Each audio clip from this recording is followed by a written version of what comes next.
Good morning, ladies and gentlemen, and welcome to Barcelona. Welcome to the Smart Cities Expo, and welcome to the ICC conference taking place right here in the heart of Barcelona. My name is Meabh McMahon. I'm a journalist normally based in Brussels, but I'm delighted to be with you here today, and of course I was here yesterday for such a historic moment really in the history of the ICC initiative, coming out of the first phase and getting ready for the next phase, which will kick off, of course, in December. So today will be an exciting day for you with lots of opportunities to network, catch up, get together, brainstorm, exchange ideas, and talk about what's working and what's not. But before we kick off with the day, just a couple of announcements so everyone can make the most out of today. We have a live stream, so hello to all those watching us online. All the recordings of today's presentations will be available afterwards, so they will be sent right to your email box when you arrive back home. Also, when you get back home on Thursday, so tomorrow, we'll be sending you a post-event survey. So if you could be so kind as to fill that out so that the organisers can always improve when organising these events going forward. Any questions about logistics, Wi-Fi codes, organisation, just ask at the info desk or ask any of the organisers. It's just outside the room there in the far right corner. You might have noticed as well outside in the lobby there's a big mural. Feel free to express yourself on that mural, write your ideas up there. There's also a photo booth going around, so just express yourself out there and enjoy as much as you can. Objectives of today really, well, apart from networking, catching up, exchanging ideas, it's all about discussing emerging trends and of course opportunities to transition towards a green, digital and resilient economy. Also to discuss the major urban challenges such as the energy crisis and disrupted food systems. And also take stock really of progress, what's been done so far regarding the ICC initiative and key priorities, point them out for going forward. And again, networking among city teams and experts. Make sure the person sitting beside you is not somebody that you know. Make sure when you're on your coffee break, you introduce yourself to somebody from a different city. Don't flock to your own. Make the most of today, because tomorrow you'll be back in your own country. Beautiful photo from yesterday. All those that were here yesterday could probably agree that it was a successful day. We had a great afternoon, very insightful.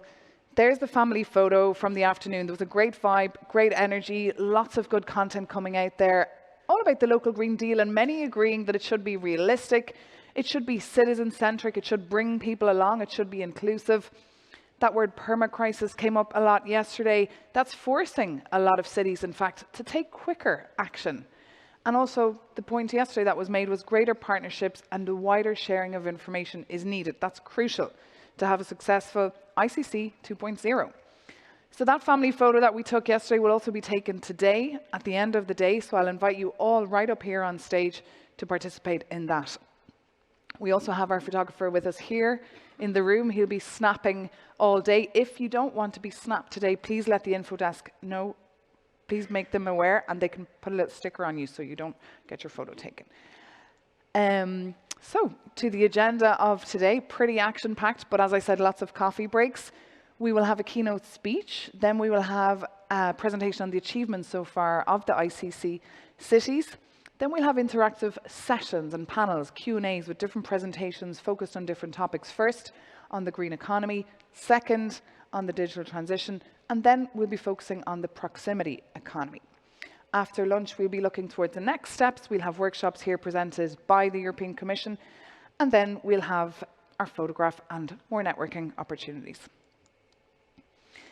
Today as well is meant to be interactive, so those in the room, you're welcome to pop your hand up and put questions to those on stage.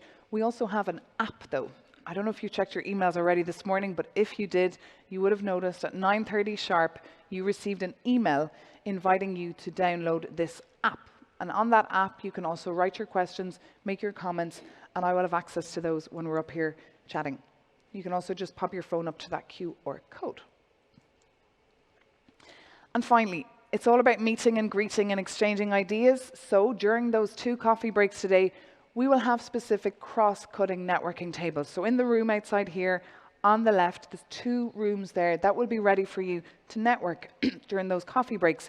If there's a topic there that you see that takes your fancy, that's important to you, joint application for projects, implementation of cross-city projects, engagement of local stakeholders, local green deals and open data and data platforms. You can choose and join that very networking group. So that will be the coffee break at 11:30 and the coffee break a little bit later at 15:30. Any questions on any of this, ask any of the organisers, or you can also go to the info desk for more information. So without further ado, I would like to invite then Valentina Superti, that's the Director of Tourism and Proximity from DG GROW, from the European Commission. So it's her time now to welcome you all here to Barcelona.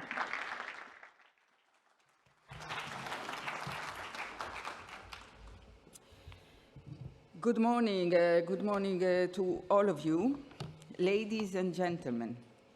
And I am truly delighted to meet here today for the first time. It's a first. It's a first and in person. So this is a very thrilling occasion, I think, for us and for you. And yesterday, indeed, we had quite an interesting discussion already with mayors and deputy mayors in particular. And I was happy, first of all, to see and to observe how much political leadership and political willingness there is from mayors, and a lot of the enthusiasm and commitment.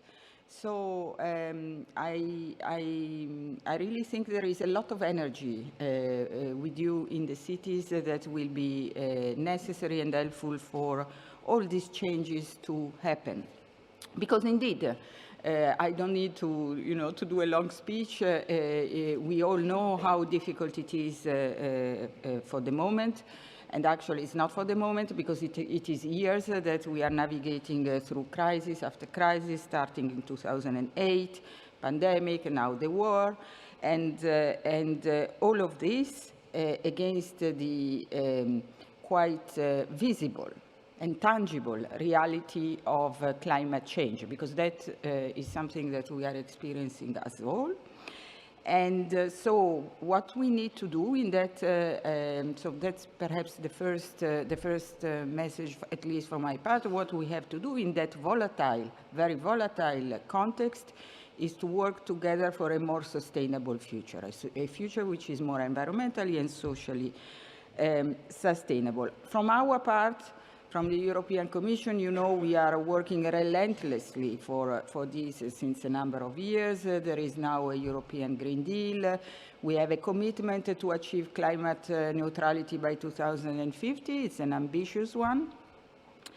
And at the same time, we are laying down the key building blocks for this climate neutrality to take place. And we are tabling, we have tabled, and we are tabling, and we will be tabling a number of initiatives. And also, very importantly, we have to, and we do work together with the industry, with SMEs, but also very much with national and local authorities and cities, of course.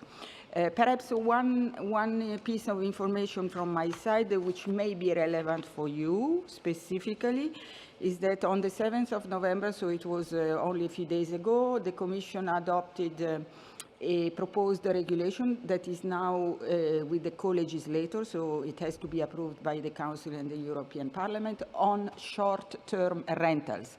I know that short-term rentals is a preoccupation for many local authorities, so we are making a proposal which has the objective to increase transparency on this market through a targeted transfer of data between hosts, public authorities, and the platforms. So I'm mentioning this because it may be particularly relevant for you, and especially I want to let you know to give us feedback on this proposal, because it's not adopted yet. So any improvement that we can make in the process is, of course, welcome. Now, cities. So you represent cities today. Needless to say, you are those on the ground. You are those facing challenges in many key sectors across the spectrum. So it's really a transversal challenge. health, education, affordable housing, energy construction, mobility, tourism, digital transition, green transition, resilience. So there is so much on your plate. And the point, I think, is to, against the background of shared objectives, so I think it's very important that we share the objectives, is to find the solutions from your side that then can be also scaled up at wider, let's say, at wider level. And this is precisely the objective of our initiative. This is the ICC Intelligent Cities Challenge initiative. You are 136 cities from 21 countries, so quite a lot, quite a good representation of cities in Europe. And you are doing, many of you are doing remarkable work, so that this is also what I want to officially say, that we are, we are quite amazed by the progress many of you are doing. For example, precisely it was mentioned on these local green deals. There are 40 already. Again, perhaps a couple of things just to let you know what we are doing in the context of the Intelligent Cities Challenge to try to help concerning these local green deals. And we are not alone, because we are doing this in the European Commission together with the European Committee of the Regions, but also the Local Governments for Sustainability Network. So we are providing, first of all, a tailor-made advice. So we are here also to provide a tailor-made advice to you. We have developed a blueprint, so a sort of pattern, let's say, methodology for local Green Deal. Secondly, we are organizing these gatherings, which is not trivial, I would say, because it was mentioned also before, the richness of engaging across Europe is potentially, has a fantastic potential in terms of exchanges, but also of possible inspiration that you can get from one to the other. And then we are also providing targeted support to SMEs. So we have a lot SMEs in mind, the many SMEs operating in Europe. And we are also providing some financial support to them. Now, these local green deals, let me give you probably know some of these, but to be complete, we have some best practices, let's say, on local green deals. We have Amsterdam. We also heard yesterday. It's quite amazing. They are doing so much. Local green deals. What does it mean in practice? For example, they have projects on the so-called recycling hubs. Specifically in their cases, circular textiles. So they are working on that. They are working on something which is so important, which is talent, skills, training, skilling, upskilling, reskilling. But also, for example, on increasing even further, because this is the Netherlands, of course, biking in the city. But we have the example also of Mannheim.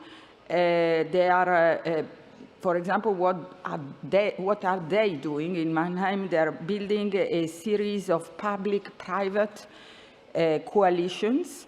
So they are putting also, stakeholders together, local governments, businesses, and knowledge institutes. So this is a university, schools, etc. And so this is the governance strand, which is also, and the, how you bring all these actors together. We have Milan, my city of origin, so I'm very proud now to say that they are committed to greening urban spaces. They have a lot of these intelligent buildings strategy, for example, but also on the mobility side, on going more electric, etc. And then, of course, we have the many good examples in Flanders, Belgium, Leuven. So I'm making also this, I'm mentioning these names so that in case some of you is not aware, you are aware that these are also good examples, and I would invite you to share views with them. Not to mention, by the way, something I also witnessed yesterday in the UFC in the fair. It's quite interesting. There is this new thing of the digital twins. It's a very interesting methodology. And basically, what is it? It's a digital replica of a city that can help making informed decision based on real data collection. So it's a simulation model which is starting to be used by a number of cities in Europe and beyond, of course. So many examples. So to get inspiration, but then perhaps there are new things that we are not aware of. So let's exchange. Let me reiterate the importance of skills. We have that in our mind. We know it's a major strand of work. So anything also that you can do at your level on setting up skills partnership, putting together academia, business, public authorities, vocational training bodies is, I think, something that we would value. And by the way, we are doing the same at our level at the European Commission. So then we can also see how to match the different exercises. So I would perhaps stop here. Perhaps if I had to say, in three, so in a very concise manner. So challenges are big. World is complex. However, and precisely because of this, the only way to go about it is to ensure a proper interface and governance model. So basically meaning we need to be all together, and cities, you are on the ground. If we are not part of the picture, I think we will not manage. So please continue, let's continue. Please do continue your commitment. Let me just make a last announcement. Unfortunately, we are all witnessing the atrocities of the war in Ukraine. We in the Commission, we try to do all what we can, as you perhaps know. Now, this is a very specific call that I allow myself to do, to draw your attention to. We are calling for supplies of of heating material for Ukrainians, because the winter is announcing itself very tough. So you will find all the information here, but also colleagues will be, of course, glad to give you more information. Anything you yourselves can do, or through your networks, if you can help us to get as much material as possible to the Ukrainians. I'm sure we, of course, we would thank you, but especially the Ukrainians will be thanking you. Thank you so much, and enjoy the day, the discussions. I'm sure it will be fantastic. Thank you.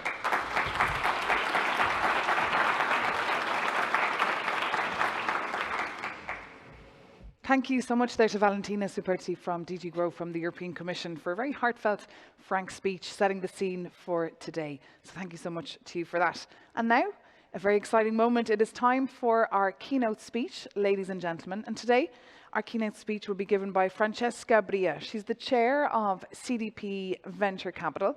She's an information technologist and advisor on digital strategy, technology and information policy. And she's also the founder of the Decode project. That's an EU-wide effort to reclaim data sovereignty of citizens. And according to Forbes a couple of years ago, she was one of the top female digital tech people in the whole wide world. So we're very privileged to have us with her here today in the room.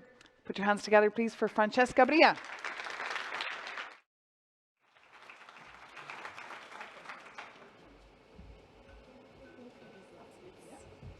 Okay, thank you. Hi, everyone. Great pleasure to be here with you this morning in Barcelona.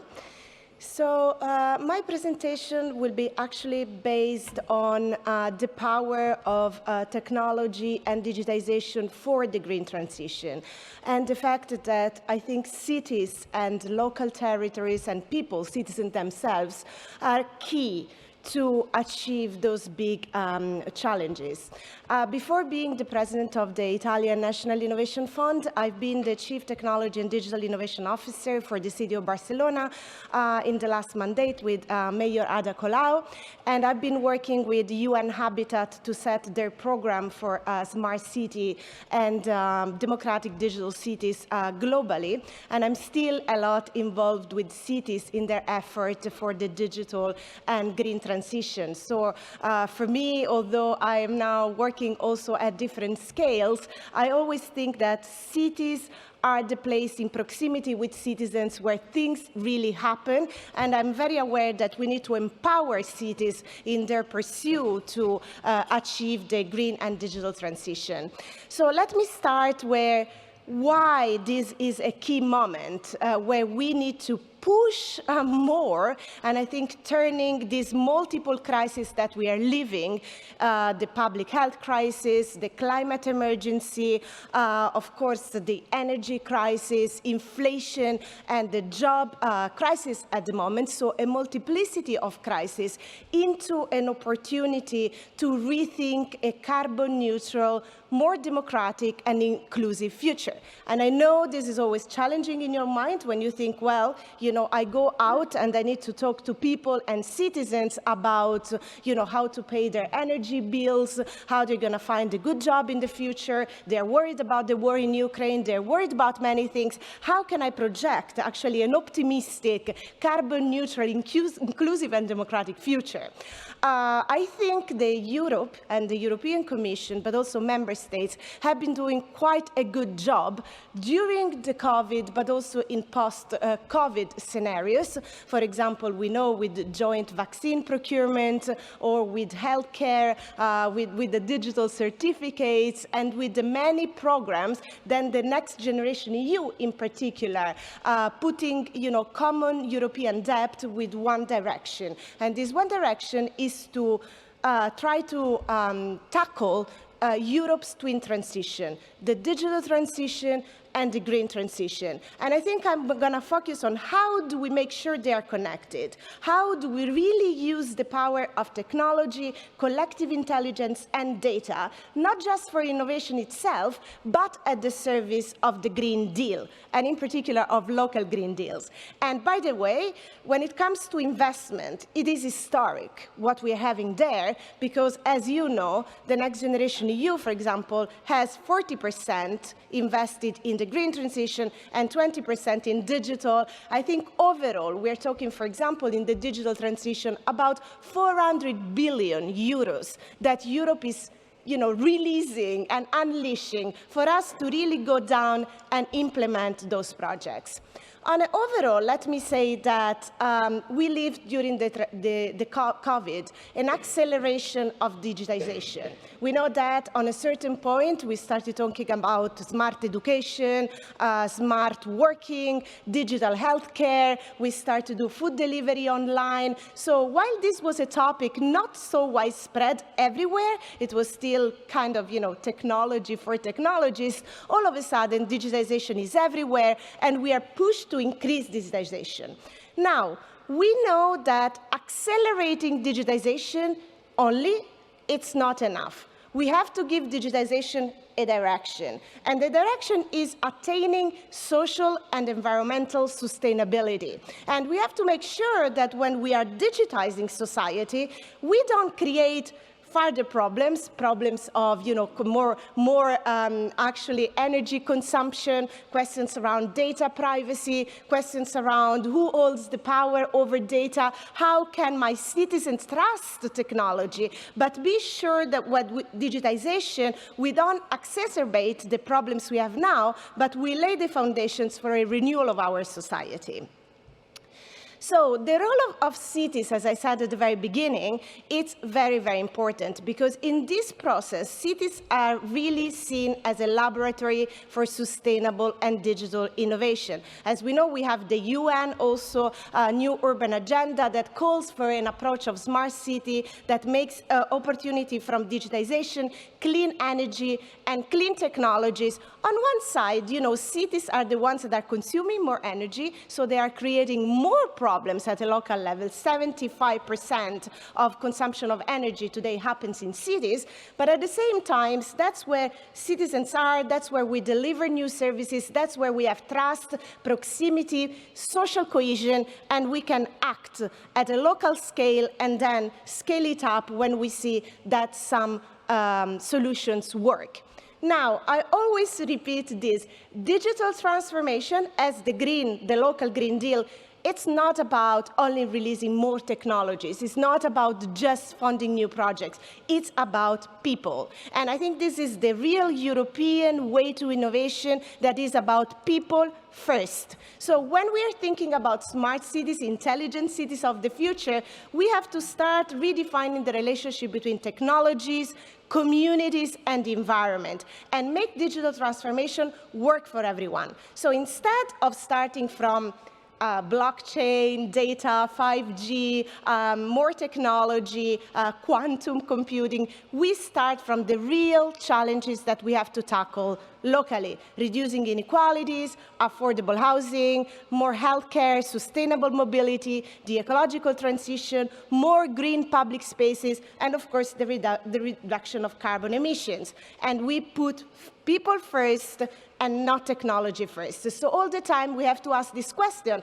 smart for whom, intelligent for whom, and cities for whom? And I think we'll get to the point where, citizens really need to be part of shaping these future solutions.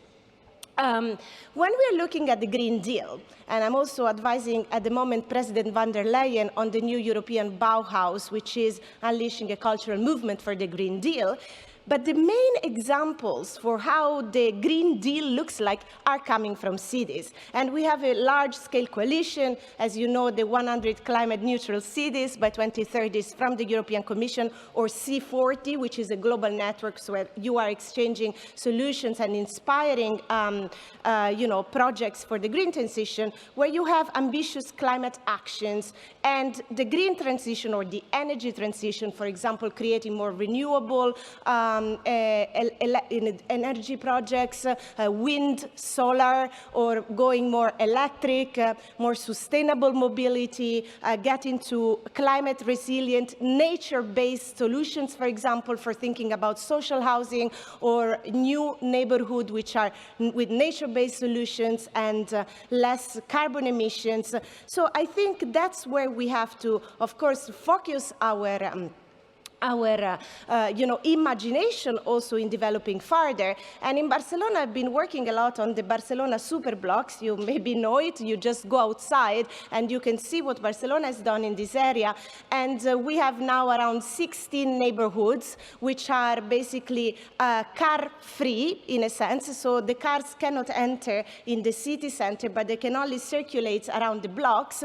And those blocks became, new places for green areas, reforestation, for electric mobility, and you can see how you can measure the lowering of the CO2 emission, better air quality, better and more sustainable mobility. And I know that many cities, the 15-minute cities, the 30-minute cities, how we reclaim back public space for the citizens and rethink mobility in a very different way. Of course, this is one of those policies where you need technology, you need urban planning, you need citizen engagement, and you can actually measure in a very strong way the impact of those kind of policies. This is also the reason why Ms. von der Leyen, the European Commission President, launched the new European Bauhaus, which is meant to be a bottom-up cultural movement for the Green Deal.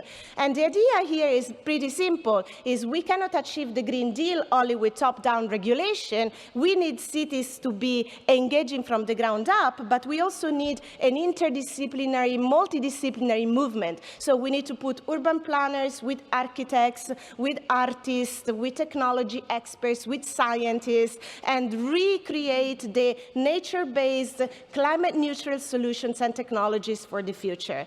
And there are a lot of initiatives. I think my colleague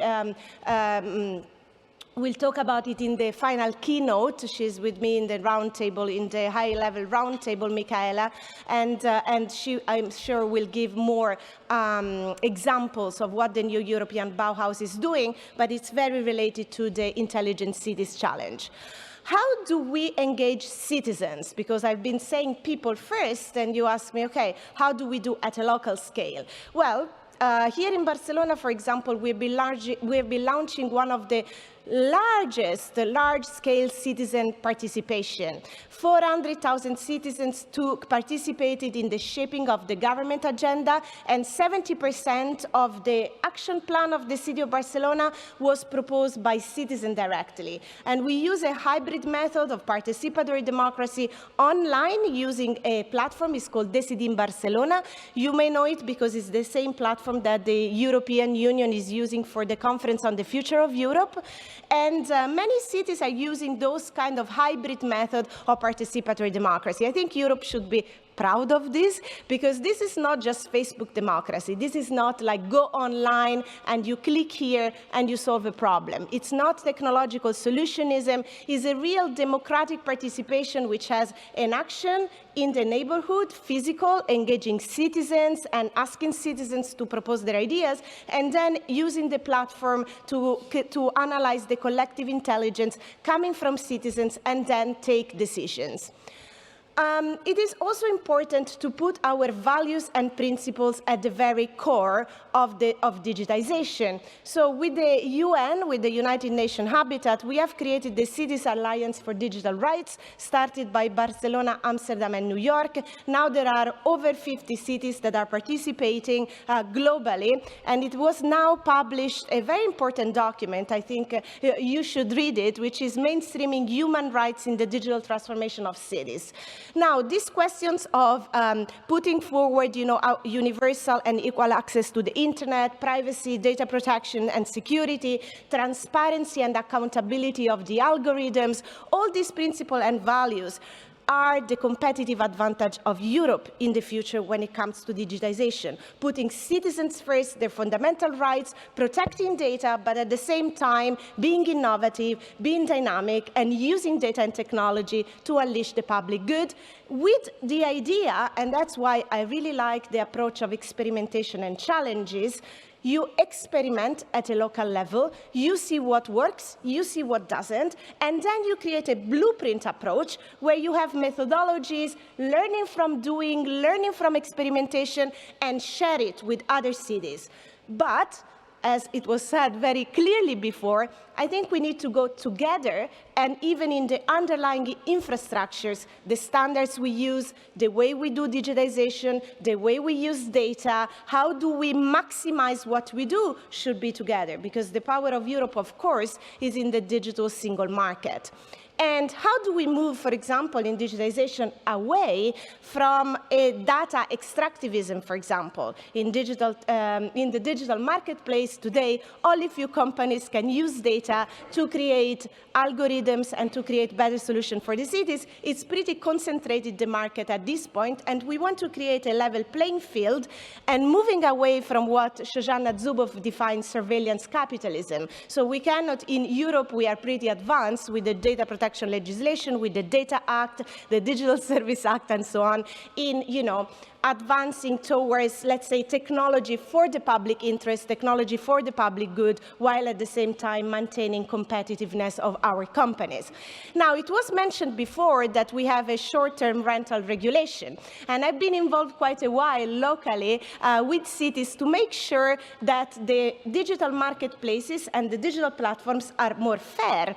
And of course, cities have been in the, pioneering, taking action, for example, to to get access to Airbnb data, because if you have a black box in the platform and you don't have transparency of the algorithms, accountability, you are also not able to regulate. And we know that the future, and that's why I insist on the importance of data infrastructures and data, the future is about algorithmic regulation. It's about using data in order to take better decisions, in order to regulate, and also in order to deal with the platform economy, which are these big, gigantic players that intervene in transport, in housing, and in many local issues. And I think the European Commission, so cities should provide advice on how, for example, we should access data in the platform, like Airbnb and others, how this data can be standardized. And I think a good example can be the platform work, the platform directive for digital labor, where actually this topic is very important because the algorithm today is your boss in the gig economy. And so we need transparency to enhance collective bargaining and to sharpen the rights of the workers.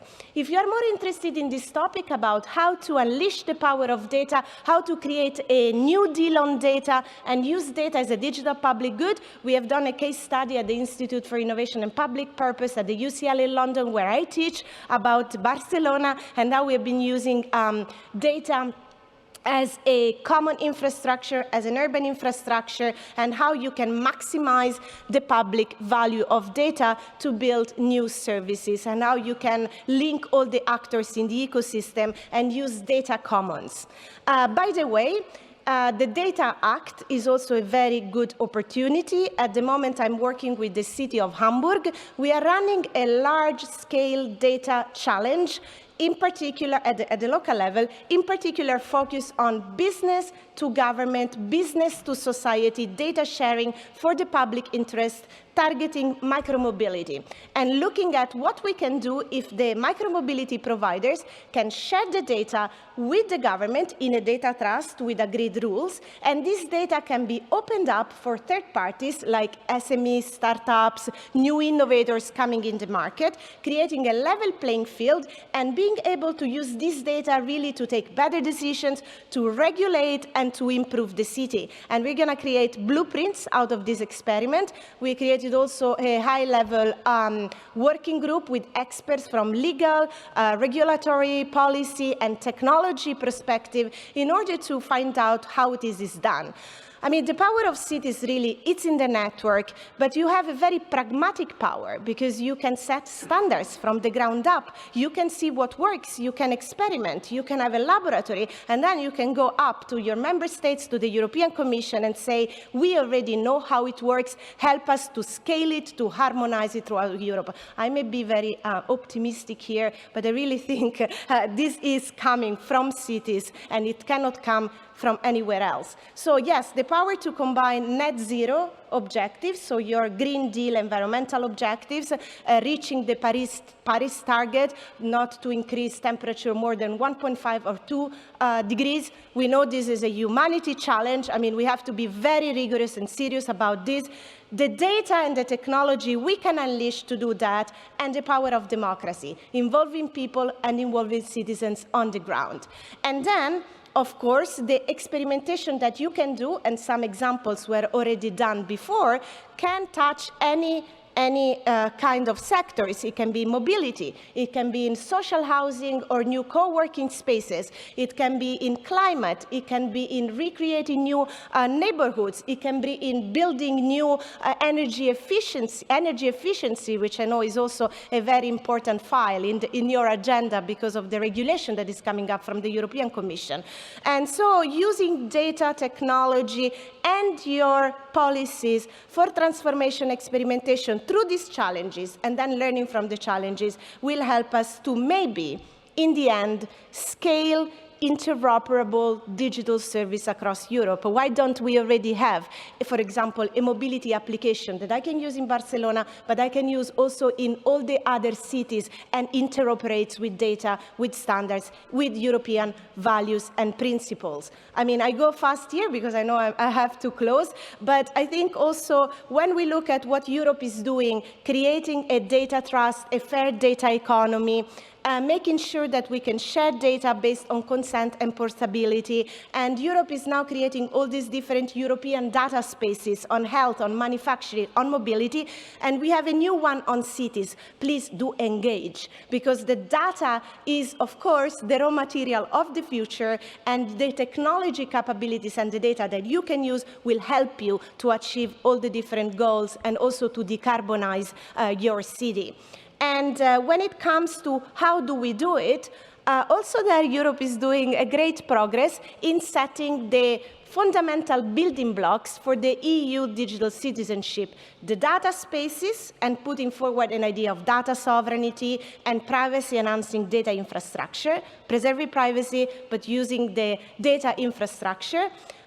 Using the digital ID, hopefully it will be clear soon how we can use a European digital ID, which you can maintain through cryptography, the control of your data, attribute-based cryptography, sorry for the technicality, but it's not a detail. In Europe, we are betting for a model where citizens can decide what data they want to keep private, what data they want to share, with whom, and on what terms, and make this data market much more transparent and accountable.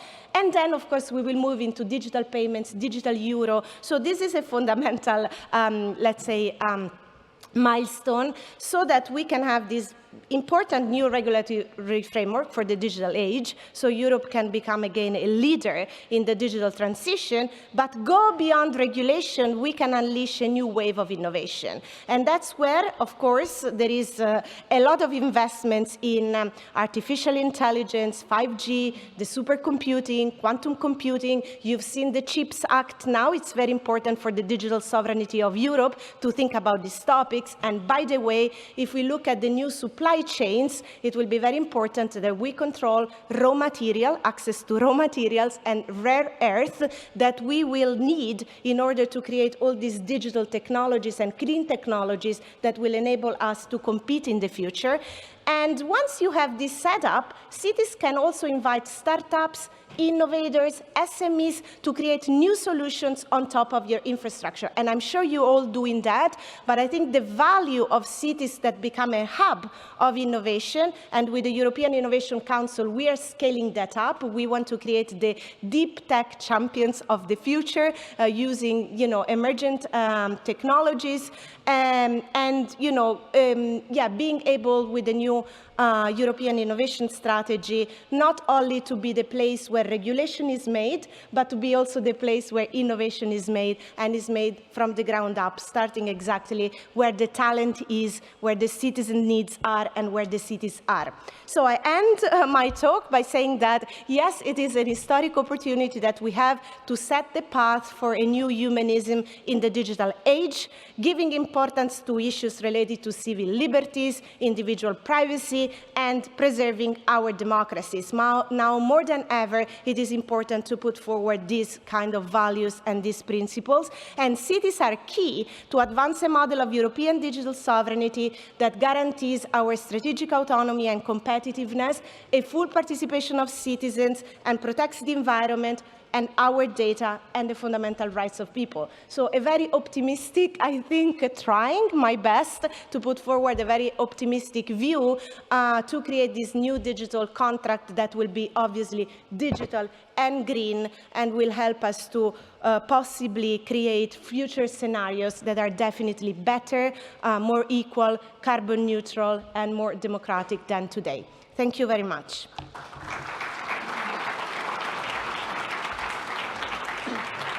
Thank you very much. Thank you so much, Francesca Bria, there, the President and Chairwoman of the Italian National Innovation Fund. What an inspiring, captivating, enthusiastic and energetic speech. Thank you so much for that, with so much information in there. We'll take that tone forward into today's talk. So thank you so much, Francesca Bria, for being with us here today. So now we can move on to the next part and invite Nikos Maroulis right up here on stage. He's, of course, the ICC project director and a partner at Technopolis Group, Belgium. So he is the man who knows everything about the ICC initiative, and he's here as well to celebrate that initiative and talk to you all about the achievements of the last couple of years and give you a couple of teasers of what's to come in the future. So Nikos Maroulis, the floor is yours. Thank you so much. So, good morning, dear colleagues, dear partners in this long journey of city transformation. We have discussed several times during these 3 years, sitting behind our screen. So this is the first time since the beginning of the project that we have the opportunity to sit in the same room, in this big room, and discuss together what ICC is and what the future of ICC would be. So for this reason, I'm very glad that I can present you in person, not virtually, what we have achieved during these 3 years of ICC. So with this conference, we end a long journey starting 6 years ago with DCC, with the 14 cities of DCC. Building on this DCC experience, our network of 136 cities started the ICC journey to transform cities' performance, to provide higher quality of life for the citizens, and improve the competitive environment for the businesses. But the journey does not stop here with the end of this phase. From December, we start a new phase, the ICC 2.0. In this second phase of ICC, we are focusing even more on supporting cities in their digital and green transformation and on delivering their local green deals. In this new phase, ICC will expand with new cities, but also will strengthen the existing network of cities. So let's see what we have accomplished during the last 3 years. Almost half of the cities, the core cities participating in ICC, 42 to be more precise, are already in their way to launch a local Green Deal, aiming at improving productivity for businesses by following a path of green and sustainable growth. But even more, not only these 42 cities, several of the other cities that focus in different areas have also a lot of greening and sustainable activities in their planning. Apart from this, we achieve also 23 cities have been selected to participate into the 100 cities mission. The activities that cities has pursued, has financed, has planning under these local green deals, the green economy and local green deals, include several activities: monitoring of energy consumption in buildings, investment in green infrastructure, investments in greening their energy, smart utility management, monitoring environmental footprint and air quality, and raising awareness among their citizens and their businesses.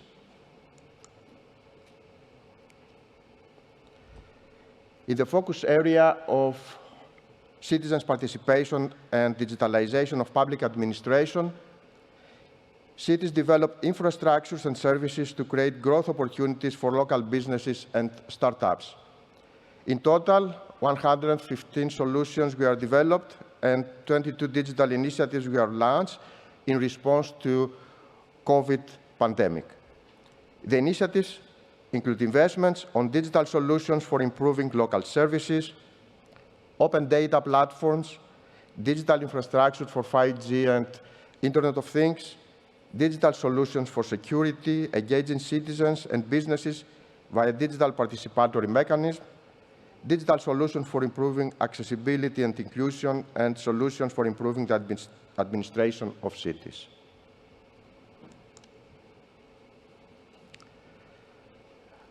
Cities focusing on supply chains, logistics, and the economics of mobility, also in order to spark cities' competitiveness, economic growth, and job creation.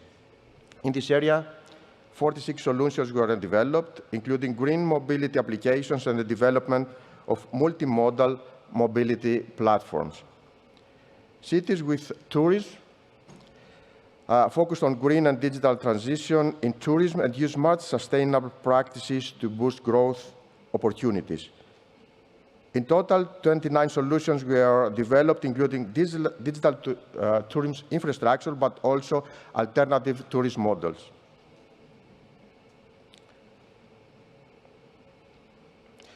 Finally, cities use innovative education and training approaches for upskilling and reskilling their workforce. 35 cities signed the Pact for Skills and other skills initiatives, and 26 solutions were developed, including online and offline centers of upskilling and the promotion of upskilling and reskilling programs. All these investments, all these activities that has been included in the roadmap of cities needs an investment of about 1.9 billion euro. And although ICC did not provide any funding, it helps cities to leverage around $250 million of additional funding from EU national and regional funds. ICC helped in various ways, from improving and better documenting the city strategies to opening up opportunities for cities to participate in city networks.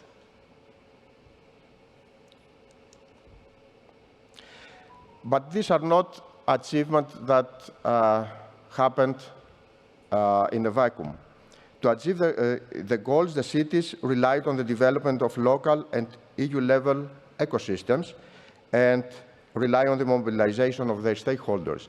In total, 682 companies and other private entities had participated and engaged in the development of city solutions.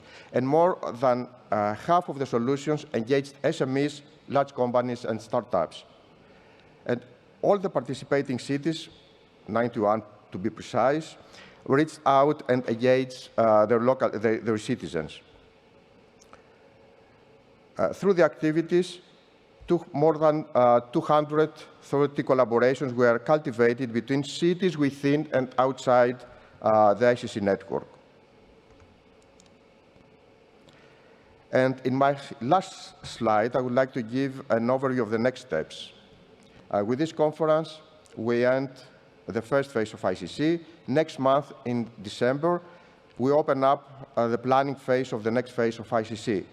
The mayor's event yesterday and the discussion we are going to have today will be a great source of inspiration and ideas for the planning for the next phase of the ICC.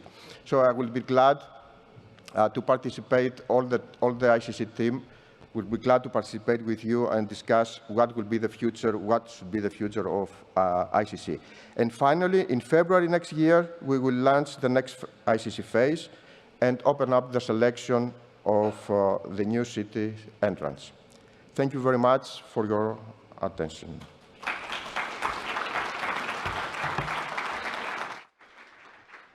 Thank you so much, Nikos, there for all that information. And now we can continue and kick off with our panel debates. We'll have one panel debate now, or panel discussion if you like, and then we'll have a coffee break. So for this, we will be inviting up Dana. Dana, you're in the room there. Dana Eleftheriadou, the Head of Cities and Proximity from DG Grow from the European Commission. You can come up to the stage, please, Dana. We'll also be joined up on stage by Tim Gilly. He's a Smart City Advisor from the city of Leuven. So Tim, you can join us up here as well. We'll also be joined by Cornelia Dinka. That's the International Liaison from Amsterdam Smart City, Amsterdam Metropolitan Region. Hi. You can take a seat if you like. And also we're joined remotely by Ramos Balan, the Cross Alp Med project from the Chambre de Commerce de l'Industrie du Var, so in the Côte d'Azur. Hi Ramos, can you hear us and see us? Yes, I can hear you perfectly. Perfect. Welcome to the ICC conference. Great to have you with us, albeit remotely. We're looking forward to hearing from you. So the plan is that each of our speakers will give first a presentation, and then we'll have some follow-up questions. You'll also be welcome to pose questions as well to the people on the panel here via the app, or also by just popping your head up or your hand up, and we'll bring a microphone around to you. But first, I think we'll kick off with yourself, Dana. Dana Eleftheriadou, I'm trying to practice on your name there. Head of Cities, as I said, and Proximities from DG Grow with the European Commission. Dana, I'm sure you know a lot of people in the room, perhaps from your contacts with them online. So I'd like to hand over the floor first to you, really, to talk about the green economy and the local green deals. So you can try and come up here to the podium. Thank you. Good morning, ladies and gentlemen. I'm very glad to indeed physically meet for the first time during this 3 years program.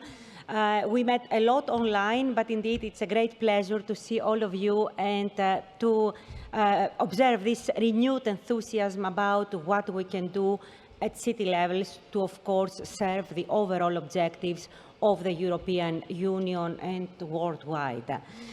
With this, I would like to focus a little bit more for this session on the issue of the local green deals.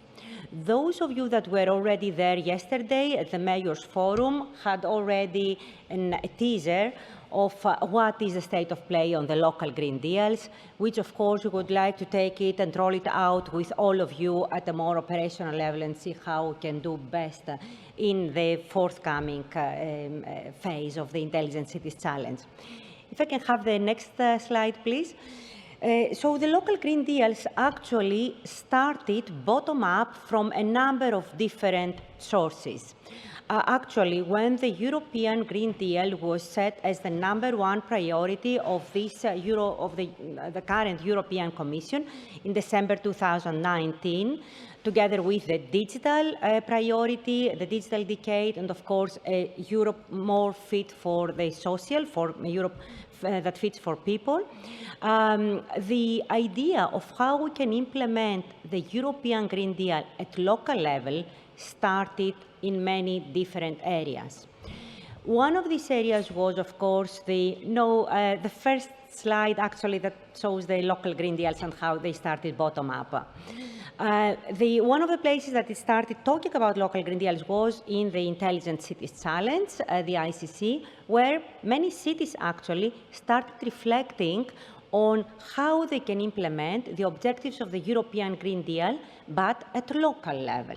So we had cities, many good examples were mentioned already, starting developing, should I? I didn't know I should control that. Thank you. No, before that. Thanks.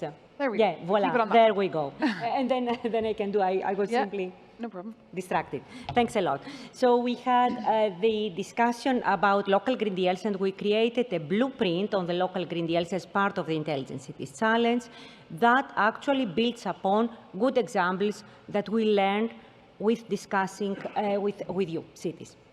And we created this methodology in order to help other cities following the good example.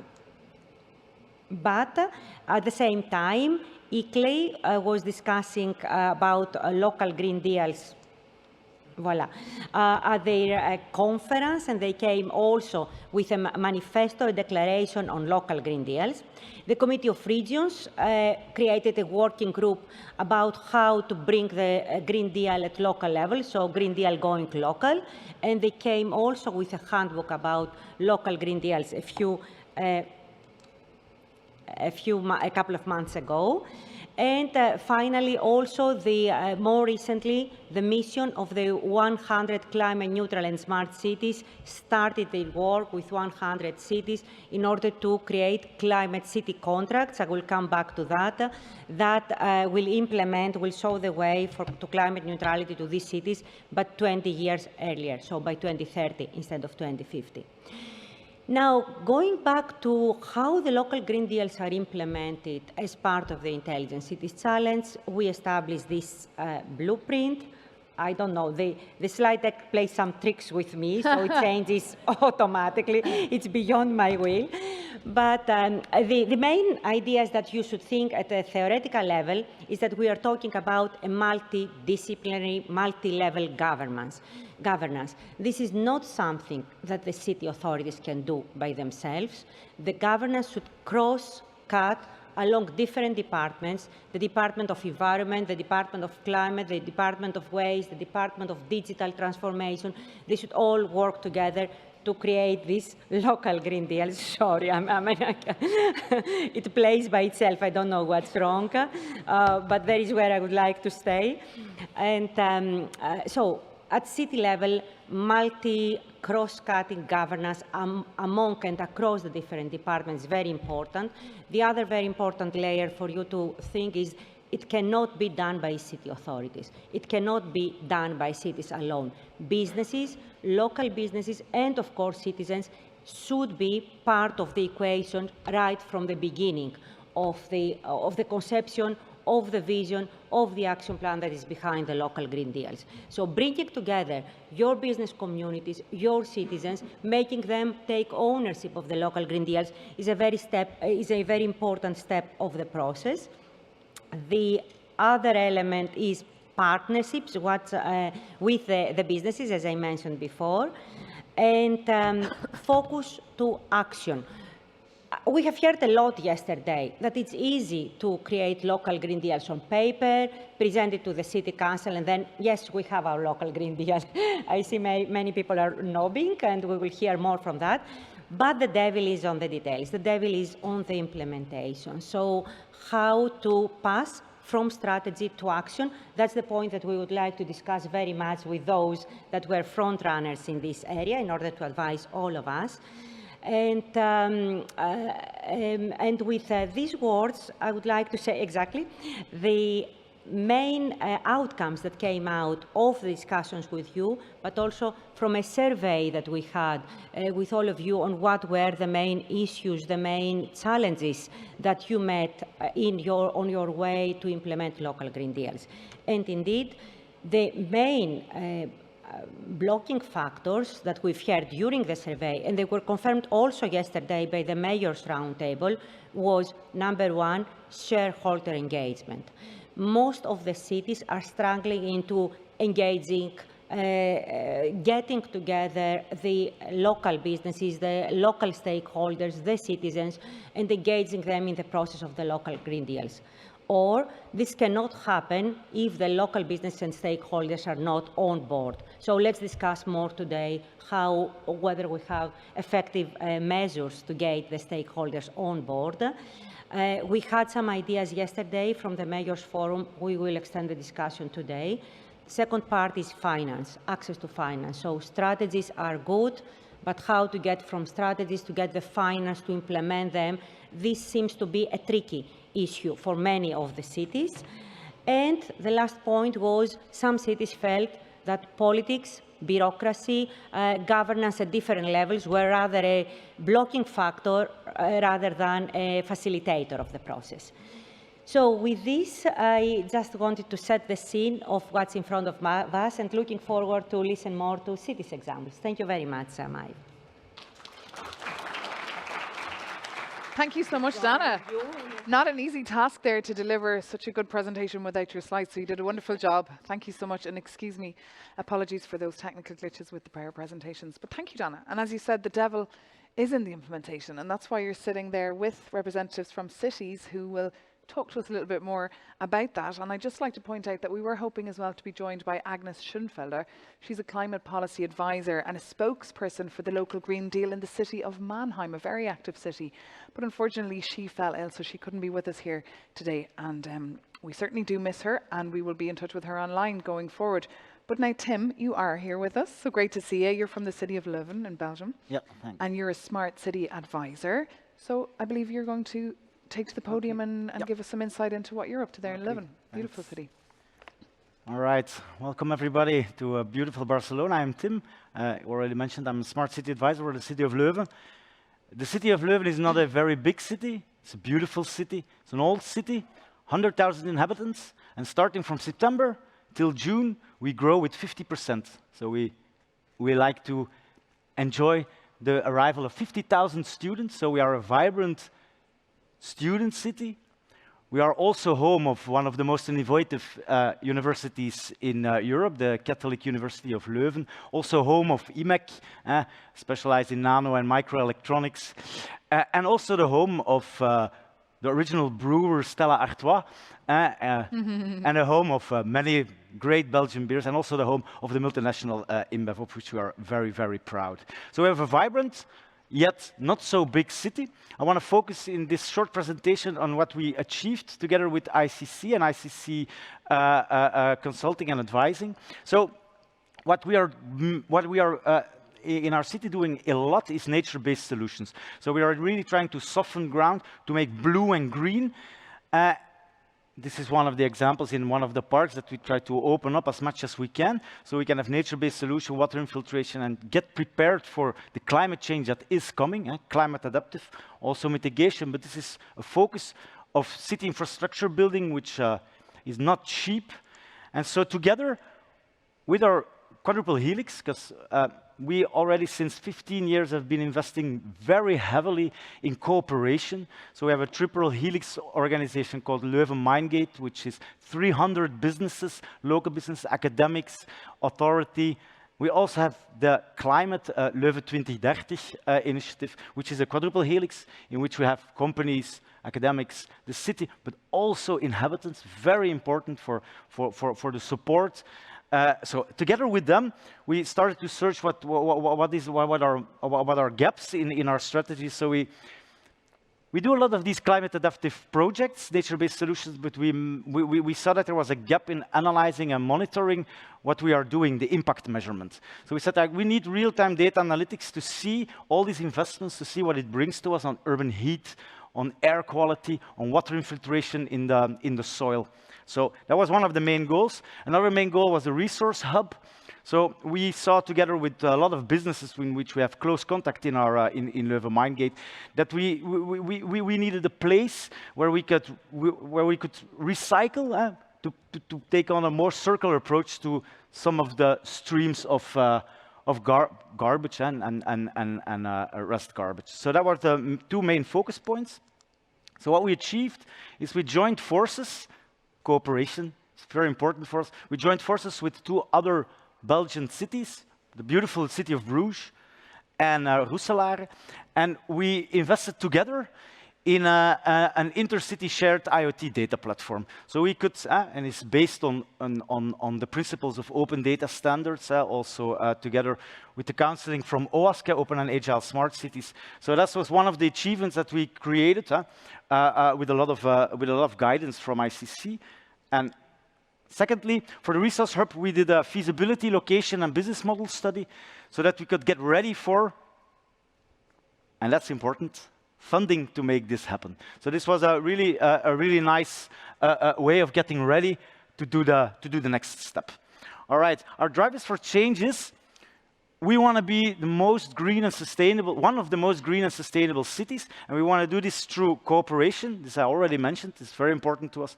Through participation, meaning, for instance, in Leuven 2030, the presidency of the organization is switched constantly, meaning that also inhabitants can become president of this organization. So in real participation and, of course, in innovation. So what we did, the shared intercity IoT data platform, we also secured Flemish funding for that so that we could get the kickstart and we get it developed, of course.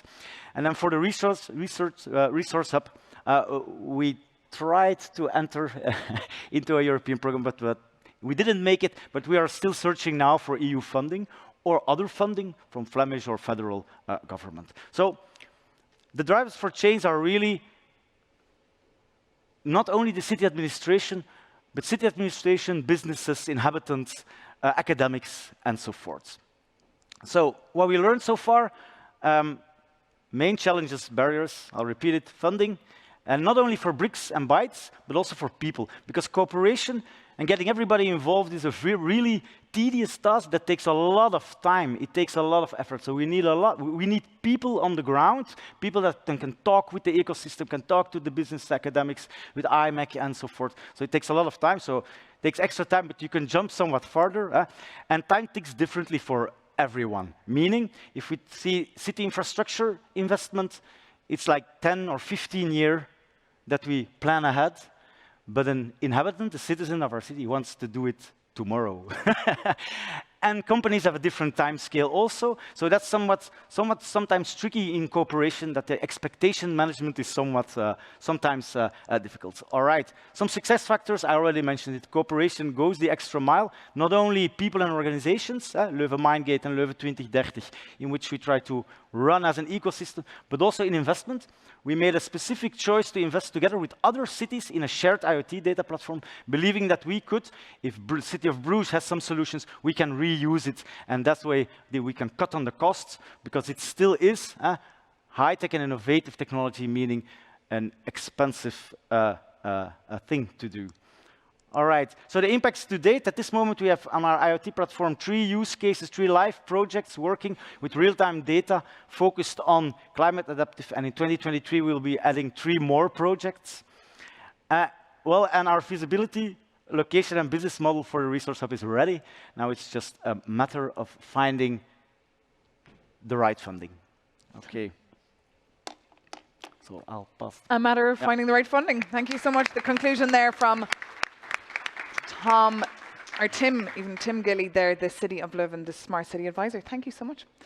So now, without further ado, I would like to invite Cornelia Dinke, from the International Liaison from Amsterdam Smart City.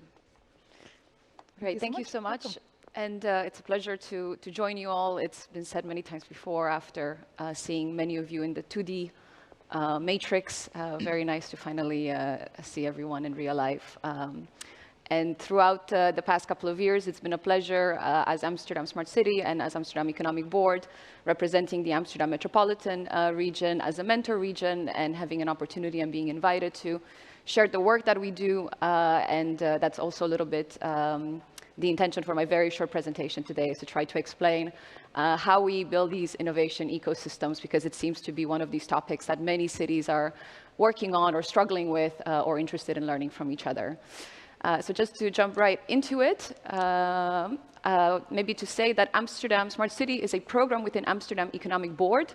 This is the main organization in Amsterdam region that works on facilitating collaboration in what we call triple helix, so starting triple helix, so governments, companies, and knowledge institutions, with the goal of positioning Amsterdam region as an attractive and competitive region with a focus to, let's say, the next 5 to 10 years. And Amsterdam Economic Board works on 2 main levels. So on the one hand, it works really on initiatives, and then it also works through a couple of programs. So a lot of the initiatives are these local green deals. And the program that I will touch on, which is where most of my work lies in, is the Amsterdam Smart City program. And the overarching goal is to build these coalitions of the willing to tackle topics that we know no single party can really tackle on their own.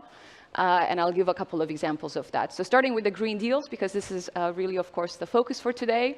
During the COVID crisis, there were a lot of discussions on what can we do to emerge, let's say, sustainable out of the crisis was kind of the overarching umbrella term.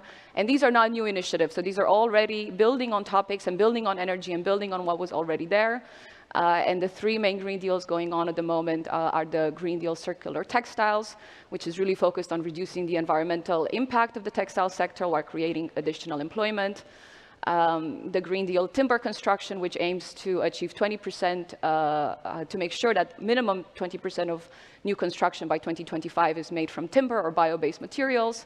And the one that I am closest to, because a lot of my work has been on sustainable mobility, Green Deal Bicycle, to stimulate more people to use the bicycle for transport. And within each one of these green deals, it's really about building these partnerships with different stakeholders, make commitments, and that can come in all kinds of different forms. It's as it was already said, it's one thing to kind of say we're going to have this ambition. Implementation is always tricky, but it's also always evolving, and it's always actually gives space for new people to step in, to contribute in different ways. And this is something that maybe one thing to clarify is that this is something that comes in what we would call a little bit top-down, meaning that the agenda of Amsterdam Economic Board is set by mayors and CEOs in the region and the leaders of knowledge institutions. They only meet 3 or 4 times a year. They decide on what are the things that we need to work on together, and then trying to make that concrete through these kinds of local green deals. So we think we need this kind of triple helix, but we also know triple helix is necessary but not sufficient. And that's actually where this Amsterdam Smart City program comes in as a, let's say, a program within the Amsterdam Economic Board, which also focuses on stimulating innovation through collaboration in a multi-stakeholder approach, but then more bottom-up with a bigger role for civil society organizations and for smaller parties, and that's for smaller parties, excuse me. And that's a little bit what I wanted to focus on in the next couple of slides, also because that's where most of my work is focused. So as Amsterdam Smart City, we focus on 4 societal transitions. So the transitions are the starting point for the work that we do. So we started out in 2009 as a European-funded project with a focus on smart energy and smart grids, engaging citizens in actually carrying out small-scale pilots. So the energy transition is still very central to the work that we do. And from the start, it was about using new technologies and new tools, but also new ways of collaborating and governance models. So the digital transition is still a focus, or responsible digitalization, as we increasingly refer to it. And then we also work on the mobility and circular economy transitions, because these are also very big topics for the region. So as a small team of only 8 or 9 people, our role is actually to bring together currently about 28 partners. When we started out, it was much fewer partners, but over time it grew. And these partners I already mentioned, so they come from government, companies, knowledge institutions, and what we think is quite unique in the smart city context is that there's also a number of civil society organizations that also have a seat at the table. And we put together these partners in the same room, and we stimulate that they work together on these societal transitions. And what, in this case, it's really the partners that bring the topics, they bring the challenges, and they get input from the partners in this kind of co-creation process. And we, as the Amsterdam Smart City team, are actually just a group of, let's say, facilitators, that there's this working, this collaboration that it can take shape, let's say. Sometimes I say we're basically a group of cheerleaders trying to inspire people, bring them along, but then also the facilitation part is quite important. Like I said, I might come back to that. And what's also really important to us already for a long time is to have this challenge-driven approach, so always starting with the challenges. And I have 3 examples here. I think maybe I'll only touch on the first 2. One of the challenges that we've been working on for the last few years, but also a big focus for the upcoming year, is the scaling up of local smart energy systems.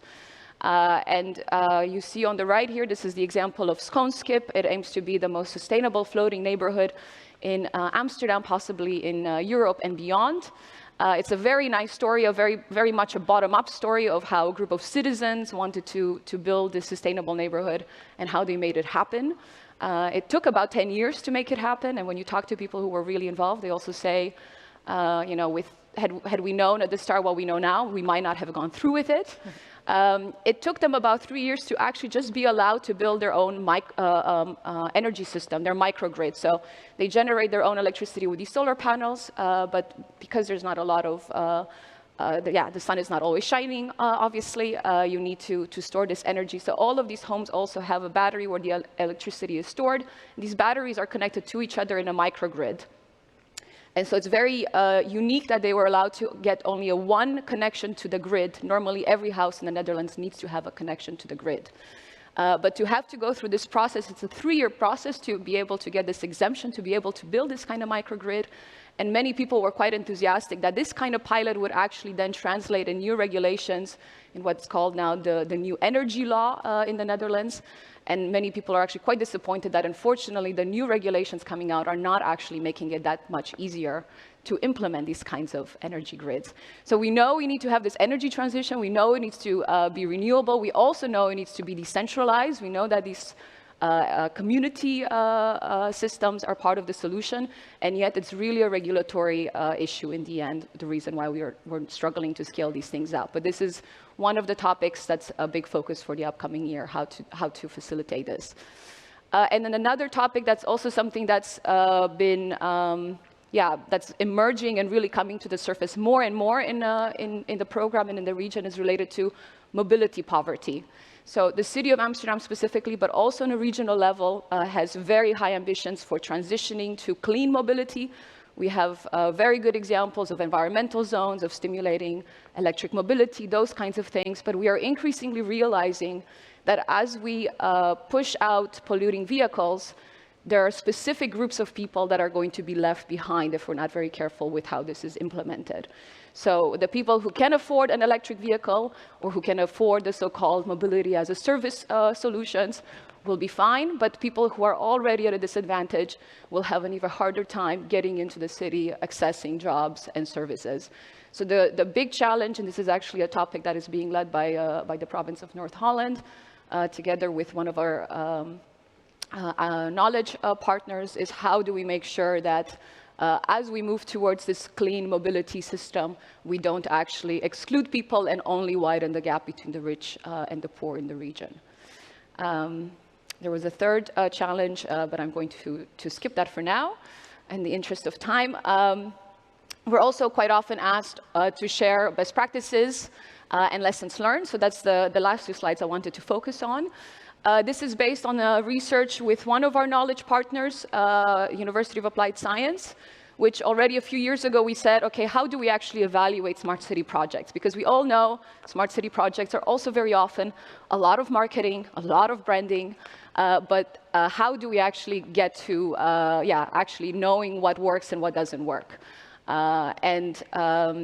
This is based on a research of a number of projects. I'm not going to go through them in detail because I think these slides are shared with you. But just to maybe emphasize a couple of things. So again, we're talking about multi-stakeholder collaboration projects.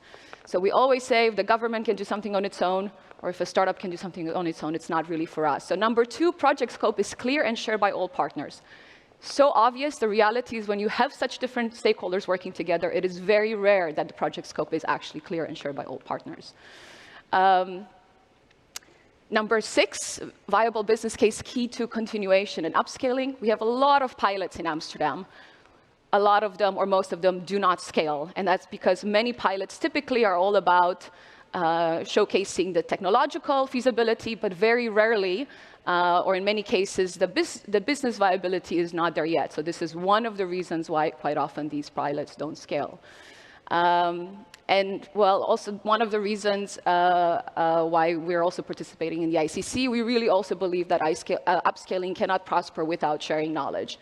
And by virtue of having been around now in the Amsterdam Smart City ecosystem for the past 6 or 7 years, I see it all the time with projects that, somebody comes up with a project idea and doesn't take into account the fact that we've already piloted a very similar app or very similar project 5 or 6 years before. And this is really also our role to say, hey, before we reinvent the wheel, let's make sure that we actually dig up the learnings from a failed pilot previously, let's say. And this is something that I think is also, what I think is partially also the role of the ICC, is to make sure that this kind of sharing is also happening between cities. And then to, the final slide, because well, maybe it's a bit short to try and explain it very clearly, but in the early days of Amsterdam Smart City, it was all about implementing projects, and especially when you have a European subsidy and you have a budget to implement projects, there are many parties that are happy to spend that subsidy and implement those projects with you. But then when you don't have that anymore and you're looking for a structural way that you can continue, let's say, without subsidies, it's much trickier to get the commitment, to get the financing, and that's where this facilitation role that we've been playing becomes very important. So as we've shifted from this kind of project management role to much more of a ecosystem builder role, we also have some of these process lessons learned. And one of the things I think comes up a lot is the importance or the role for this party that can ensure ongoing facilitation. So ecosystems don't build themselves. It takes a lot of work. It takes time, as it was said, to build trust. Parties need to come together on a regular basis. And that's the role of Amsterdam Economic Board, Amsterdam Smart City. But we're by no means the only party in the region doing this. So there's also other parties on on other themes that are actually also playing a very important role. in the interest of time, I think most people can just read these, so I don't have to go through them all myself.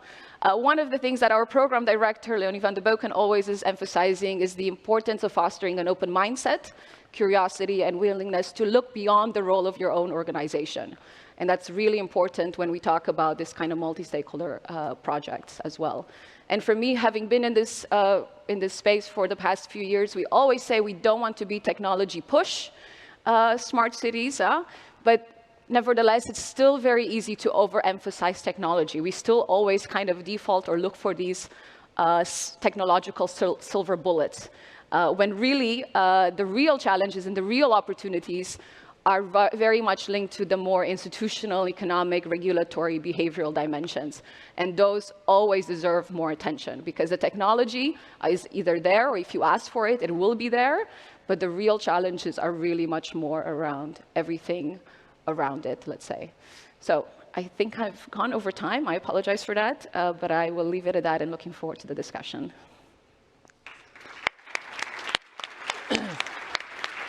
Thank you. Thank you so much, Cornelia. Really interesting there. Thank you so much for all that information. And now we can bring in Ramos Balan, who's been waiting there patiently to come in with his perspective. And he'll be talking about the Green Deal Thursday project, I believe. Ramos?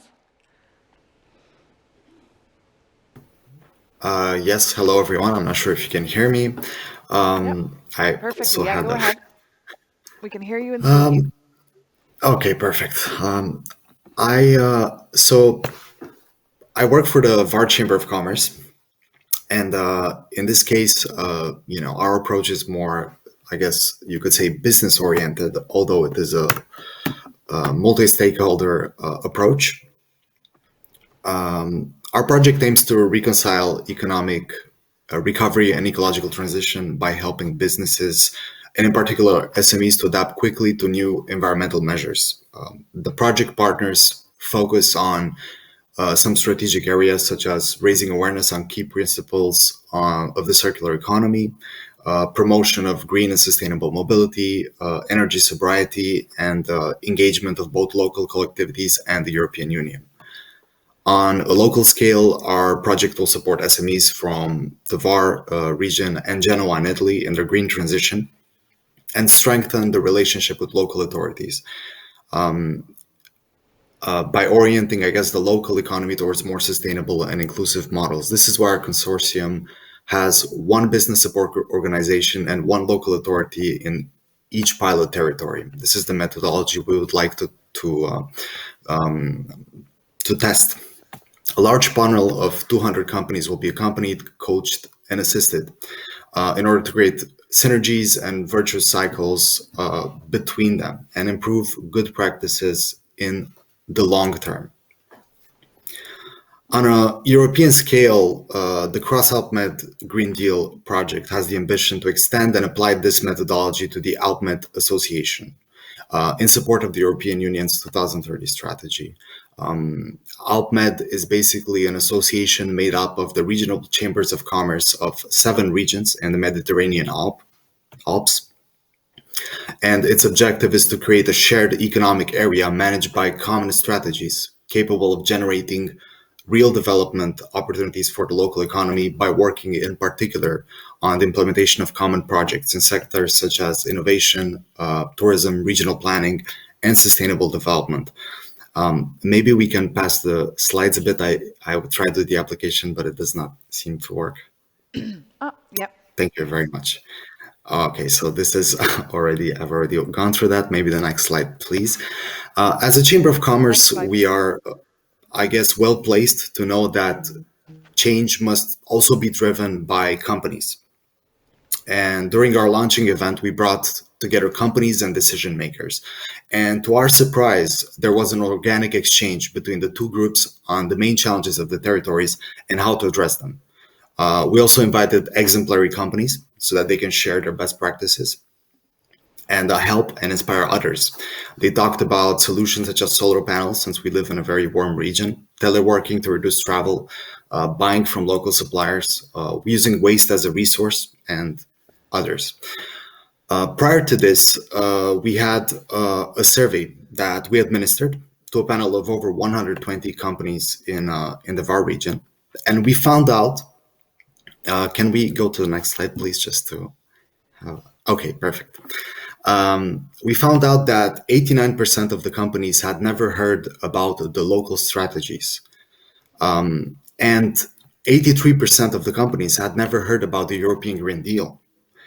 This represents both a challenge and an opportunity, because we also found out that 75% of companies would like to have more information on this subject. The survey also highlighted the main obstacles, I guess, encountered by companies in their green transition. For example, in terms of transport, only 28% of companies have taken action to encourage employees, customers, and suppliers to reduce their transport impact. In terms of energy, 72% of companies are impacted by rising energy costs, yet over 40% do not take any measures to address this issue. In terms of waste, 80% of companies do not sort their bio-waste without knowing that from January, this will be mandatory in France. So we asked ourselves, how can we give the right tools and information to SMEs while also raising awareness on the European and local initiatives, and at the same time create a collective discussion around this subject to fuel the alignment of local strategies?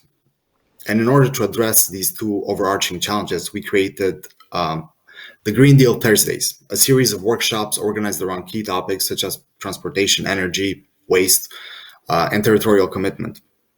They take place every month starting in November, and basically their role is to provide solutions and training to companies, raise awareness, but also to communicate the issues that companies face to decision makers in order to better adapt local strategies and initiatives. And to date, more than 200 companies have signed up for these workshops. Companies were very cooperative, and this makes us very optimistic because it makes us feel like we can have a bigger impact than we initially thought through the local Green Deal approach. If we can move on to the next slide. Okay, perfect. So what we found as barriers or challenges was that there was a lack of awareness in companies. And like I said, this is both an opportunity and a challenge. We found that there is a need for a, I guess, facilitator in the communication between companies and decision makers. We found out that there are many differences in economic activities, even in territories that are very, very close to each other. And this requires tailored solutions and bottom-up approaches, such as the local Green Deals. And I guess in order to, fix these issues, our approach, which is based on providing training, on providing awareness raising, providing a collective space for, all these different stakeholders to come together and talk about these issues, is the best way to deal with it. As you can see, we involved already 1,208 companies, and more than 200 signed up for the workshops. And also we had more than 40 local stakeholders and decision makers involved in the launch event, which was quite a successful event.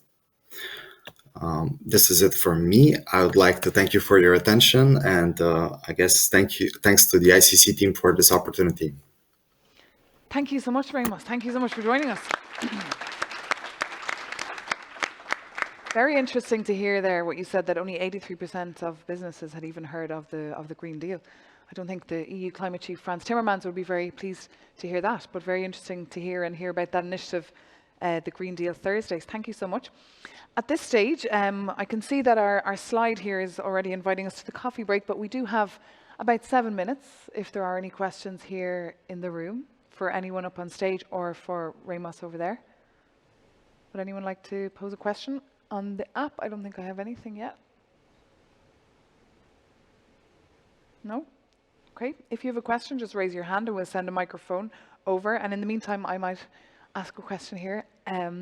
Tim, very interesting there, the 4 helix approach that you presented, road mapping towards 2030, 2050.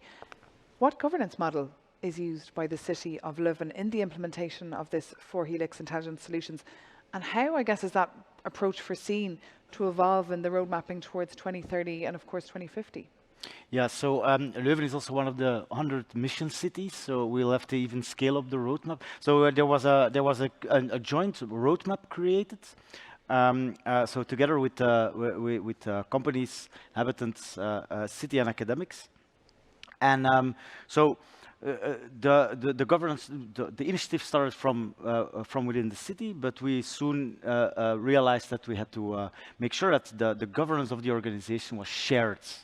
So it is a shared, so everybody can attribute to the roadmap, meaning that the roadmap is not only a roadmap 2030, 2050 for the city or city infrastructure and so forth, but it's also an engagement from academics, from business partners, and from inhabitants, which makes it a lot easier also to gain traction on some things. But we will have to scale up because cutting back emissions by 2030 by 80% will be a huge challenge, and we hope that that the idea that we do this together, in true participation, that will help us get there, because it's very necessary. And Cornelia, Amsterdam's smart city approach, as you mentioned in your presentation, is all centered around the citizen and the needs of the citizen. How is that objective reflected in the city's governance model or stakeholder engagement strategies? Now, you did say that civil society do have a seat on the table, but can you just elaborate on that, please? In terms of the role of the citizens, yeah, the role of the citizens is actually always still quite tricky. Yeah? So when we started out, it was really about going in neighborhoods and doing pilots with citizens. Now I mentioned that in the governance model, civil society organizations are involved.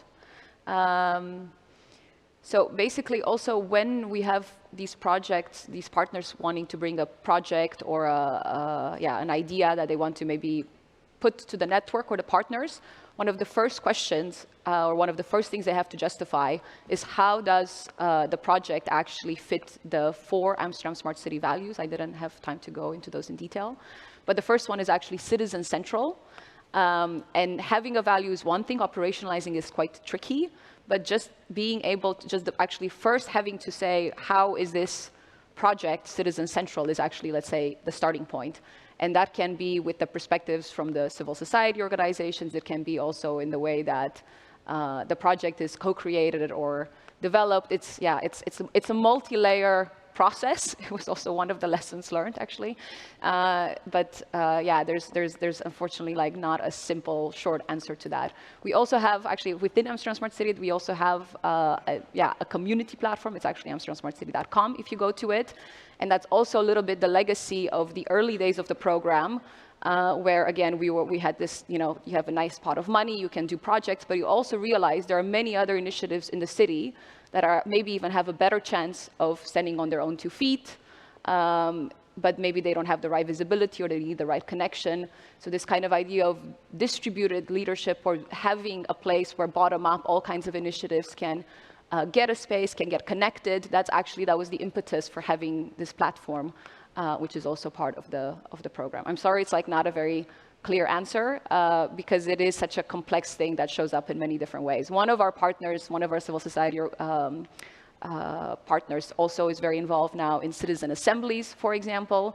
They're also one of the dedicated spaces in Amsterdam, Pakhuis de Zwijger, where every evening there are between 3 and 5 events open to the public, free to access, again, with this kind of model of all kinds of stakeholders, but also what they call city makers, having a platform to bring projects, to co-create these developments. So in short, it's an ecosystem approach. So there's lots going on. Lots going on and indeed very complex. And don't shy away from those complexities. That's exactly why this event is taking place, to share them and try and then find solutions together and discuss. Just looking around the room, is there anything from the room? I was just going to ask you, you talked about as well how many people come to you with projects and you say, no, that's not going to work, we've tried it before. So I guess the question is, what successful business models of innovation ecosystems do you have there? What successful business models of innovation ecosystems? Yeah.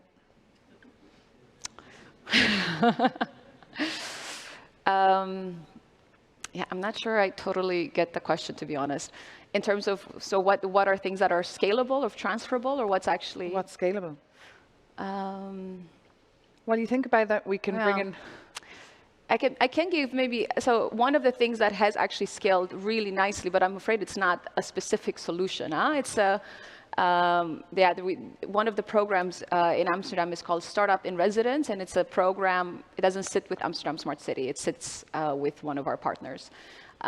So basically it's a way that the city government defines challenges and invites startups to solve them. And the startups sit inside the city government, and it's like an incubation program. At the end of the 6 months, the city becomes the launching customer. It's something that started in Amsterdam, and now many other cities in the Netherlands, but also ministries and provinces also use the same approach. Again, it's more of an approach. In terms of a concrete solution, I mean, I can also point to, we started with electrification of transport in 100 stations in 2009, and now there's 3,000 charging points all over the city. But I'm not sure I would call that per se, pointing to something concrete like that, it's a little bit tough. We also say, like, we don't think you can really, fix the city with an app, for example. So to us, it's not about a specific solution per se, but it's much more in how do you get these parties to work together on these topics that are so complex and that require so many things coming together and so many different solutions. Of course, the technology part is part of it, but it's much more in the collaboration and in the governance, I would say. Okay. Ramos, I'll just bring you in again if you have any last thoughts or inspiration or tips or advice you want to bring into the room, because you won't be joining us, unfortunately, now for the coffee break. So I'll leave you the last word. Okay. Yes, I think what our survey showed is that people are curious by nature. And I think it's a good idea to tease this curiosity and provide the needed answers and solutions to companies, to citizens. I think we identified the role, a need, I guess, for the role of a facilitator in the communication between decision makers, companies, and people. I think business support organizations such as chambers of commerce, but also other types of organizations could be this facilitator. I encourage people to start using this type of approach. I guess just in involving companies in this thought process and not leave them behind. Thank you. Okay, thank you. People are curious by nature. I will certainly adhere to that. Ramos, thank you so much there from the VAR Chamber of Commerce. Thank you so much for joining us remotely. And thanks to Tim, thanks to Cornelia, thanks of course to Dana. We'll be seeing Dana again a little bit later up here on stage. But for now, ladies and gentlemen, it's time to take a little break, have a coffee, stretch your legs, and also join the cross-cutting networking tables if you'd like to make connections and get to know like-minded cities. The cross-cutting networking tables are just out here on your left, the meeting room 5.3 on the left side of the lobby, and the 5 topics should be up there on your screen. If there's anything that you like, you can jump into that. So enjoy your coffee break, and we'll see you back here in 30 minutes, so at 12 at noon. Thank you so much for your attention.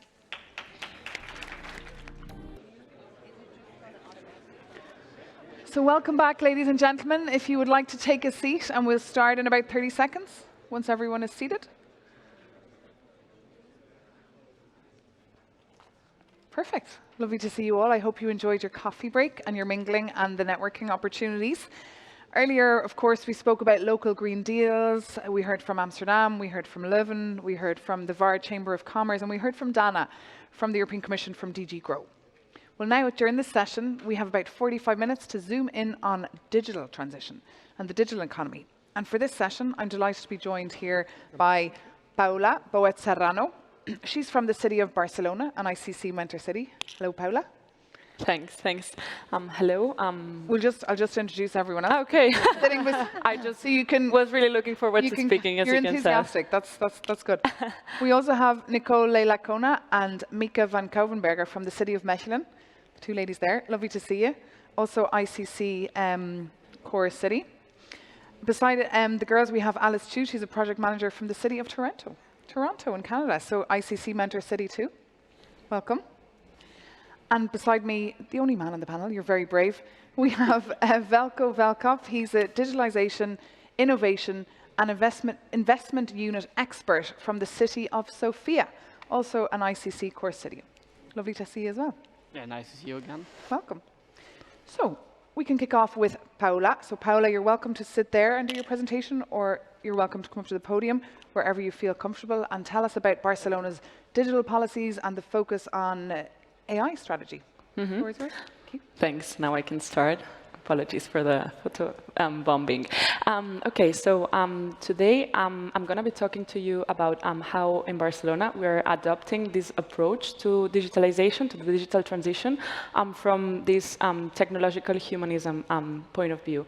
This has been an important focus for our digital policy, and I'm going to explain why in a minute. I hope this clicks. Okay, yeah.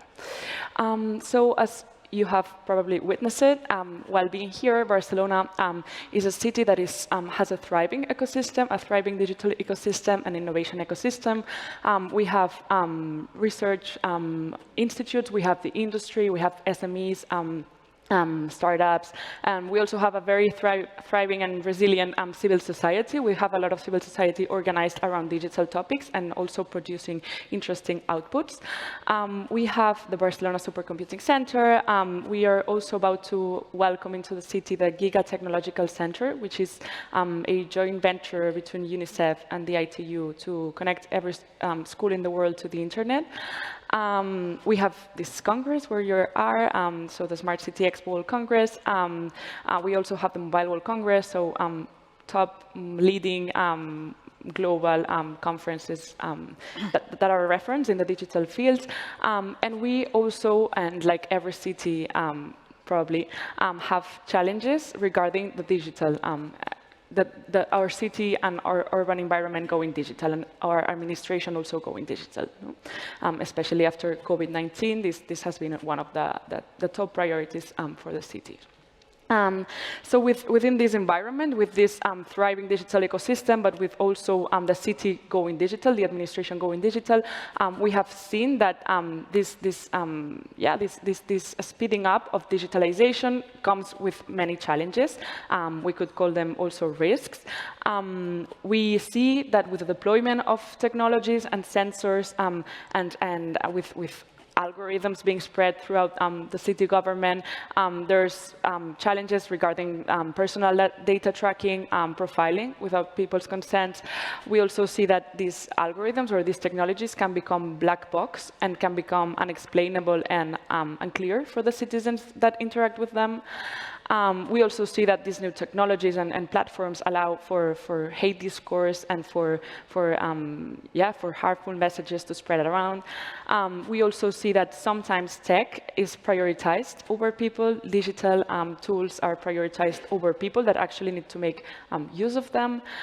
We also see that some systems are designed to optimize, not for everyone, for the vast majority, but maybe not for minorities that are not included in the design. And we, of course, see a great digital divide that is being, we like to say that the internet and access to the internet and to the digital capacity is no longer something that is nice and cool to have to watch Netflix, but something that gives access to other fundamental rights like employment or education, for instance. So this is to give you a bit of the challenge that we face, but we want to face it responsibly from the city, and we want to step up to be able to lead this transition in a responsible and people-centered way. No? And that's why we created the Cities Coalition for Digital Rights in 2018. And this is a coalition that was created with the city of Amsterdam and New York. And the idea with the city was, with this coalition, was to commit to a principle-based digital transition. In Barcelona, we adopted this, and we did this declaration for technological humanism. And you can see here the principles that we are ruled by. I won't read them all because I don't have time, but as you can see, they give a clear overview of the key areas that you need to take into account when you talk about a responsible and human-centric digitalization. And only recently, we actually launched it yesterday. We have been working on how to implement these principles, because principles are nice, but it's nicer to go towards implementation and to actually make them a reality. So I also recommend checking this out for anyone who's interested on how a city can implement a human rights-based approach to digitalization. This was work done with UN Habitat also, with the support of the UN, and Eurocities and UCLG. So I think this is also nice to have in the radar.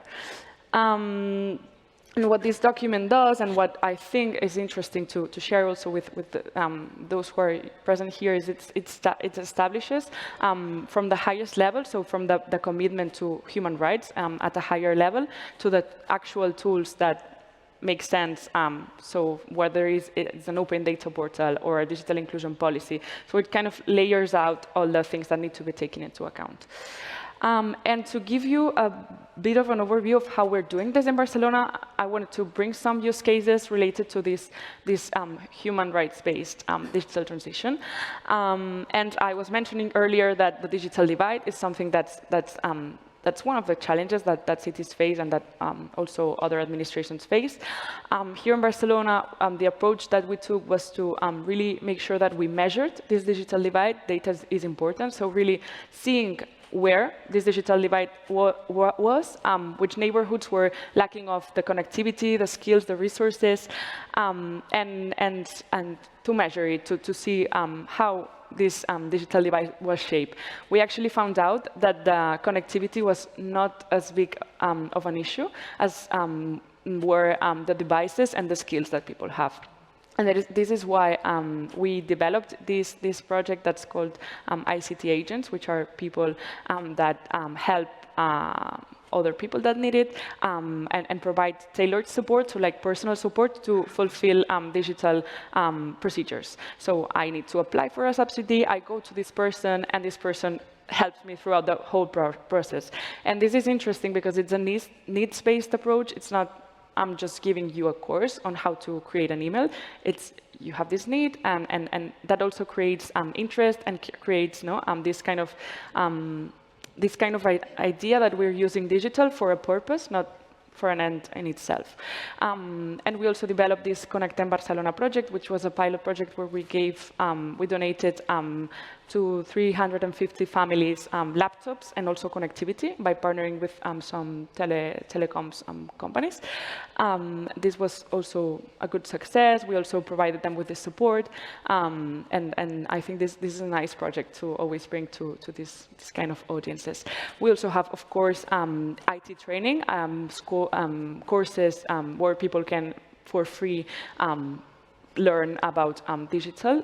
We have from the most basic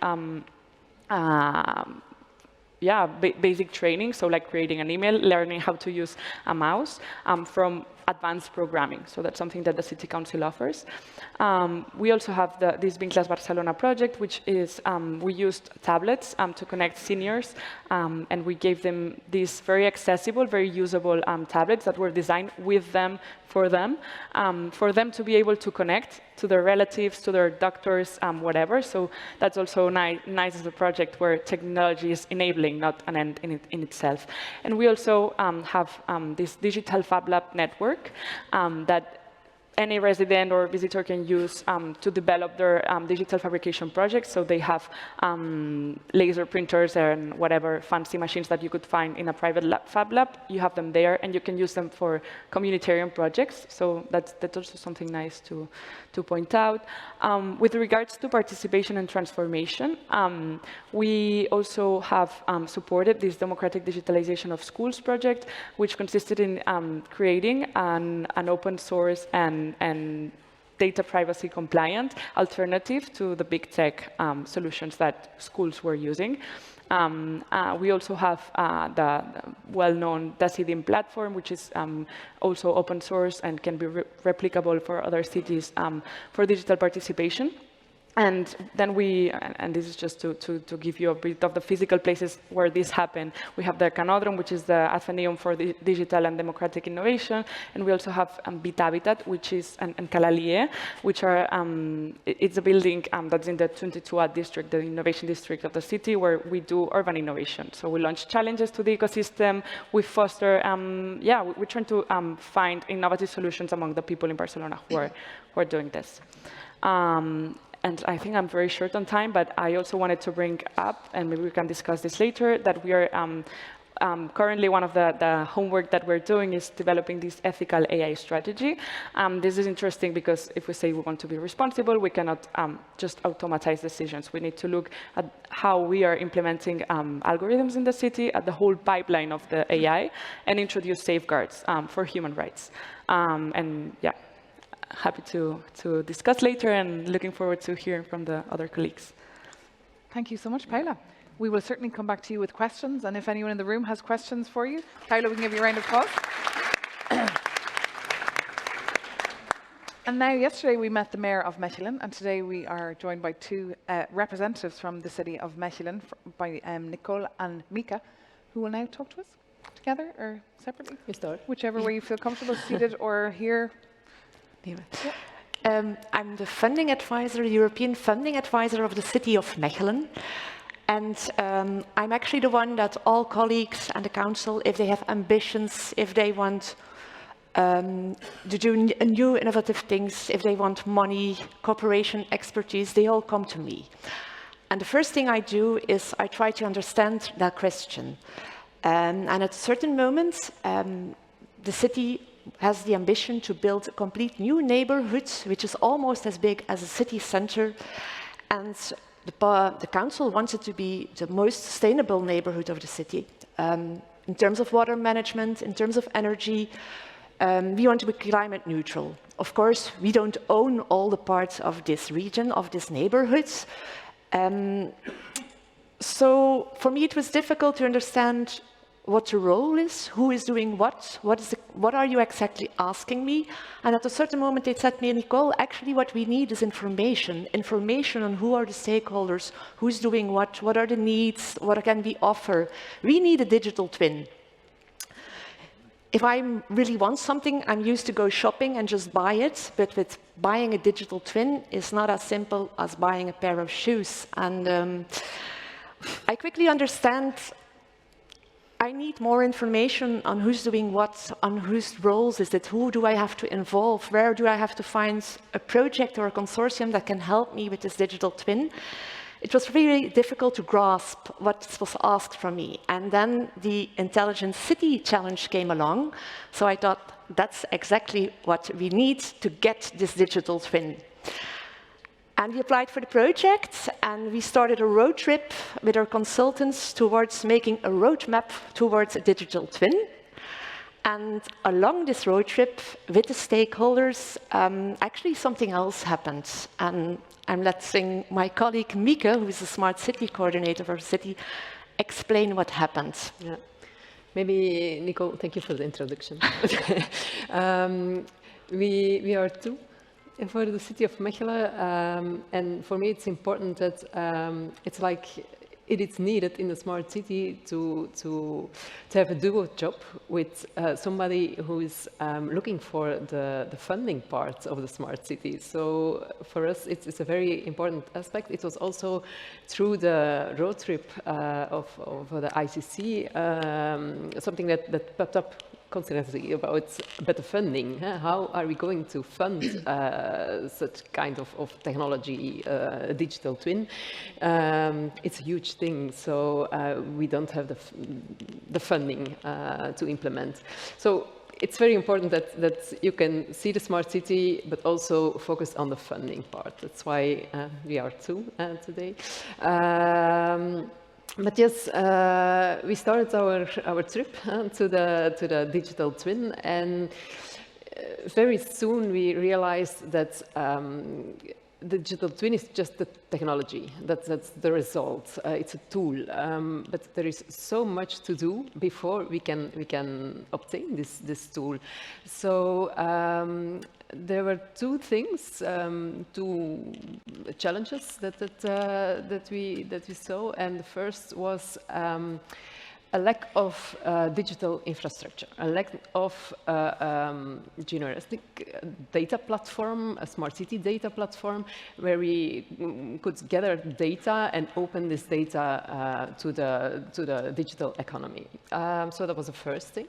The other thing was a very active ecosystem of SMEs, startups, who wanted to cope the bigger challenges, the big climate challenges, together with the city, because we realized that like a local government cannot control these challenges alone. So we need to activate this ecosystem.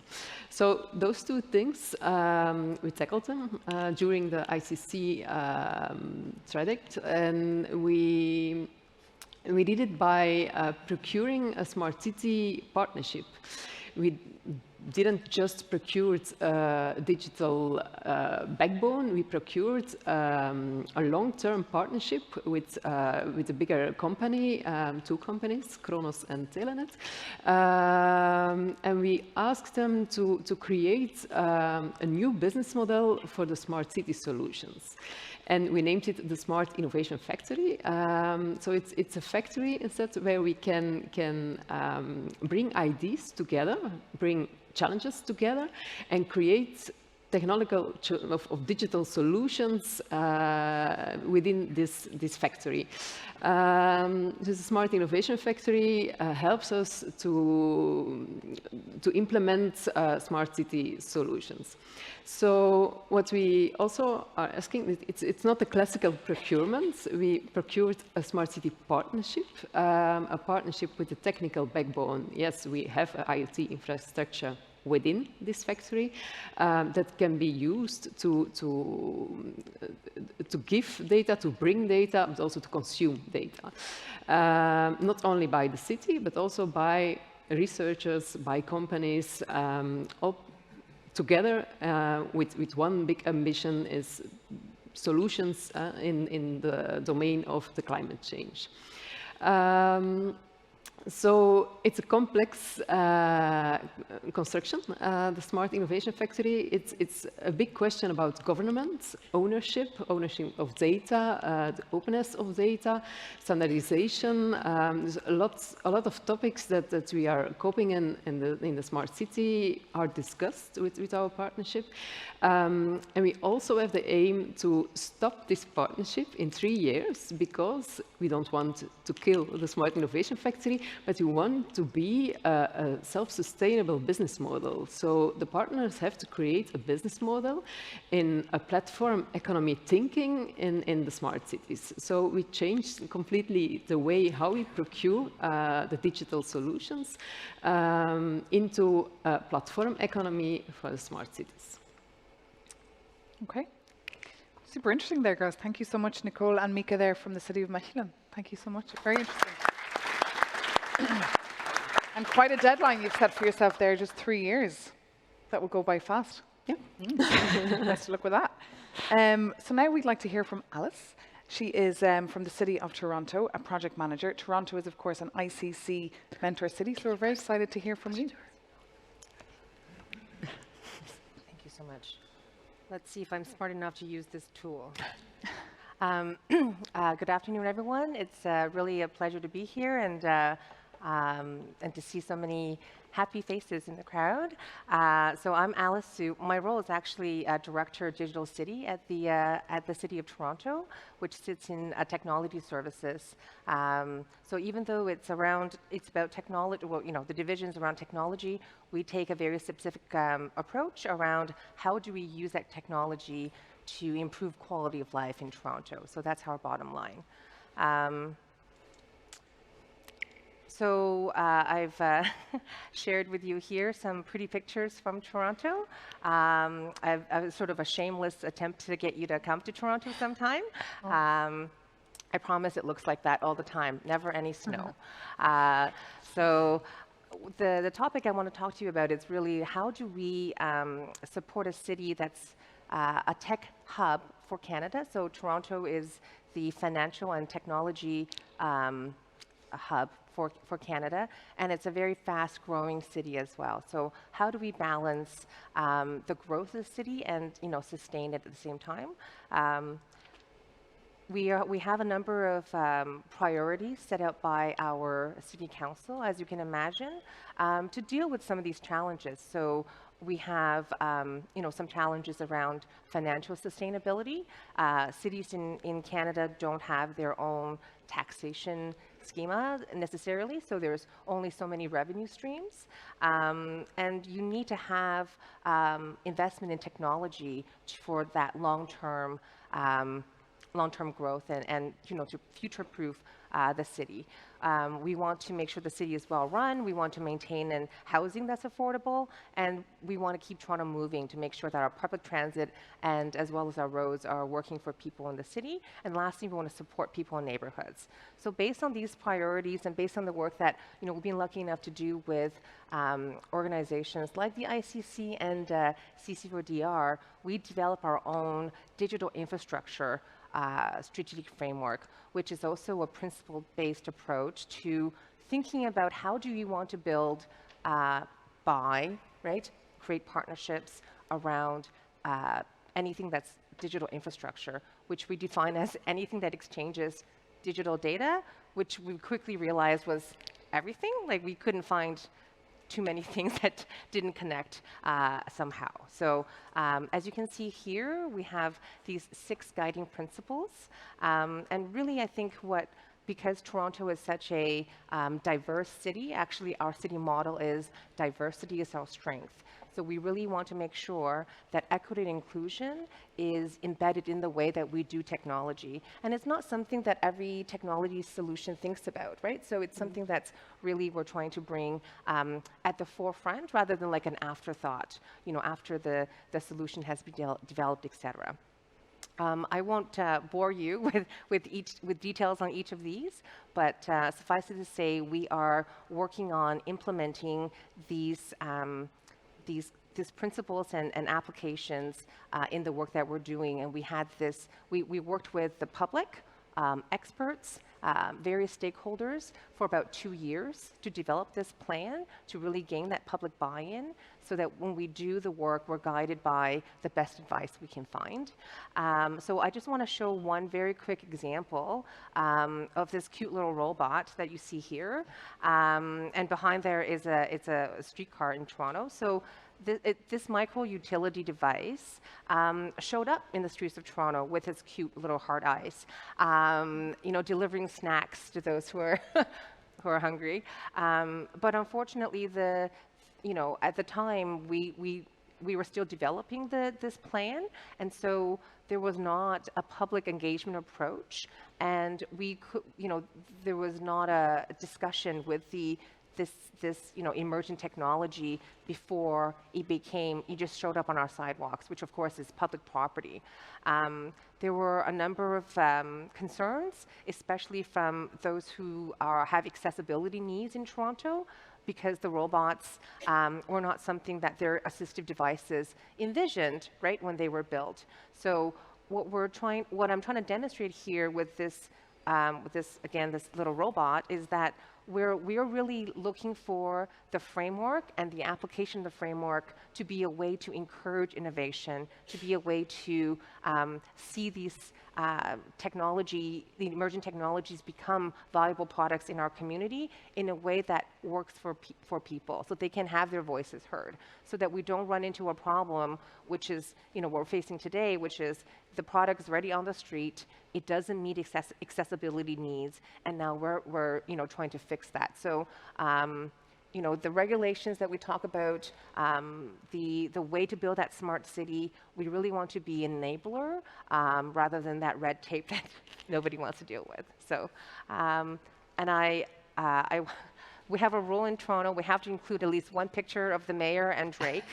Otherwise, I can't go home. One more sort of shameless plug for Toronto. Thank you so much. Cool. Thank you so much, Alice. See there. Yeah.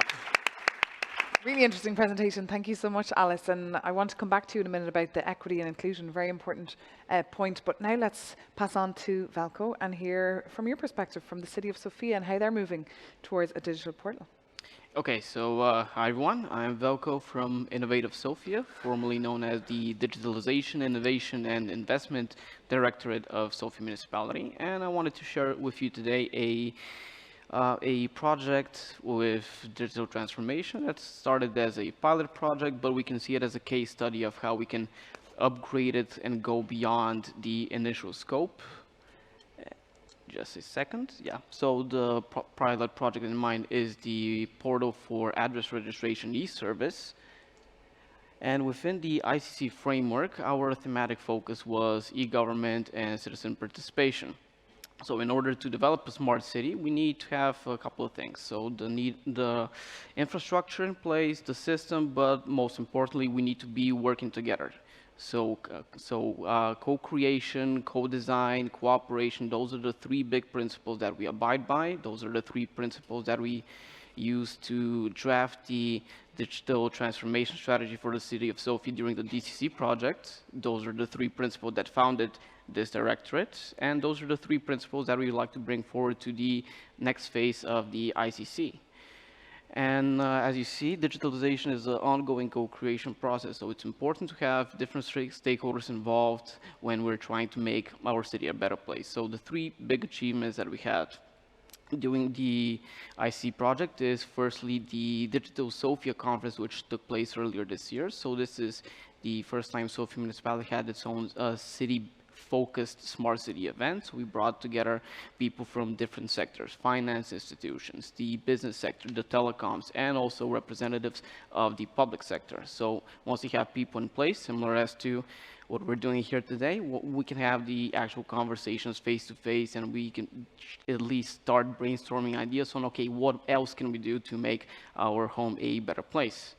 The second good achievement I would like to share is the Sofia Chooses initiative, which is a new, now an annual initiative where citizens can put up their own proposals for investment projects, and then the citizens can vote on which project should be implemented. So now it's running two years in a row, with this year it being the thematic focus of green and sustainable developments. We have 4 projects that's won the support of the people, one already being implemented, which was a River Plaza Festival, and the rest should be coming soon in 2023. And lastly is the phase 2.0 of the e-address portal, which I'll talk to you about in a bit. But the idea is that in the beginning, this project started with trying to improve on municipal services being offered in the online space. So the current the legacy systems that were in place were not really as effective. There was also little awareness and little use. So in consequence, not a lot of people were using them, which illuminates that there is a much needed need for digital transformation within our own capacity for e-governance. Because, for example, with the old service, you would have to go to one of these places in the municipal district and pick up your certificate, which kind of defeats the purpose of having an electronic service. So instead of having a digital service, you have digital that was made, you have a service that was made digital, my bad. And the phases that we went about with this. So during the research, we gathered 50 people, either people from the city of Sofia or from the district's municipality teams. We talked to them, we tried to get more of their perspective and trying to incorporate it with conceptualizing a prototype. We tested out the prototype with people, trying to figure out, okay, what would be the optimal service journey for every user.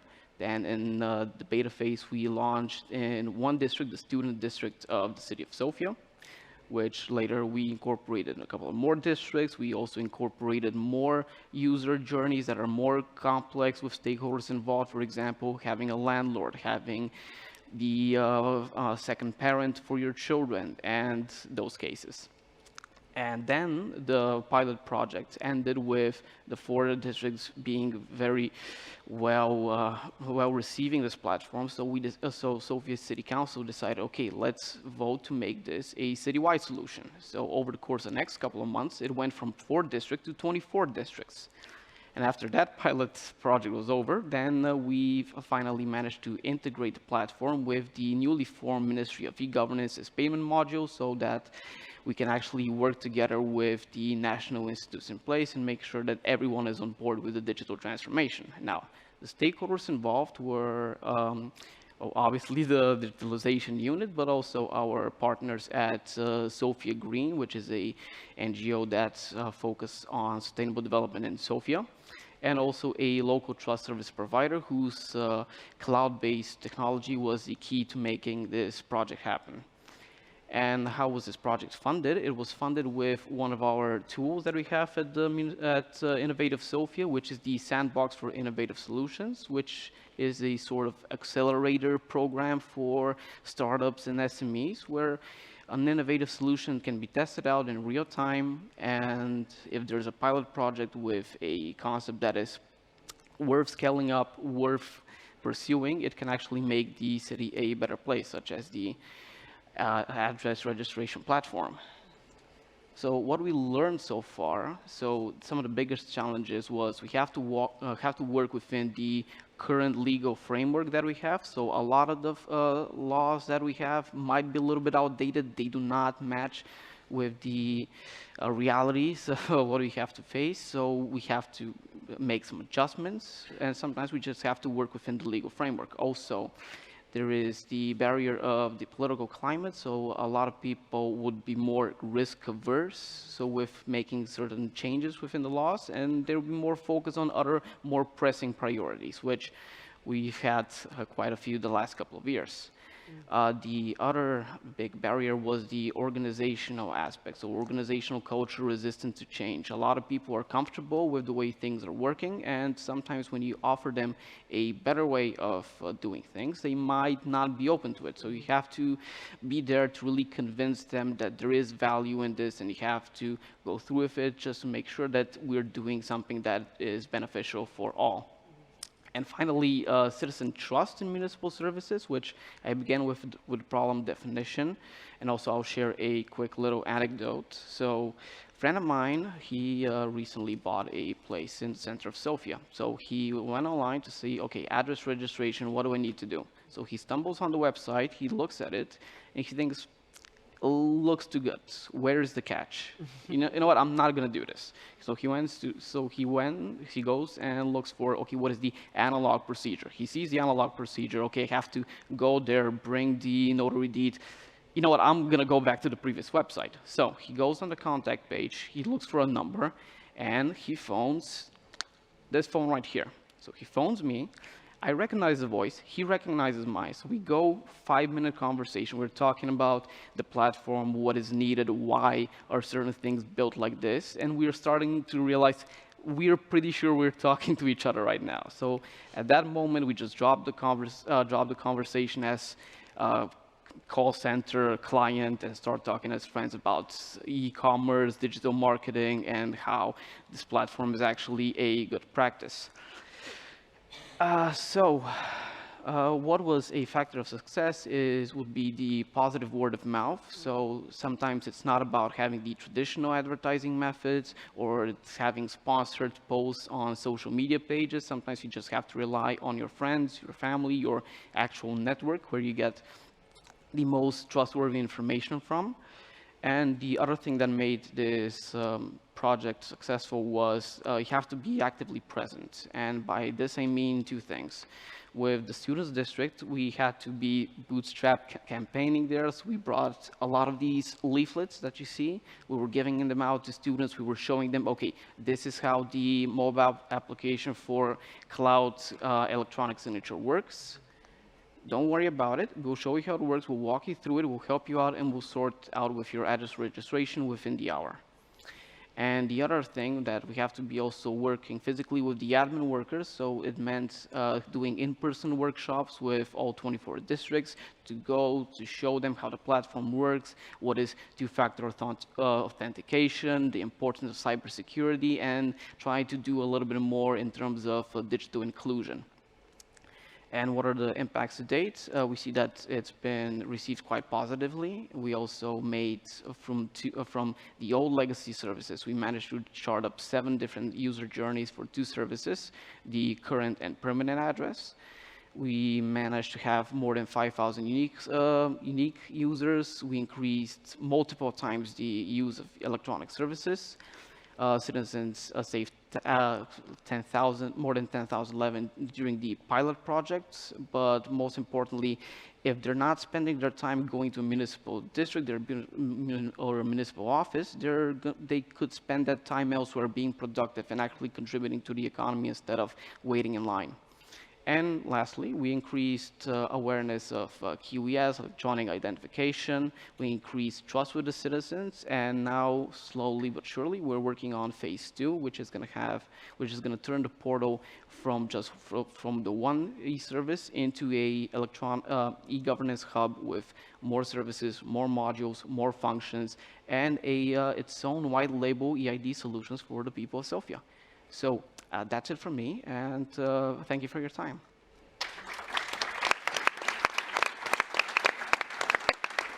Thank you, Valko. Any questions for Valko or anyone else up on stage? I'll keep an eye on the floor, and in the meantime, I'm going to ask you a question about that resistance to change. What about the older generation? How did you reach them?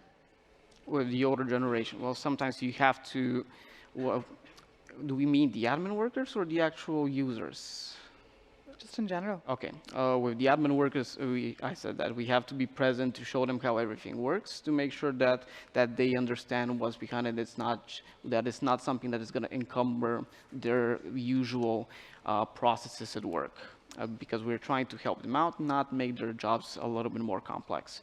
With the older users, sometimes you have to either explain them over the phone or just have someone there that they can rely on to talk through this.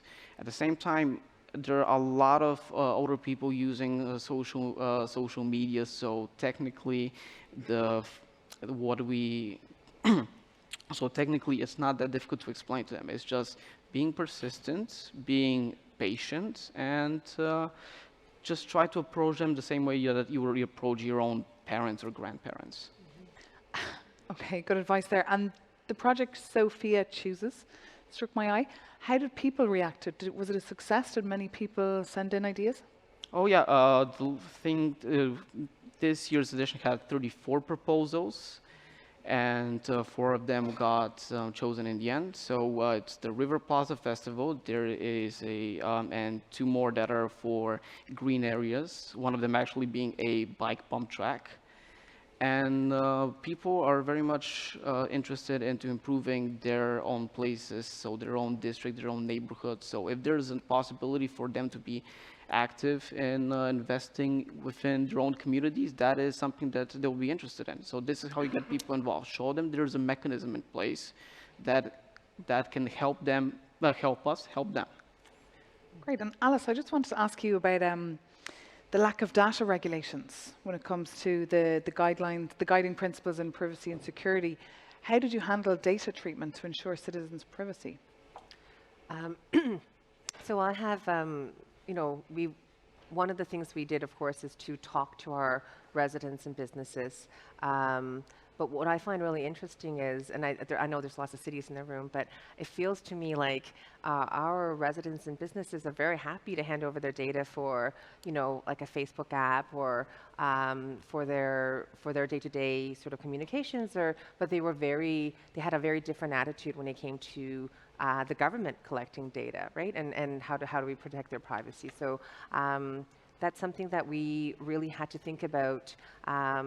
And at the end of the day, I think a big part of it is communication and that education, because I think we are really trying hard to shift the conversation away from why are you collecting my data, which it puts really the cities on the back foot, so to speak, and really sort of reactive to explaining the value and the rationale for the data collection, especially when it's necessary, and how it goes into better city building. So the privacy conversation is obviously important. We also have to work within the legislations as they are, many of them written in the 70s, or where it's a very very paper-based. So, not a sort of digital native privacy legislation in Canada at this point. So working within the rules as they're set out and really having, changing the perspective around that privacy piece, rather than, of course, we have adhered by the rules around privacy by design, right? But at the same time, really having a different conversation so that it's not just about, why are you collecting information? It's more about how do we use that together for better city building. Okay. Just looking around the room, we have a question from the gentleman there with the red tie. And Carla beside. Just introduce yourself, please. Yes. Yeah. So my name is Saverio Romeo. I'm the lead expert for Derry, Londonderry, Northern Ireland. I have two questions. Or can I do both of them? Yeah, once they're not too long, go ahead. Yeah. So the first question is for Barcelona. I would like to understand a bit more about their indicators when they measure and assess digital divide. If you have indicators, not the classical one, the connectivity, the number of computers, if there is something else that you are bringing into the framework, also in light of emerging technologies you are applying, you were talking about AI. So this is the first question. The second question is about the Smart City Innovation Factory. Maybe I misunderstood, I want to clarify. So you are building this new area in the city, and you have asked Talent and Kronos to develop a local digital twins fed by data from IoT deployments in the area, and you're asking them to use that LCD, that is basically real-time digital twins, to develop new business models on which companies can work on. Is that correct? So the Smart City Innovation Factory is not a physical building. Yes, okay. Okay. Thank you so much for your questions, Paula. So that first question there on how you detect the digital divide in the city of Barcelona. Mm-hmm. I think this is an interesting question. We don't have like an answer, because I think that the data about the digital divide needs to be updated, and we need to continue to have the discussions, because as the meaning of what it means to be digitally excluded or included shifts also. In early years, we were talking just about connectivity. Now we're talking about meaningful connectivity. We're also talking about harnessing digital technologies, so making the most out of them, not just using them for, sending WhatsApps or tweets, which is also legitimate, but we want also to use them as enablers. So these are the indicators that we map out. So we map whether people have connectivity at home, the speed that the connectivity is, whether they can afford it. So one nice, or well, one curious fact is that in the city, only 1% of the families, of the households, don't have access to the internet connectivity due to economic causes. So this is interesting because the amount of people that are not connected to the internet because of economic factors is very low. It doesn't mean that for them it's not important, but it's there. And then also we map out the capacities, the skills. So whether you know how to use basic tools, but whether you also are autonomous, feel confident. I also think that this is an important thing to be able to tell whether people can do technologies by themselves, they need support. That also helped us shape this program with support and capacity building. And also the uses, why you use the technology for, and that's something that we focus on a lot. And we ask the residents that we did the survey, so whether they were using it for government administration procedures, whether they were using it for education, social media, so all the users applying for jobs, searching for employment, and that also helps us shape these policies, to introduce digitalization and digital tools as something that enables, but not as the main objective of the policy. Okay, any more questions from the room? A half a hand there, no? No? If no more questions from the room, I would just like to then ask you all just for like a 30-second or 1 minute piece of advice or a main takeaway, tips that people should take back to their cities when it comes to this digital strategy. Alice, would you like to start?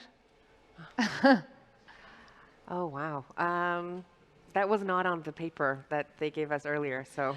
No, but it's something that they will talk about tomorrow when they're back home. What little piece of advice should they bring back with them?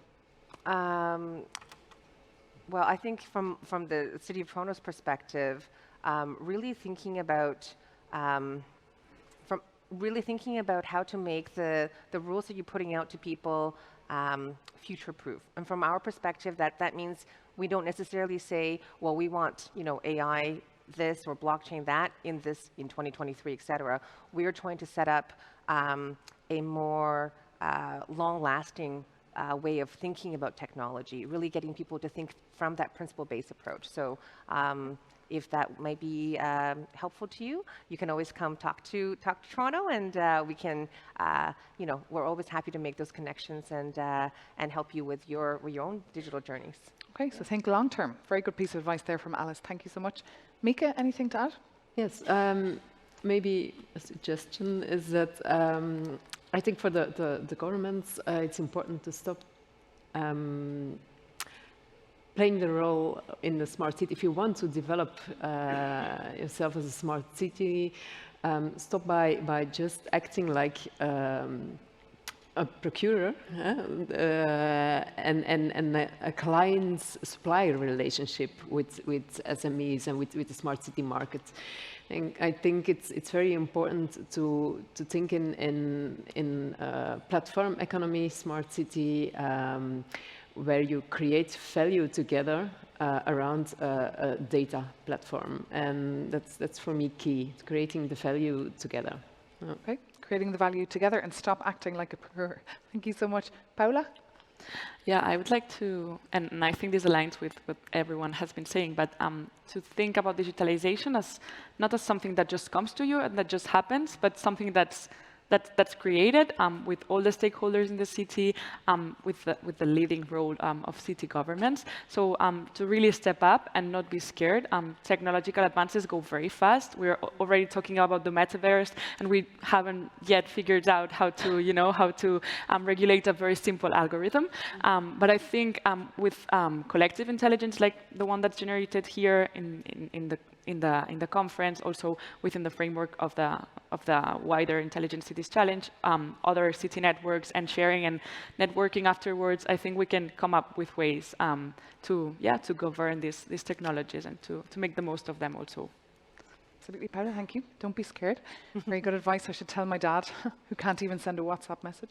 Velko, we'll leave the final word with yourself. Okay.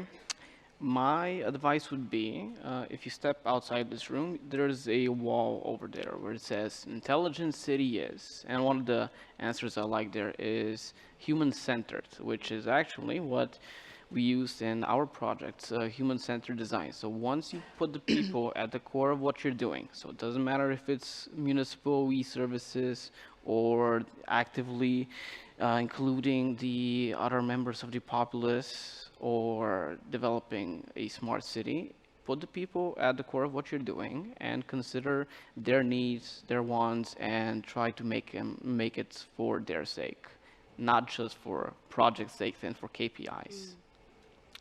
Okay, thank you so much, Velko. And of course, that wall can be used during the lunch break, which is nice. So thank you so much, Velko. Thank you, Alice. Thank you, Mika. Thank you, Nicole. And thank you, Paula. Thank you so much to you all for your attention. Thank you to the gentleman over there for your question. Now it's time to enjoy your lunch break, and we'll see you back here in 1 hour, 30 minutes, so at 2:30. And then we'll be crossing over to Brussels to check in with the European Commission for a couple of presentations and hear more on specific areas. So I'll see you back. Enjoy your lunch in the meantime. Thank you. Hi everyone, good afternoon and welcome back. I hope you had a lovely lunch, a nice long lunch, and enjoyed the opportunities to chat among each other. So now it's time to concentrate. So get ready for an intense session, focusing in on the proximity economy and the role of industrial ecosystems. For this, as I told you earlier, we'll be crossing over to the European Commission in Brussels to hear presentations on the transition pathways and skills partnerships of various ecosystems. So in the field of tourism, construction, proximity, social economy, and retail and agri-food. After that, we'll be hearing some feedback from 2 different cities, one in Finland and one in Portugal. We have 2 gentlemen sitting up here waiting for that. That's Daniel and Kari from Porto and Puri. But first, it's time now to go over to Brussels, as promised, who our colleagues there are standing by. We have Karel van der Poorten, Policy Officer from Social Economy, DG Grow at the European Commission. Karel will be focusing on proximity and social economy. Then we'll be hearing from Elektra Papadaki, focusing on construction. Elektra is a team leader with construction DG Grow at the European Commission. Then we'll be hearing from Blaga Popovo, a policy officer on food, retail, health at DG Grow at the European Commission. And last but not least, we'll be hearing from Eleftheriadou on tourism, a policy officer focused on tourism at DG Grow at the European Commission. So thank you all for waiting for us. We're looking forward to your presentations. We can start perhaps with Karel.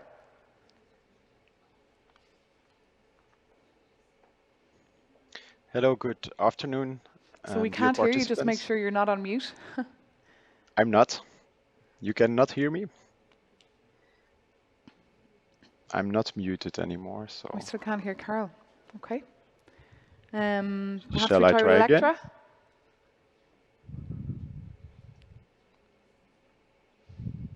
Shall I try again, or no? Can't hear Elektra either. Okay. What about Blaga? Can we hear Blaga? Yes, hello, good afternoon. Can you hear me? No. And let's try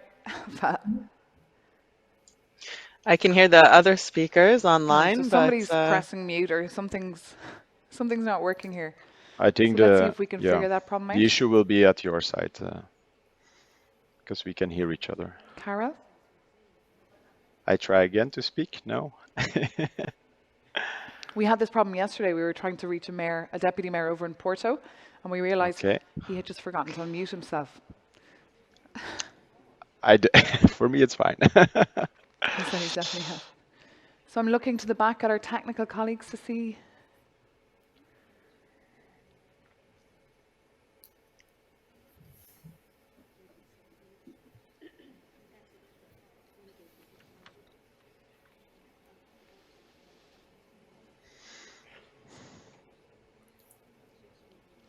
So the plan here is we'll be hearing individual presentations from DG Grow there, from the European Commission, and then we'll have more of a Q&A then with the cities afterwards, where you'll have the opportunity as well to ask some questions.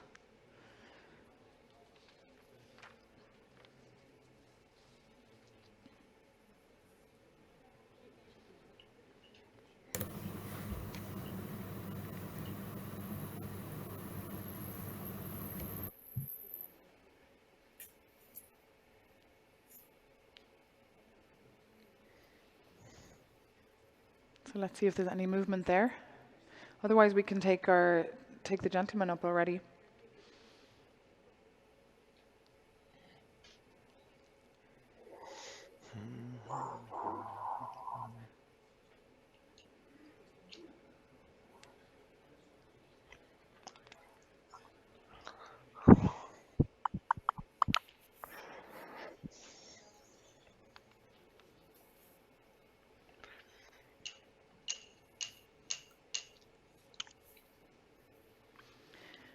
So apologies for this technical difficulty.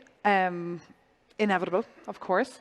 Technology is a wonderful thing, but sometimes we humans are better because we can physically talk. And we have 2 physical men here with us. So I mean, perhaps we'll just kick off with yourselves who are here physically with us in the room, with Daniel from Porto and Kari from Poro. Daniel will be talking about reducing, recycling and circulating organic waste, and Kari will be talking about the path towards a proximity economy and low-emission energy systems. So, gentlemen, would you like to join me up here on stage? Give them a clap.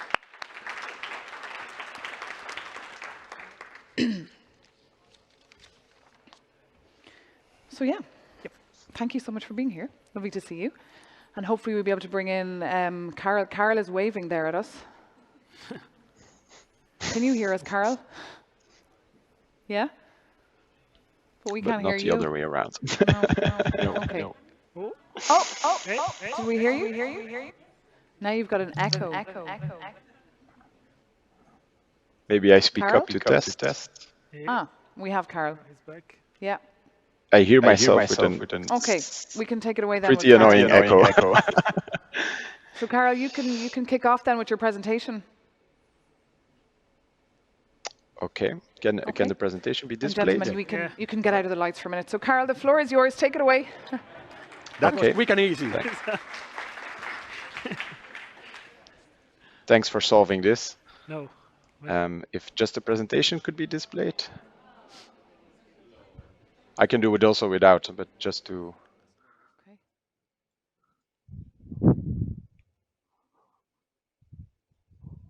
We could hear Carol perfectly.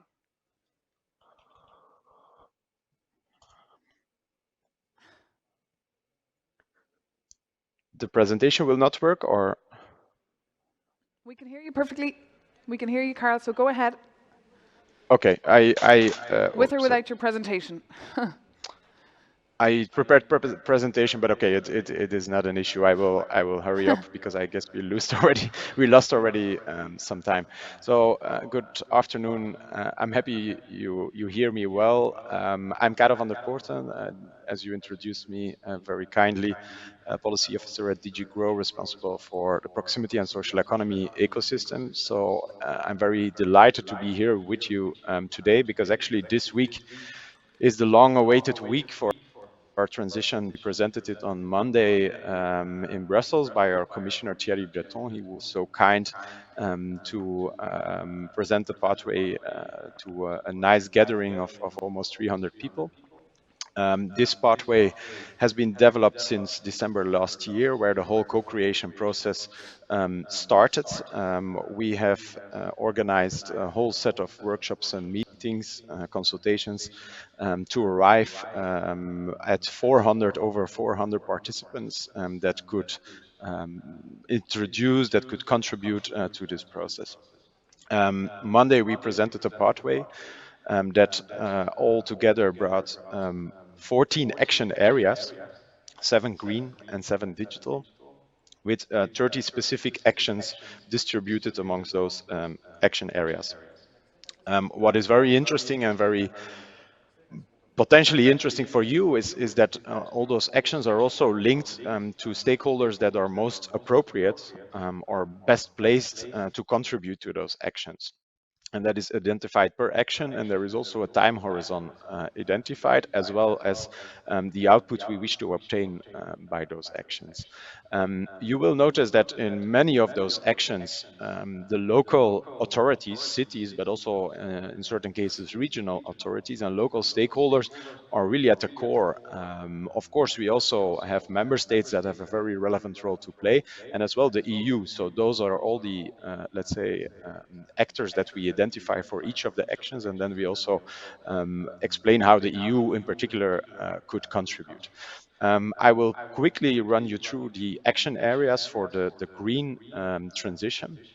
In my slides you would have normally a nice overview, but I understood that will not be possible to... in the meantime the slides are there. Okay, that's that's helpful. So if you look at the action areas, you will see on the left side the action areas for the green, for the digital transition, which is of course the first one, explaining how the platform economy could also be let's say a business support, but also a source of new business models for the local economy, for the proximity economy, but also for social economy business models, such as for example platform cooperatives, local crowdfunding initiatives, civic crowdfunding, impact investments, etc. The second action area talks specifically about data maturity and the option of data-driven business models that can also thrive at the local level.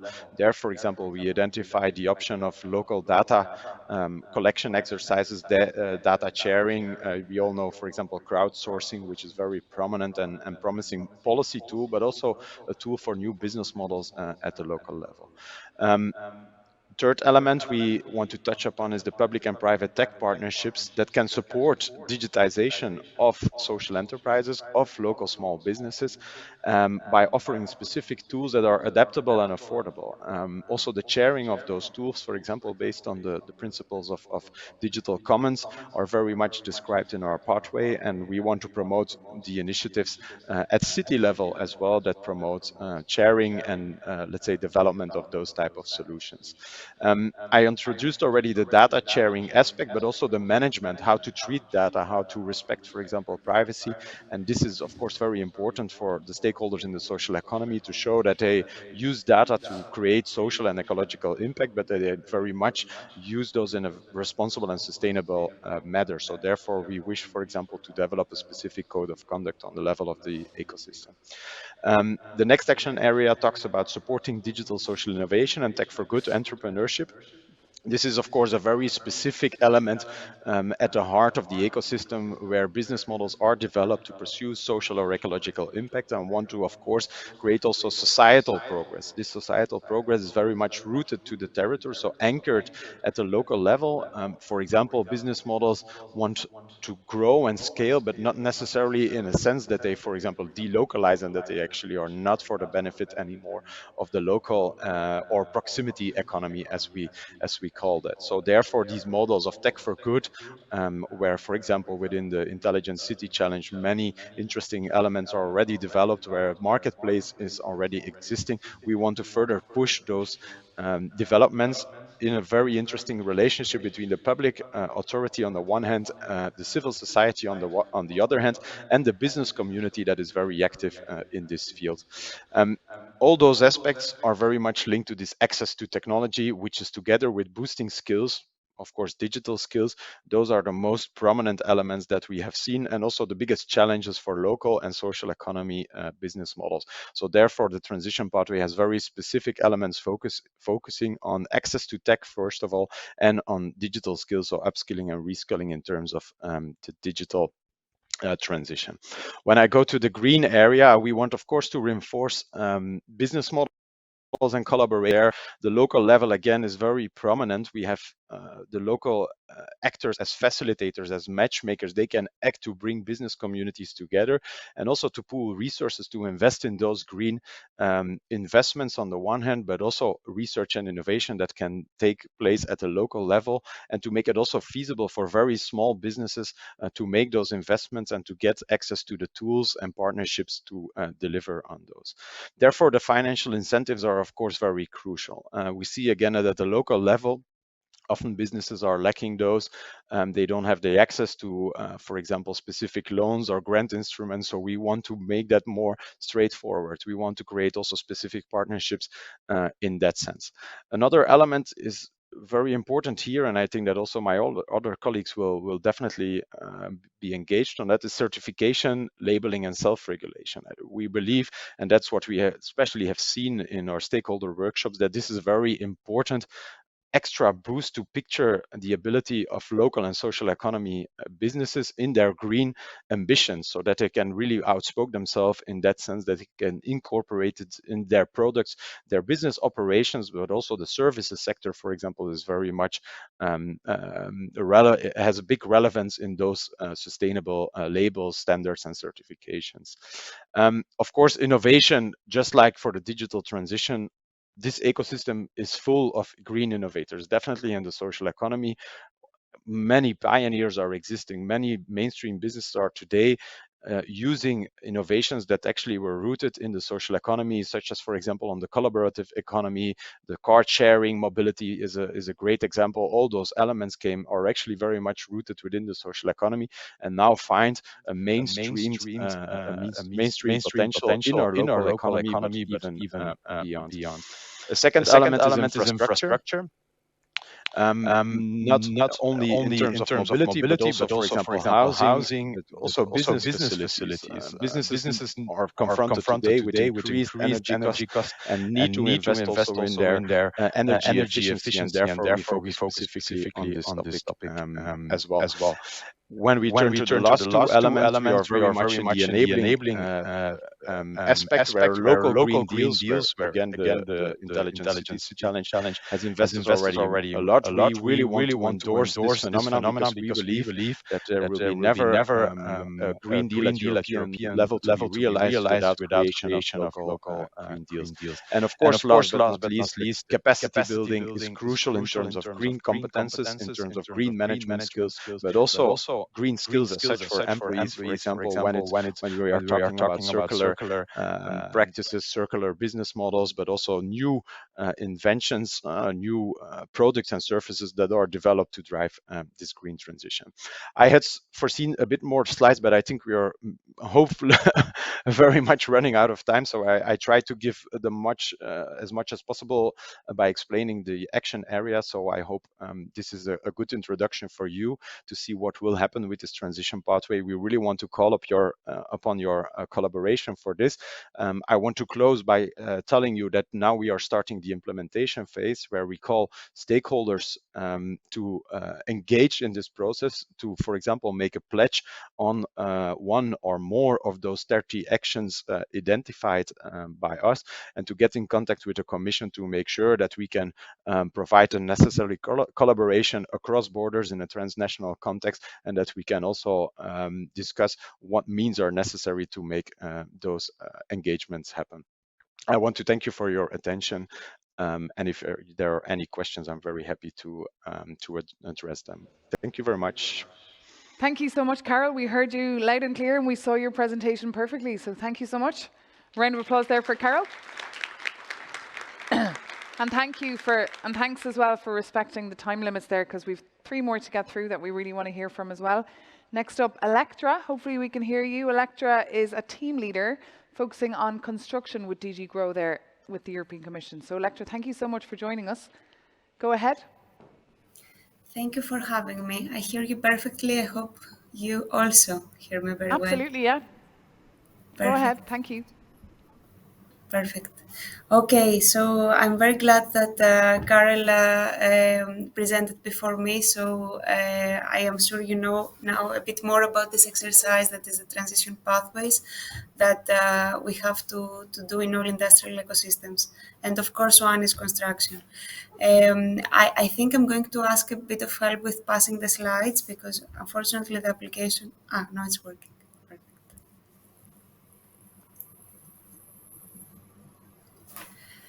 So some information on the construction ecosystem and what we define as this industrial ecosystem. So a very large ecosystem, the second most important in economic terms in Europe. Construction is composed by 5.3 million firms, 99.9% SMEs, 90% micro-enterprises, so companies with up to 9 employees. Construction is offering jobs to 24.9 million people in Europe. And talking about construction ecosystem, we're talking about all activities during the life cycle of buildings and infrastructure. We're talking about, of course, architectural and engineering services, operation of buildings, facility management, landscaping, preparation of site, but also all of these professionals that we all know as citizens in our everyday lives, people that are doing installations in buildings, plumbing, completion, finishing, and everything else. Construction as a sector is part of a very complex policy and regulatory landscape. Of course, very important is the industrial strategy. We're speaking about an industrial sector. So in Grow, we're working for its competitiveness always.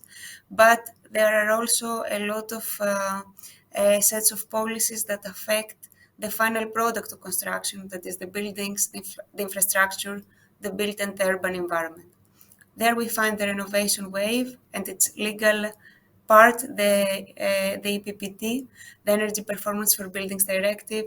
We find the Climate Adaptation Strategy, the Circular Economy Action Plan, but of course, we're also finding the Construction Products Regulation, the Skills Agenda. Construction suffers greatly in terms of upskilling, and also the Data Act.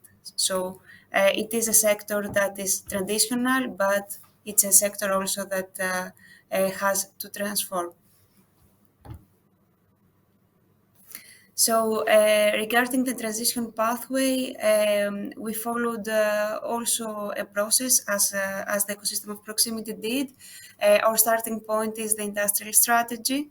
After that, we brought together our stakeholders. When I say our stakeholders, I mean mostly industrial stakeholders, but also representatives from member states, academics, researchers, standardization bodies, and others, to discuss, first of all, the main challenges and opportunities for construction. And we ran a series of thematic meetings. Last year, in December, we published a staff working document where we present the views of the Commission and also the views of our stakeholders and information that comes from years of studies and collection of data for the ecosystem on how we see that the green and the digital transition, as well as resilience of the ecosystem, can be achieved. We opened this staff working document to consultation. So we collected written input, but also we ran workshops with different communities like the New European Bauhaus community and discussed it in other events. Right now we have a lot of input in our hands, and we have already started working, having working meetings in very, very specific topics that affect the future of the ecosystem. An example of this is the role of circular economy in stabilizing the supply of materials. Right now, construction is facing an enormous crisis, as you all might know, or other topics are the use of digital tools for the green transition and others. And our planning right now is to publish the transition pathway for construction in the beginning of 2023, and we're looking towards February right now. So I mentioned a lot about the policy framework and the work that we are doing, and maybe this sounds a bit high level and very far from the reality that you're facing in urban level, but construction is a sector that depends a lot on the local situation, the local conditions, and the intervention of local authorities. We expect to see from your side also uptaking these commitments and these objectives, especially regarding the twin transition and the resilience. And to be more concrete, in terms of greening, we see that in order to enable circular economy in construction, in order to achieve recycling of products, materials, equipments, we need recycling facilities in the local level. We cannot recycle internationally, it's very complicated, but we can achieve a lot if in local or regional level we can have recycling facilities for construction products and materials. Another aspect where municipalities can have a contribution is when they lead by example and when they reduce consumption in public buildings. And before doing that, it's always very important for citizens that you communicate information about the performance of your buildings and the commitments that you take for the future.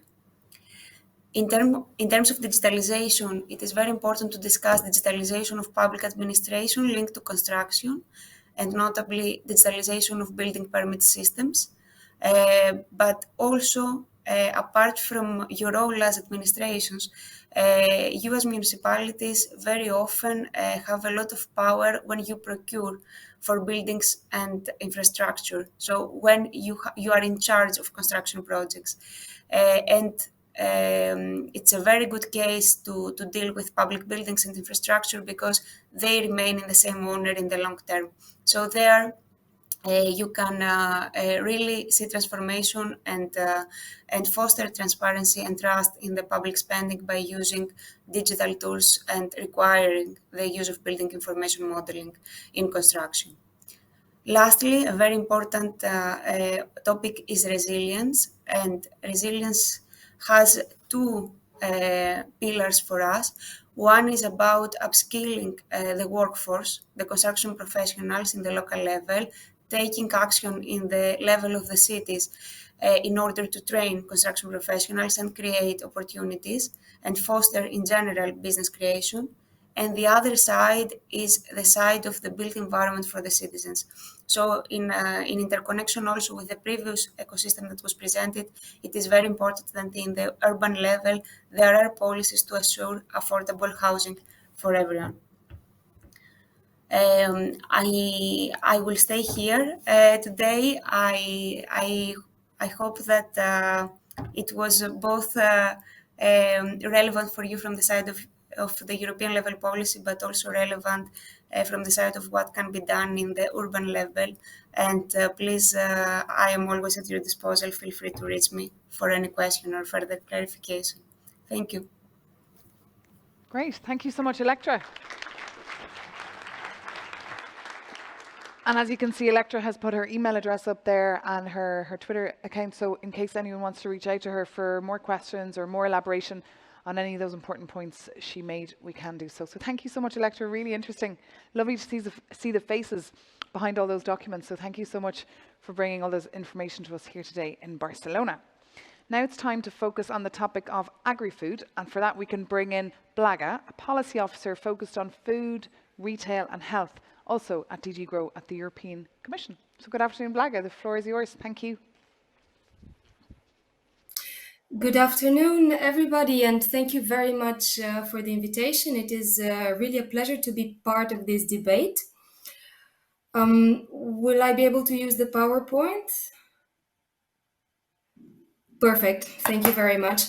So let me perhaps also start by quickly presenting to you the agri-food ecosystem, which we call ecosystem and not industrial ecosystem, because as you can imagine, it is, we tend to think that it is quite special because it has the industrial element, but it is also, of course, including primary production. So farmers, fishers, foresters, and this creates an important symbiosis, but also quite a level of complexity of the functioning of this agri-food ecosystem. So what you can see on this slide is what we consider roughly as part of the ecosystems. 10 million farms in the EU and 22,000 agri-food cooperatives. On the food industry side, 289,000 food processing companies, food and drinks, the majority of which, more than 99%, are actually small and medium companies, but important big food industry players in the EU.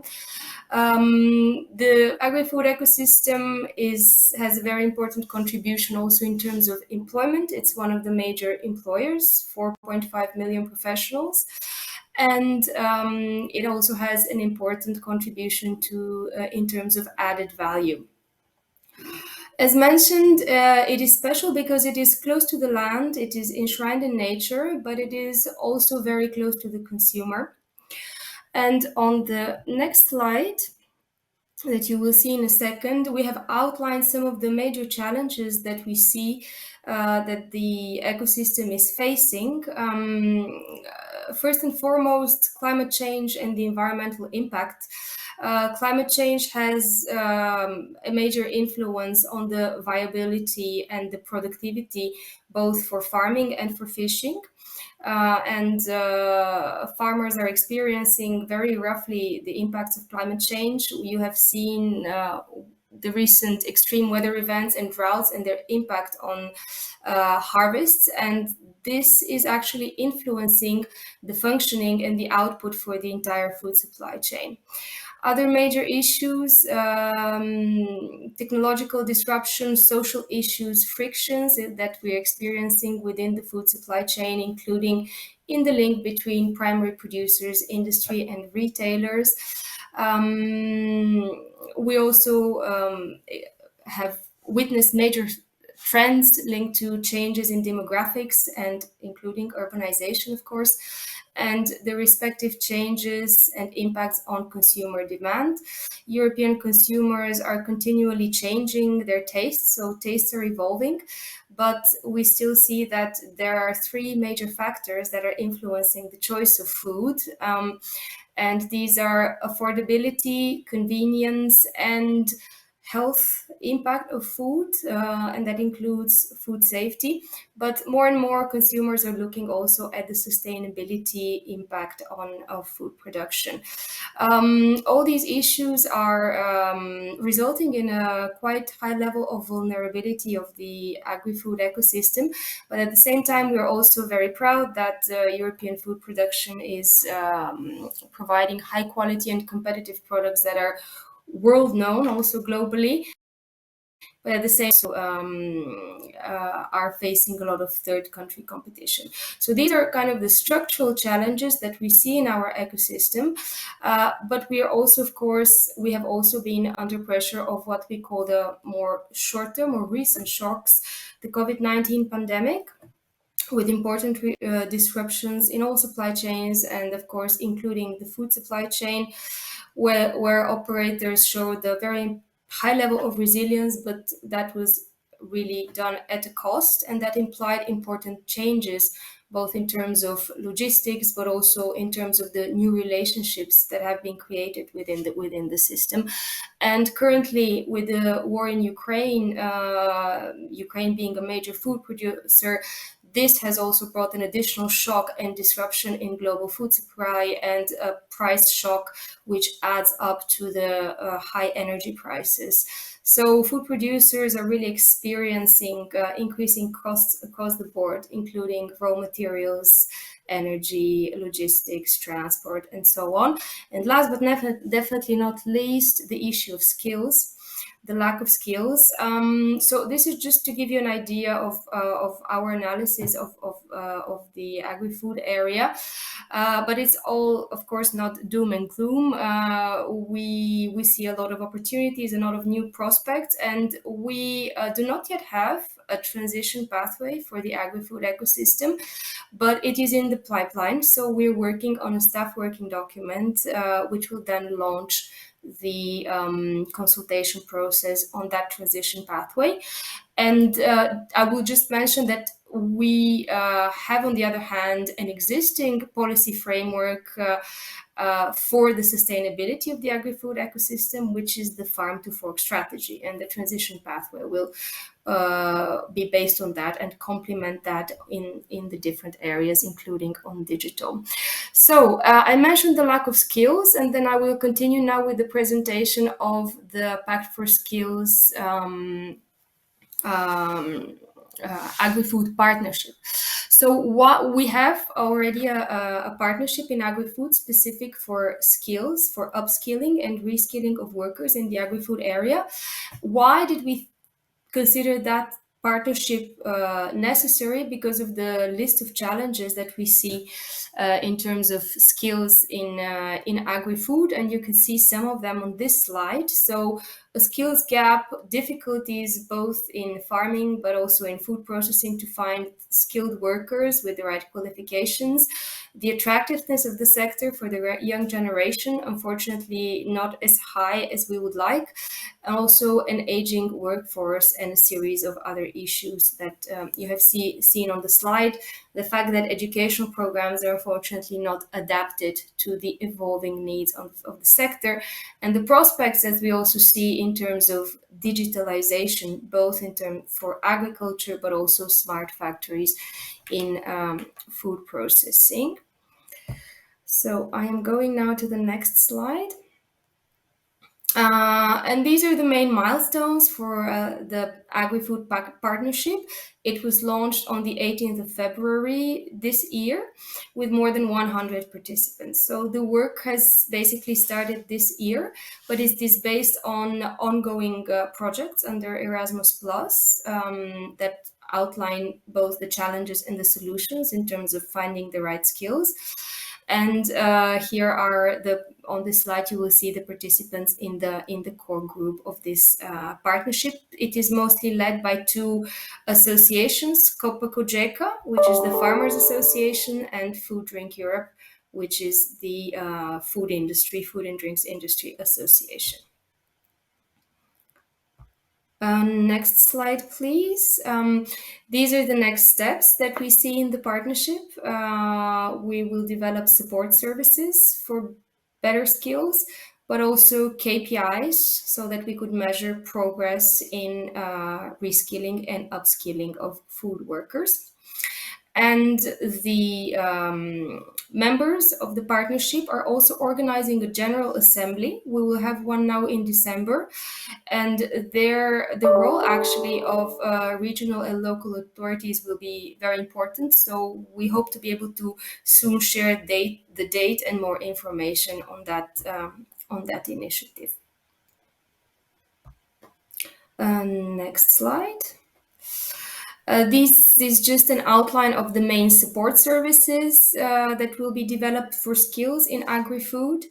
So a networking hub for partnerships, a guidance hub to provide technical expertise, knowledge exchange hubs, and also communication services in relation to the pact. And I am coming perhaps now to the most interesting part for you. Can I have the next slide?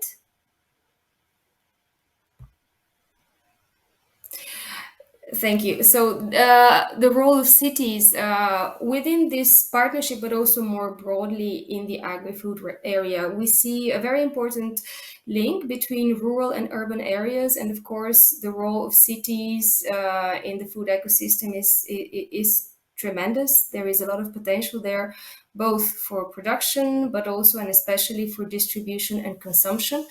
I will perhaps mention three major areas. The first one is, of course, the role of cities in creating the right food environment. That is particularly important for us as citizens to be able to also choose the right food and kind of nudge towards the shift to more nutritious, healthy, but also more sustainable diets. It is important to mention that the agri-food ecosystem has close links to the tourism and the retail ecosystem, of course. And another area is urban agriculture, and that is both in terms of production within cities, which is a bit perhaps of a new area, but also production of food in peripheral areas. And the third aspect would be the fight against food waste. And we are very proud to see a lot of cities actively participating in the EU platform on food loss and waste. The role of cities specifically in the Pact for Skills Agri-Food Partnership, regional implementation of the Pact for Skills is a priority. Regional skills partnerships are being set up currently across the EU. As mentioned, you could be a part also and participate in the assembly. And within this pact, we think it's very important to coordinate so that we could build on existing initiatives on skills that already exist at city level.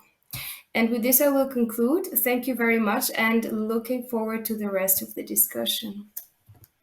Great. Thank you so much, Blaga. Very interesting presentation there. Thank you so much, Blaga. Thank you for joining us. And we will, of course, send all these presentations to you all that you can have a closer look as well when you're back home in your city.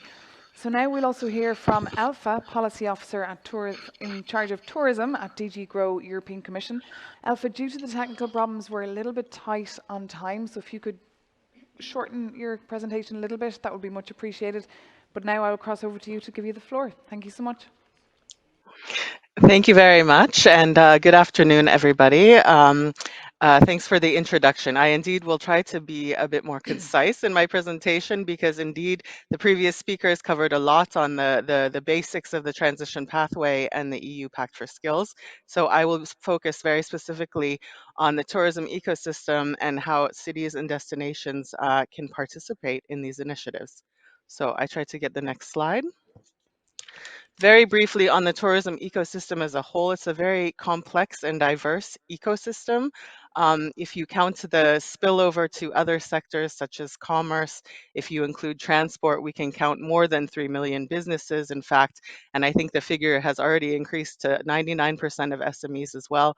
Employing at least 12 million up to 20 million people. Tourism is very important for the EU economy. It's on average 10% contributing to the GDP. In some member states, more than 12%. A major problem we're facing now is really the struggle to find and attract and retain skilled employees. as other ecosystems are suffering similarly. It's important to point out that for the tourism ecosystem, we're mostly talking about medium and low skilled employees. It's about 25% of the workforce who are possessing low level skills qualifications. So for us, skills training is very important and is often left behind in such small enterprises. We estimate that for this year, the tourism ecosystem would be missing 800 to 1 million employees. And I have examples here of some unfilled positions in France, Italy, and Austria. You may know that President von der Leyen has announced that next year will be the European Year of Skills. A proposal has been adopted by the Commission in October on this. And we hope that this year will highlight the skills gaps that need to be filled and also present some concrete initiatives for addressing those gaps. In the tourism sector, we've had a lot of research and blueprint projects that have highlighted what are the biggest gaps to be bridged, and the top 5 are all digital, maybe not surprisingly. This includes skills related to artificial intelligence, data analytics, data, virtual reality, etc. So this is going to be something that we'll need to tackle in the next years. Green skills on sustainability are also very much needed, and you can imagine in the tourism sector, quality of service requires social skills, communication skills, and language skills. I go to the next slide. Right. So the tourism ecosystem was the lucky one to be the first to develop a transition pathway. And already a year and a half ago, we started with the staff working document in June 2021 as part of the consultation process. And under the co-creation with all tourism stakeholders, very intensive process lasting many months, we came to a policy report which was published in February of this year. I will provide a link to it at the end of this presentation. And basically, this document contains 70 concrete actions under 27 key topic areas in the 3 domains of sustainability, digitalization, and resilience. We launched a call for pledges and commitments to these actions at the same time. And so far, we've received 260 pledges from 142 different organizations covering almost all the key topic areas. We've published these in 2 rounds on the DG Grow website. The next publication will take place in March. So we do encourage you very much to look into submitting a pledge towards the transition pathway for tourism, towards the actions therein. Go to the next slide. Here is, again, I've highlighted some of the main actions grouped under these topic areas, and the one circled I thought would be very relevant for cities and destinations. I think it would be a good opportunity to look into these and maybe try to think of existing commitments that you have perhaps internally in your own company, in your own municipality, and share those with us. We really try to make this visible and kind of set the standard for the subsequent transition pathways as well. So I wanted to highlight the links to the social economy. I think this is important because the transition pathway indeed recognizes these links with the proximity and social economy ecosystem, specifically on platform-based services. So for example, for companies providing local transportation, food, cultural and active tourism experiences, as I mentioned before, it's the ecosystem is primarily micro enterprises and SMEs, and so these social economy approaches can really serve as a factor for change in the transition, in the green and digital transition. In this way, by providing new types of flexible and adaptable working configurations, etc. So we also recognize the local communities among the key objectives under the resilience dimension and the social economy for their transition to sustainable tourism. And you could do this through all of these listed ways. These are just really examples, but I think it's important to highlight as this is the topic of the session. Finally, I will give a word on the Pact for Skills. Next slide. Yeah, thank you very much. The Pact for Skills was also one of the first, the tourism ecosystem was one of the first ecosystems to launch a Pact for Skills in January. of this year. To date, we have almost 70 members, and it's divided about 1/3 industry representatives, 1/3 education providers, and 1/3 regional and municipal authorities, including destination management organizations. You can imagine we have a number of regional authorities involved from Spain, Italy, France, various tourism like-minded countries, as we like to say. Already last year, we agreed a number of ambitious KPIs, key performance indicators, that we will review and update probably by the end of this year. And I've highlighted some of them here. They are quite ambitious and we are working towards them, but the main way we want to work towards them is to develop national and regional skills partners. This is one of the KPIs because the upskilling and reskilling initiatives really happen on the ground and continue to achieving all of these objectives. So I'd also like to take this opportunity to encourage you, just like Blaga did, to really look at what your existing initiatives are on skills in your city, in your local area, and see if you can build on that by joining a new partnership or starting one of your own, basically. I think this is my last slide then. Yes.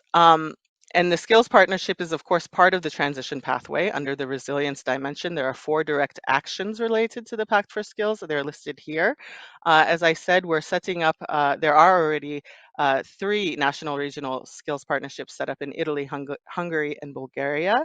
And others are being set up now in Ireland, Netherlands, and Spain based on existing structures. So here I listed a few reasons how or why you should adhere to our Pact for Skills in Tourism.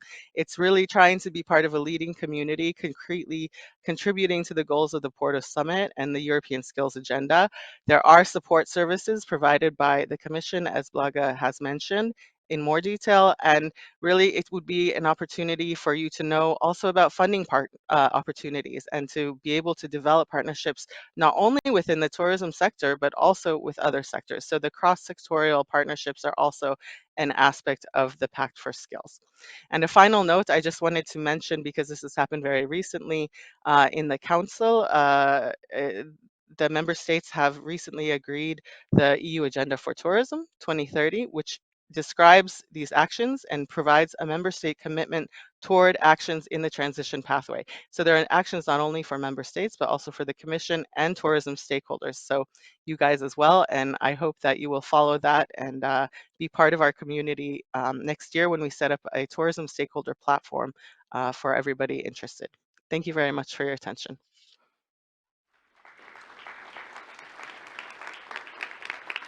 Thank you so much, Alpha. Super interesting. I'm sorry almost that we didn't have enough time for all those presentations. We could have dedicated 1 hour each because the topics are fascinating. There's so much data and information there and so much to digest. But thank you to Alpha, Blaga, Electra and Carol there, and thanks to all of you in the room for your attention. So now it's time to bring up again Daniel and Carol. So up you come. So Daniel and Carl, feel free to walk around or stand at the podium or sit, whichever way you would like to give your presentation. Okay. Maybe you can stand. Okay, yeah. Whichever way you feel comfy. So you will talk about reducing recycling and organic waste. Yeah. Yeah. I have a couple of slides. Yeah. Okay, thank you very much. The challenge and the opportunity is to talk a little bit about circular economy and the use of and an holistic approach to our food system, and to talk a little bit about bio-waste. So the idea is to show you at least that when you talk about circular economy, we must have a roadmap, and in Porto we already have a roadmap that we are achieving. So in fact we are some goals. We pass through a process that intends to lead us until 2030 to be a climate neutral, but also a more circular city. And when we talk about circular economy, we are talking about different areas: on servitization, on circular construction, on industrial symbiosis, shared infrastructures, repair and reuse, elimination of single-use plastics, urban cycle, so clean energy, smart mobility. There is a huge set of topics that we already heard about them during these days. But in fact, I will focus on the circular food system. That is the one that we would like to tell you a little bit more about that. So when you talk about the circular economy and the loop, of course we need to start with the production, and at the city level, of course in Porto, and the majority of the cities are not, there's no space to huge production. But in fact, we are promoting to be closer to citizens and to involve them in this production and to understand how to produce their own products. So this program related to urban vegetable gardens allows people that lives near some lands that are not used, but now they are used to some vegetable gardens, and to promote the local production of some food, of course, for own consumption. But the idea is also to close the loop, promoting composting in these areas and promoting organic agriculture. We also promoting not only the production, but the idea to sell products in the local proximity. So these small markets that we have, this one, but also now with the rehabilitated Mercado do Bolhão, we promote that local producers can sell their products in these small fairs. But of course, the producers are are local producers that in fact can sell their products to people. Besides this, we are now launching this new program that is Good Food Hubs, and the idea is the idea that we are developing is a pilot in an area that is the more innovation area that we have, with lots of universities, research centers, and the idea is to connect local producers with people that can buy these fruits and vegetables. So indeed, we join them in small fairs, small markets in the universities, and they can sell the products and also some baskets that they can deliver in a weekly basis. Of course, we talk about production, local consumption, but also if you don't consume everything and the products are not good to consume, you need to treat this organic waste. So in the municipality of Porto, we already started this in 2007, but in the commercial sector. But last year we launched a program to organic collection in each household in the city, and we would like to achieve 100% of the city until the end of 2023. Of course, in all this loop, we need to engage stakeholders, so collaborative networks on circular economy are being done, gathering people from different companies and different companies in the city to work on these matters. We already launched in the last year a circular ideas context to find ideas on the food system and try to accelerate them to deliver value with this program, this food loop. And of course, there are lots of opportunities. I only will show one of them to reuse, to use food and to avoid bio-waste. For example, in the solidarity restaurants, that are spaces that we have for low-income people in the city. There is an opportunity to use food that is in well conditions, but is not sold on restaurants, or fruit and vegetables and products that are very in good conditions, but they can't be sold on supermarkets. So these products are reused, so we avoid lots of bio-waste, but we can connect in this kind of policies sustainability in all sectors, in the economic, in the environmental part, the economic part, and also the social part. So this is only a small example to highlight, and this is a glimpse of what we are doing in Porto in matter of in our food system. Thank you. Thanks so much. Now over to yourself, Kari. Yep, thank you. Yes, good afternoon, everyone. It's a pleasure to be here, and even the first time in a face-to-face meeting. So I'm going to tell you today, let's say, what we have done in Pori, what are the achievements, what we are going to do in the future. So can I get a presentation, please? So yeah, so context will be a short introduction of Pori, the tailor-made location for industrial circular economy, and then one example what we have achieved, and then the project what are related to renewable and low emission projects. So Pori, located on the west coast in Finland, we are an environmentally conscious city and had 85,000 inhabitants in metropole area 120. So we have a very strong industrial background, automation, metal industry, nowadays also circular economy, and also the robotics, automation, and artificial intelligence. So the first time sustainable development has been mentioned in Pori strategy already in 1980, so it's not a new thing for Pori. So basically, this industrial circular economy, green growth, economy are the main themes in 2017 and 2021, followed by Pori strategy launched in September this year, and a very strong reflection from the ICC vision. So basically what we have done, we have tried to build a interesting location for the industrial circular economy investments. So we have 5 pillars: skilled workforce, smart logistics, strong energy systems, modern infrastructure, and the environmental competencies. I'm going to highlight only a few because everybody can read that rather easily. So in the education-wise, we have a rather large range of education, starting with the vocational education and coming up to university level. In the smart logistics, so basically what we have said that we have been lucky, we have 2 ports, and one of those has a rather depth channel, 15.3 meters, and the ports are really specialized for the bulk handling, and the both ports are in ice-free conditions. We have electrified railway network, and in the strong energy systems, so we are having 40% of Finland's electricity production in the Satakunta region, where the Pori is the capital of the Satakunta region.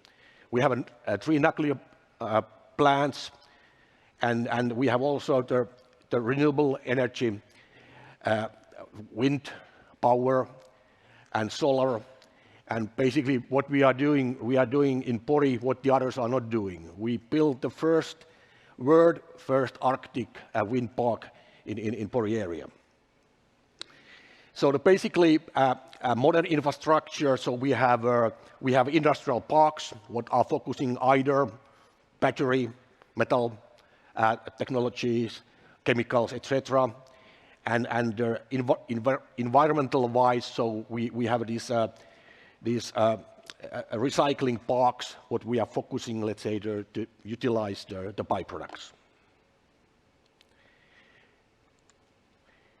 So basically, what we have achieved, so we have been lucky that during the ICC process, we succeeded to finalize two, let's say, the business cases, both related for the industrial circular economy.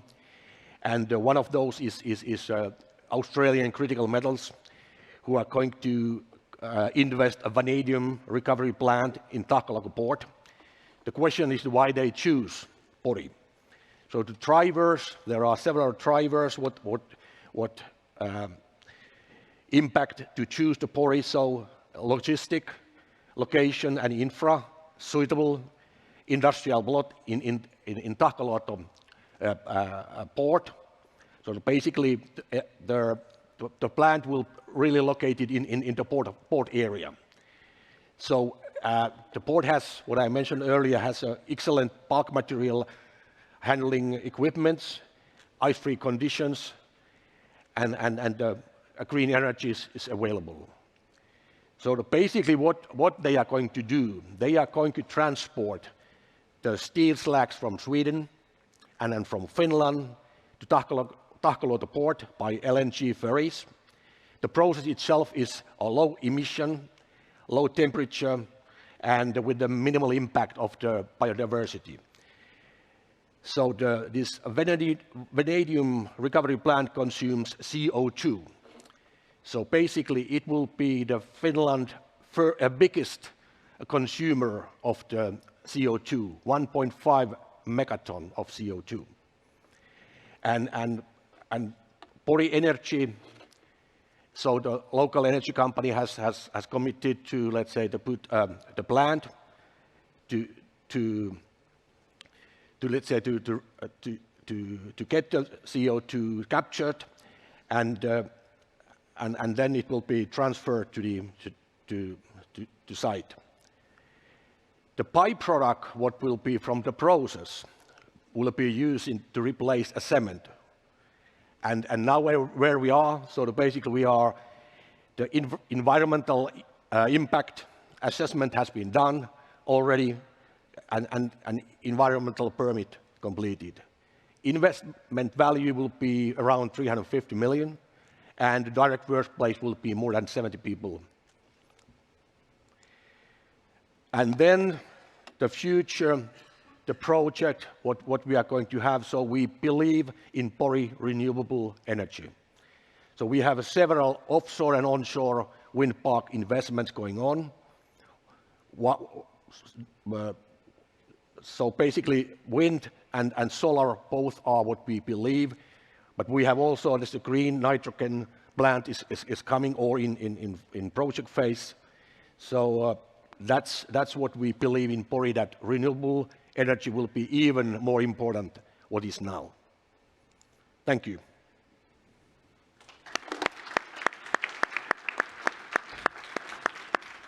Thank you so much, gentlemen. Really interesting presentations there.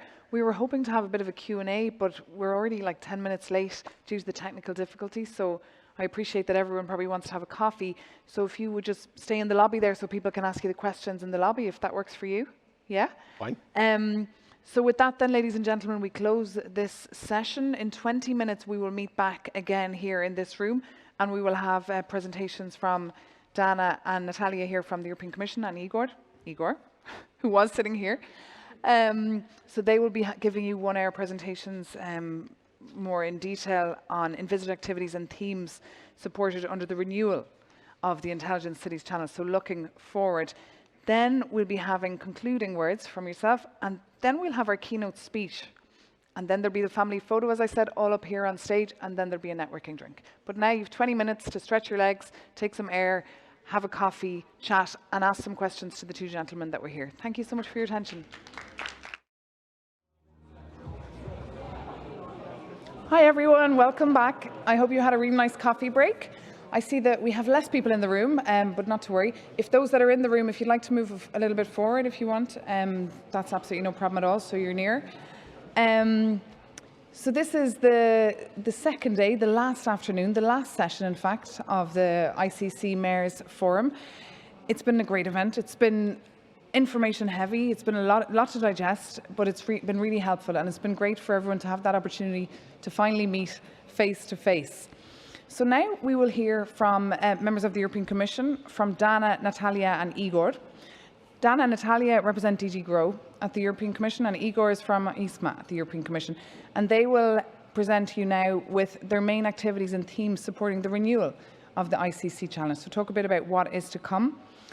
Then we'll be hearing a keynote speech from Michaela Magas, that's Industry Commons member of the NEB High-Level Roundtable. That's the new European Bauhaus initiative of the European Commission President Ursula von der Leyen, the proposal she made in her State of the Union speech earlier this year. And we heard this morning from Francesca, she mentioned as well the keynote speech, so stick around for that. It'll be a TED Talk, it'll be great. And after the keynote speech, there will be a family photo, which I understand won't be here up on stage. It'll be rather out there in the room, and there'll be Georgina will be there as well to guide you through that photo. So thank you so much. Enjoy the rest of the afternoon. I'll leave you in the very capable hands of the colleagues from the European Commission, who will come up on stage now. Igor, thank you so much. See you soon.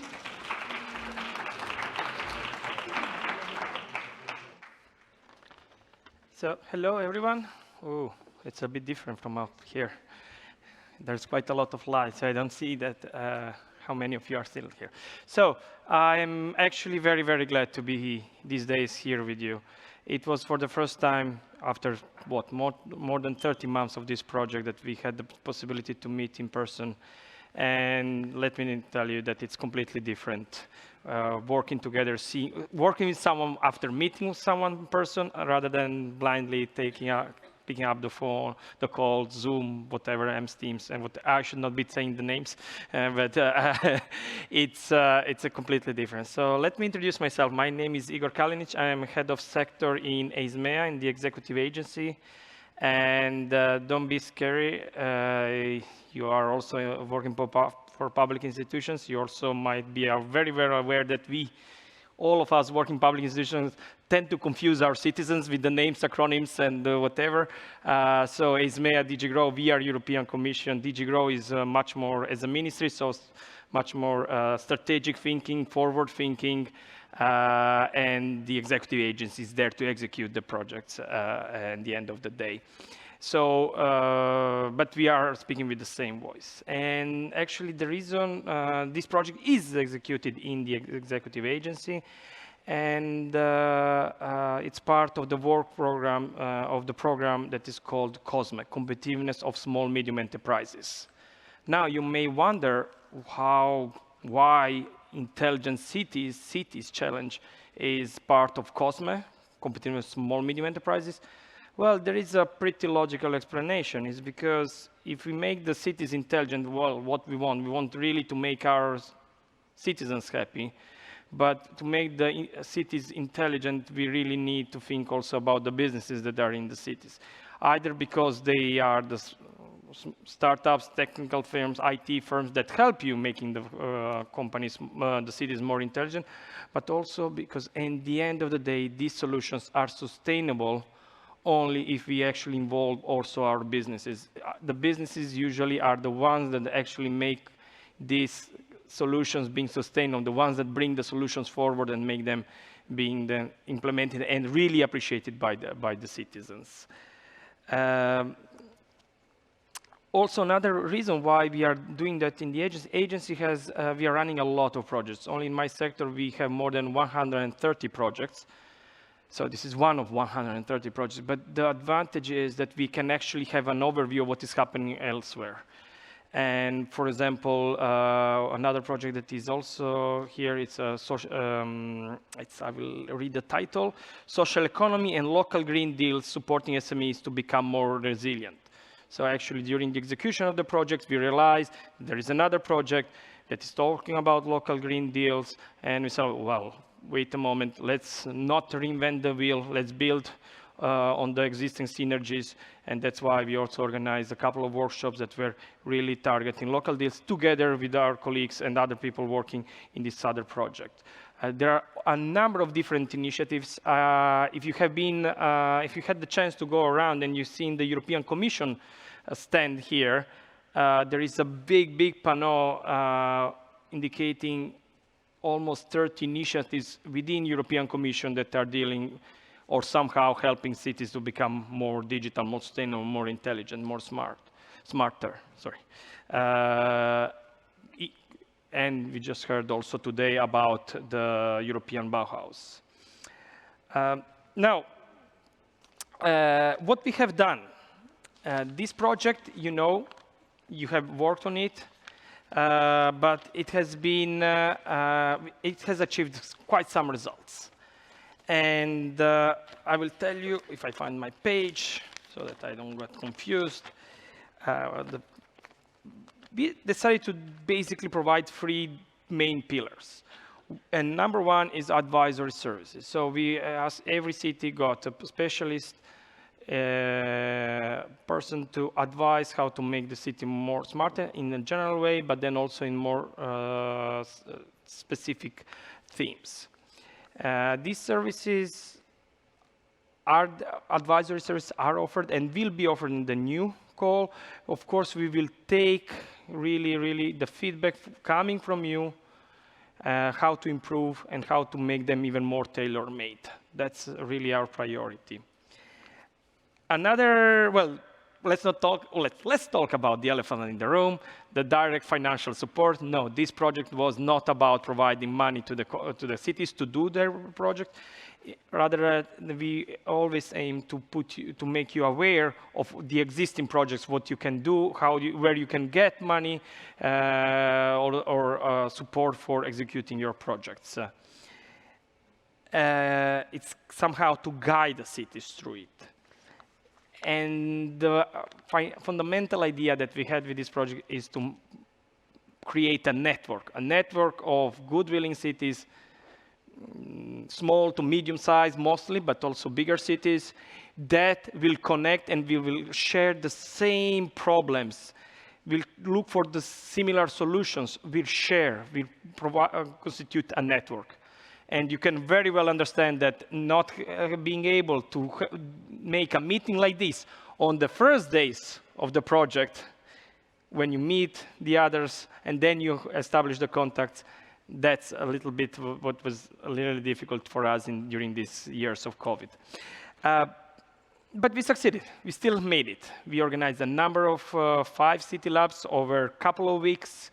They were spread over different weeks, different workshops, and I really, really like the fact that I see here that different cities from different parts of Europe have started collaborating with each other. That was our goal, and that's one of the achievements that we have managed to do, to get. Also, this is a perfect platform where you can achieve more visibility, but not that kind of visibility to brag, oh, look, I'm so good, come and visit me. No, that's about tourism, that's a different thing. Here it's visibility, oh, I have a problem, I would like to, who can help me, who can partner with me so that we can do it together. That's the kind of visibility that we are offering to you. And, well, we are also very proud that this is not one of those projects where we, from the European Commission, we do something and then we are like, yeah, we were very good. By the way, the results will be in 10 years. No, we have already seen the results now. And it's not from us or from ourselves or you saying that, but there are a number of cities that have already won awards at the European continental level for example, for being European capital. I can't name you. So Tampere and Valongo, Tampere in Finland, Valongo in Portugal, have won the awards in 21 for European Sustainable Mobility Awards. And this year, well, we have 7 finalists for the next year, 2023. And 3 cities are part of this network. Aarhus in Denmark, Gijón in Spain. Sorry, that's even difficult for me. And Porto in Portugal. So this is really something that has been achieved also thanks to this project. Now, I will not tell you too much. You are, it's already late. Just let me tell you something that you are all looking forward, maybe the most important thing or one of the most interesting points of these 2 days. It's about the next stage. So this project will be renewed for another 30 months. Renewal should be automatic, so this will be happening in the end of this conference. Basically, we will start with the contractor to think about the renewal. The new will be not anything too different from what is already in place here, but we will take really care of the lessons learned and your feedback. You will also, for this, please, you will receive a survey. It's one more survey, how was this conference and blah, blah, how did you...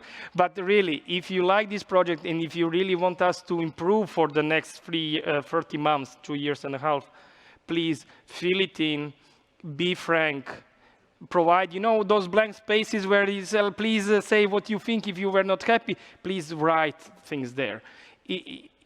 And if you want to be harsh, because without that, we cannot improve.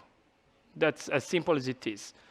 Our goal is to expand the network, to include more cities, also to have the cities that are already in to see who really wants to stay in. Maybe if some cities have some other priorities, difficulties, problems, that's okay. We don't want to force anyone just to be there for the sake of numbers. Better few, but good. But you will be informed about this in the next ICC newsletter. And also we will create some new services, especially the advisory services, and these ones we will really rethink exactly how to tailor-made and to make them really for the cities to work even better. Well, before passing the word also to Dana and Natalia, I would also like to thank my colleague Lucia Masarova. She's a little bit shy, doesn't want to get on the stage, but she's the one that actually, the project advisor that has been following this project from the executive agency side. And there is really a team from in DG Grow and in Esmea that is following this project. And it's a project really that goes directly to the citizens, and that's for us, it's important. Well, basically that was all from my side. Now I would like Natalia and Dana to join me on the stage. Yeah, you will come later. Okay, thank you very much. You stay? Yeah, okay. Thank you. Good afternoon, and thank you very much, Igor, for the introduction and all this information. So we can pass to the content directly. If I can have the slides up, please. Or, yeah, it's next slide. Okay, great. So, next phase. We are all anxious about the next ICC, or as we call it, ICC 2.0. The consultation and the thought about how we would like to shape the ICC 2.0 started already in January. So it's quite some time. It started online and took into consideration various stakeholders. The ICC cities, the core cities, the mentor cities, the city leads, urban experts, but also other units within the European Commission department where we are working, the construction, the tourism, all these ecosystems that you have heard before. We consulted with all of them to see how cities are cutting across various other policy priorities of the European Commission and how we can help better cities and their citizens to advance. So all this made us think a lot. I don't believe I will give you any new information with this slide, honestly, because this is what exactly we are talking through also lively yesterday and today. So anyway, the consultation showed that what cities really want is learning. They value a lot learning from each other. It's knowledge transfer. I believe we have heard enough these keywords already in the last couple of days. Access to finance. It always goes about, we dream, but then we need the means to support our dreams. Support to procurement and technical assistance. Now, I have to say, the support for cities, for public procurement, didn't come up a lot in our discussion today and yesterday, or maybe it popped up in some tables, but I was not aware of, but it came a lot up in the consultation we had with cities. So practically, public procurement is an essential part of what cities are asking in order to implement their action plans, and many of you, we understood, are facing problems on how to do that quickly and efficiently. A lot was asked about capacity building. Some cities said all those tools and the advisory services we provided with ICC were good, but not enough. We need to go one step further.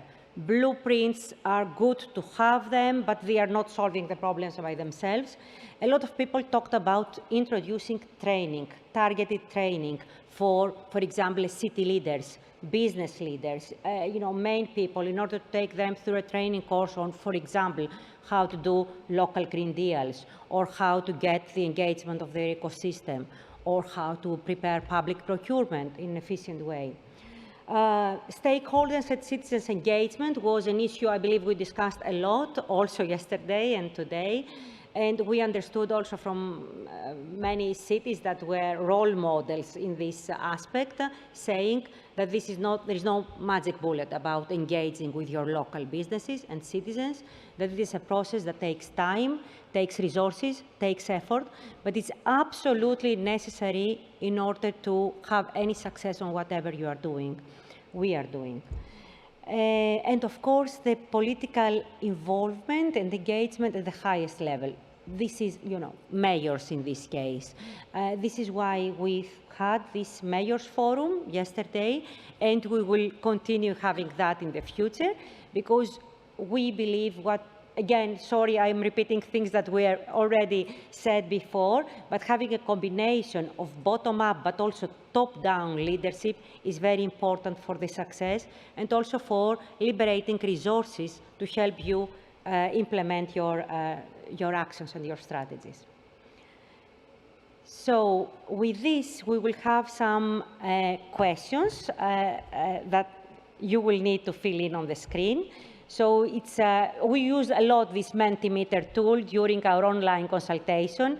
I would kindly invite you to go to the Menti, www.menti.com, where we will have a few questions for you that you can respond online, and we'll have a few open questions that you may, please feel free to raise your hand and respond openly. Now, but the questions of the Mentimeter, can we have them again? Yes, so how useful and effective have been the ICC advisory services for you, for your city, in a scale of 1 to 5? So please feel free to respond. It's a very high level, and as Igor said before, you will have a much more detailed survey after the event, but this is just to take the temperature in the room. All right, shall we wait a little bit more? Yeah. Anyway, we see not bad, but certainly there is ground for improvement. All right, and if I can have the next question. Can you provide examples of successful accomplishments due to your participation of ICC? Now, we had imagined of 3 possible responses, so that because of ICC, you managed to have a holistic strategy for the city, successful applications for funding in other types of programs and instruments, or being finalist or winner in awards like Smart Tourism Awards or other awards. Now, in the last 1 day and a half, we understood that there might be other benefits of participating in ICC, but as I said, we are just taking the pulse around the... Great. I see by far that having the holistic strategy for the city that practically joins up already existing initiatives into a meaningful concept is the most valorized accomplishment. Thank you. Sorry, Mentimeter. And then, and then we would like to hear from you on what didn't go so well. So what components of the ICC your city struggled with the most? Okay, it's self-explanatory. The resources is an issue. Understanding the methodology was an issue for many cities, we are aware. Reporting volume, that's how much you had to report back as part of the project, and absorbing intelligence from other cities. Again, we see that dedicating the necessary resources was a challenge for most of you, but also the reporting volume and the absorbing intelligence from other cities tends to come high in the areas that you struggle with the most. Thank you. And then we have an open question.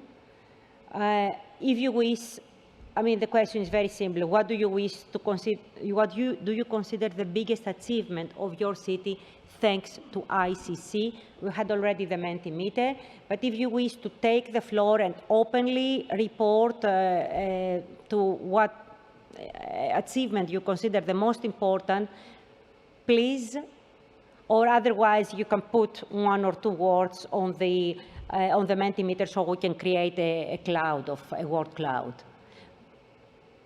If you have something to report to in front of others, I do not see anybody asking for the floor. So we go for the cloud solution. Network is coming steadily at center, so I understand people appreciating the networking, the collaboration, strategy, networking, ecosystem. Great, thank you very much. We will share all these results with all of you. Indeed, this is very much goes in line with the objectives and the aims of the Intelligent Cities Challenge. But let's continue with the slides. I don't know. Yeah, thank you very much. So based on all this consultation we had with, as I said, all those stakeholders, and also putting again into consideration the big priorities of the European Commission, we thought of rearranging the future priorities of the Intelligent Cities Challenge around the proximity economy.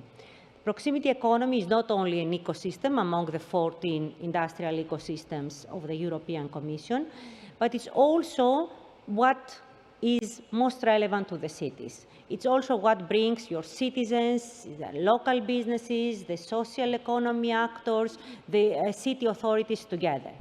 The proximity economy is cutting across different industrial ecosystems.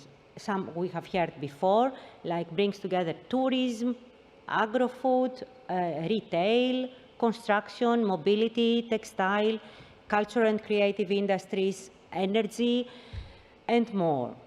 So we're thinking of putting the proximity economy at center stage for the future, and then practically creating or helping cities create their own local green deals.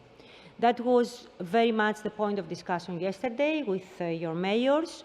We have heard that there was a big and sound endorsement of the idea of the local green deals, which, I repeat, is not another strategy, it's just a frame that puts the various blocks, the various already existing, perhaps, strategies from different disciplines into a common frame. So having local green deals for the proximity economy, which then will be combine the green transition and the digital transition. I believe that was also very clear throughout our event today and yesterday. We do not separate anymore those cities that want to go for the green or for the digital, but it only makes sense to bring them both together. Actually, we've heard a lot that technologies are not a name by themselves, but the only underlying factors to support the other transition, which is the green transition. I will not elaborate the areas, most of them you know already, under the green and under the digital, but we will maintain the transversal services, but slightly changed. Reskilling, as you remember, is a very, very important area, also for cities, also at local level, but it is more a transversal area. It is not a focus area by itself. It cuts across different sectors. So we are keeping the reskilling focus, but we move that under the transversal services. Access to finance remains there, as it is the public procurement and assistance for the public procurement. On the contrary, open data, you may remember it was a transversal priority in the previous phase, but now we think it's very, very relevant. We've heard a lot about data, the importance today, but we thought of moving them under the area of the digital transformation where it fits better. So this is the overall plan we have in mind right now. It's not our plan. It is based on the various consultations, as I said before.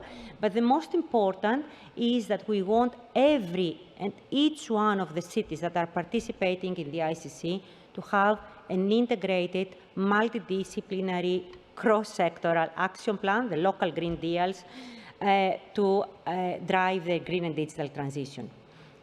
On this point, I would like to add as well that this may take some rearrangement of the city teams that are working on the Intelligent Cities Challenge program. Sometimes we have city teams that are coming from different departments, but what is most important is to have really in each one of the city also a multidisciplinary team. So a team where the digital department will be working together with the environment department, with the waste management department, whatever is relevant in your city. It's not, as you know now, a full-time job, but it's important to dedicate some time in this project speaking to the other departments in the city authority, and it's very important to bring the business representatives on board. You have here today the Chamber of Commerce from Var, the region of Var in France, organizing local Green Deal strategies for the business. We have heard how few business knew about the idea of the green transition. So this is something that needs to be corrected and become much more visible in the ICC 2.0. So those are our joint ideas for the future, and then there are some more ideas about how to organize it better. Again, those are coming from you, actually. It's difficult to explain all this, but I will try to give you some ideas of what we have heard from the consultation we had. So the lead experts are very important, and cities valorize them highly. This is a one-to-one advisory services to the cities. But cities also valorize a lot the one-to-many exchanges. They would like to hear more from other cities, not only by their lead experts. So we need to bring more visible the peer reviews with other cities and with the lead experts. The thematic experts will remain because cities need them, but then they would prefer to have that in one-to-many format, meaning that cities and the thematic experts that are interested on the same theme would most probably gather together in order to learn from each other and from the thematic expert. We have heard for the role of mentor cities, and there were some mentor cities that would like to have a more active role, but also not necessarily in one-to-one relations, because that would be soliciting too much of the resources of the mentor cities, but most probably in one-to-many format. So having one mentor city with a few core cities that are interested in these particular examples to learn more from them. Then overall, we have very different maturity among the cities who are participating in the ICC. So some are quite advanced, and they would need very dedicated support to improve on some of their areas, and some are starting already from a lower level of maturity. There was a lot of discussion on whether the ICC 2 should remain with a solid pack of advisory services for every city, or whether we can have different flexible packages of support for cities according to their maturity level. This is still with a question mark, so it's up for discussion with you. And then I believe this was said already before, we will most probably have some space for new cities to come in. Some cities may wish to discontinue. Of course, all this we will ask to you with a more detailed survey, and then we will recruit some new cities to join in. Overall, we do not want to exceed the total number of 136 cities that we have so far. So, but some cities may wish, as I said, do not have the resources to continue, and this will liberate some place for new ones. And with this, I will pass the floor to Natalia to give us, thank you very much, some more details about the methodology.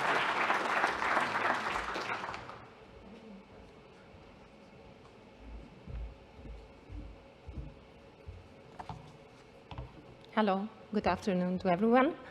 For those of you who don't know me, I am Natalia from DG Grow, from the management team of the Intelligent Cities Challenge. I would like to complement what my colleagues already mentioned, Dana and Igor, regarding the results of the consultation and the outcomes. We have received so far valuable feedback, and this helps us to identify the added value of our action, and also what did not work well and the past methods that we want to avoid and points to improve. So we have made the following observations. Coming to the key points to be addressed, first of all, it's the methodology that needs simplification. Cities express the need to reduce the reporting burden and simplify the templates, as this is considered crucial to enable them to better follow the ICC trajectory.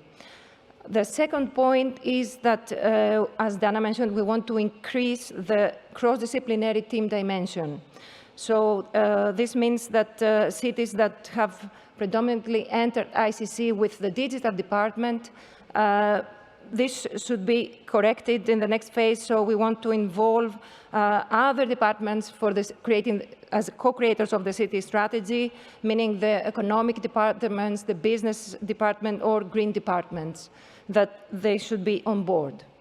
Coming now to the synergies with other programs, we want to, first of all, avoid strong overlaps with other European initiatives, and also to reduce administrative burden for the cities.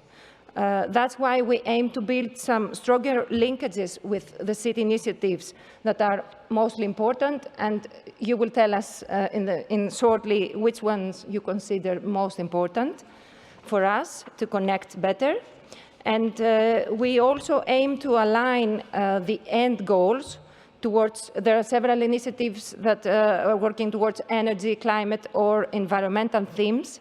And there we want to increase the efforts of building coherence. And what needs to be emphasized also is that ICC advocates the importance of involving the businesses and the SMEs on urban initiatives, alongside the city authorities, of course, and institutions and citizens.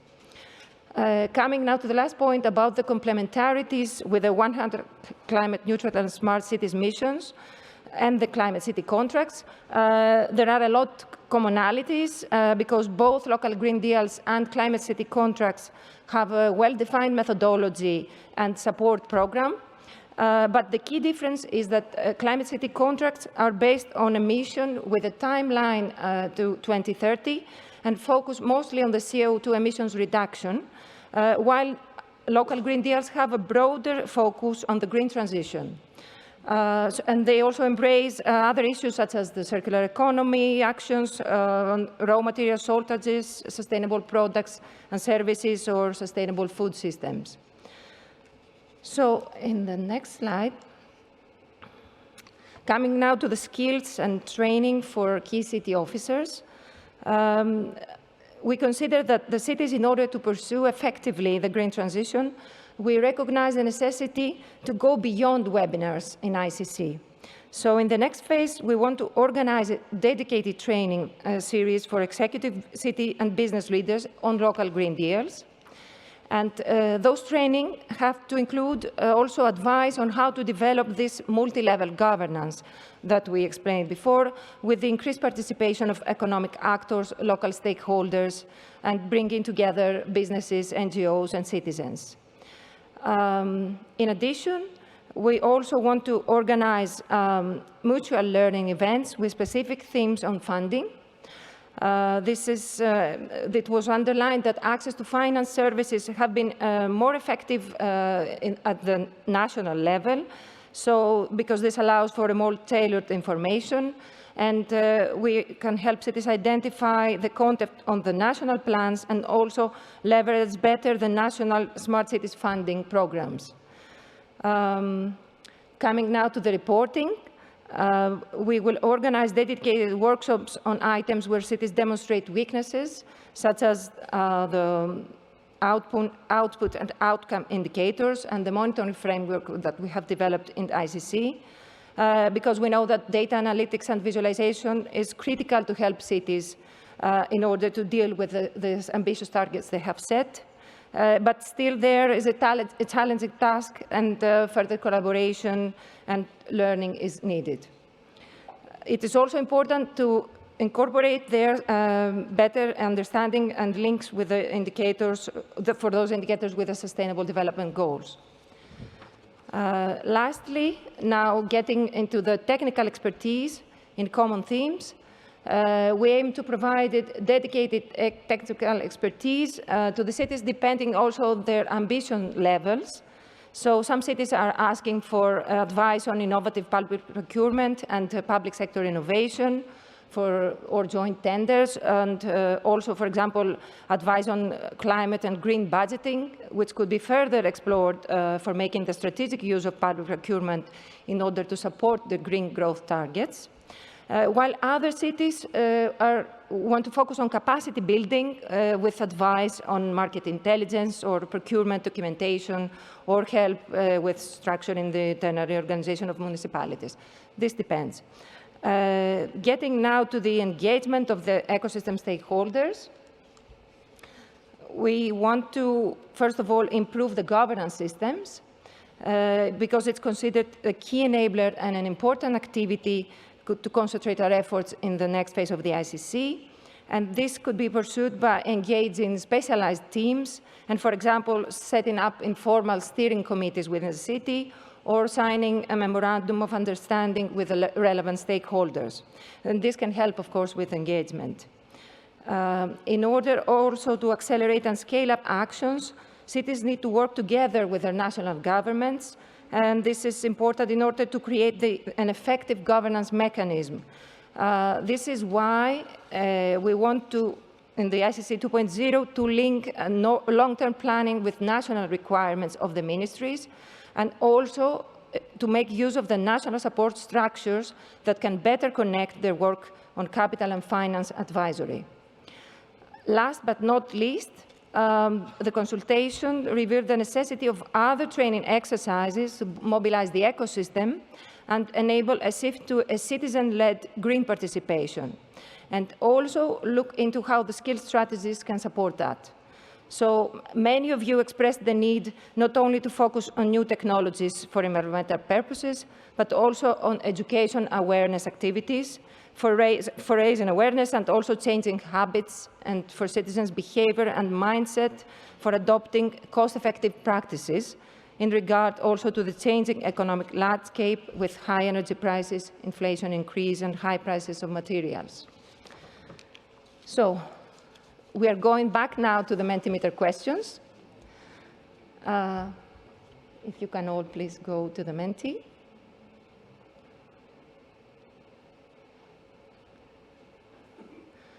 How to address the significant gap observed with the city's maturity? We have some answers possible. Flexible advisory services adopted to the real needs. Equal for all cities, but reduced to one-to-one advisory time and more one-to-many peer reviews. More one-to-many advisory with mentor cities, and other options.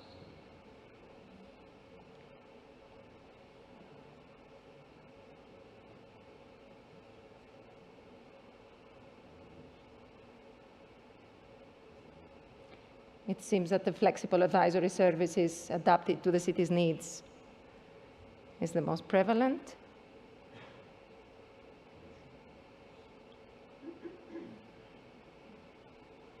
Okay, I think we can go to the next question.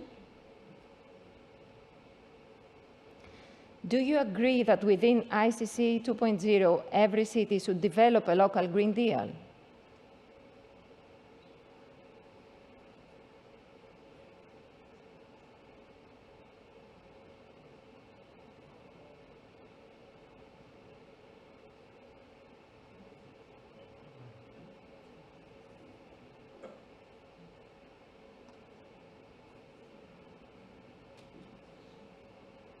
Okay, this is a positive message that we are receiving.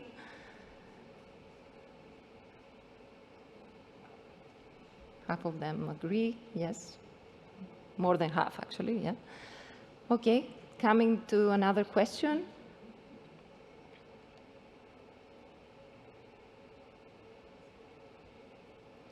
What are unsolved challenges in your city you believe an initiative such as the Intelligent Cities Challenge could help you solve?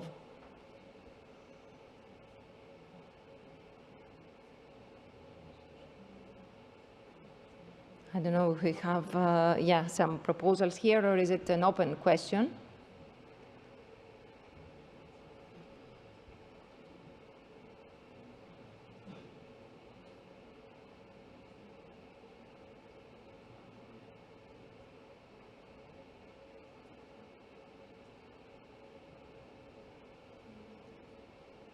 We have some parts that we cannot read now, but yeah, we had getting all aboard, the energy crisis, of course, citizen participation, stakeholders' involvement, financing, urban mobility, participatory governance,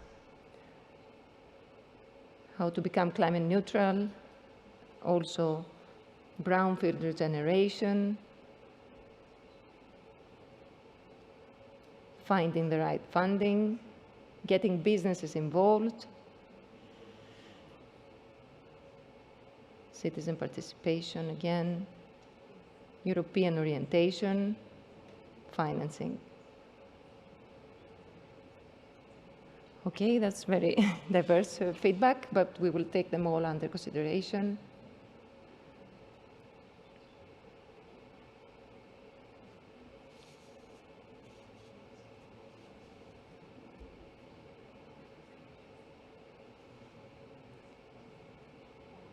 Governance, continuity. Okay. Yes, we have a next question now. Dana will take the floor.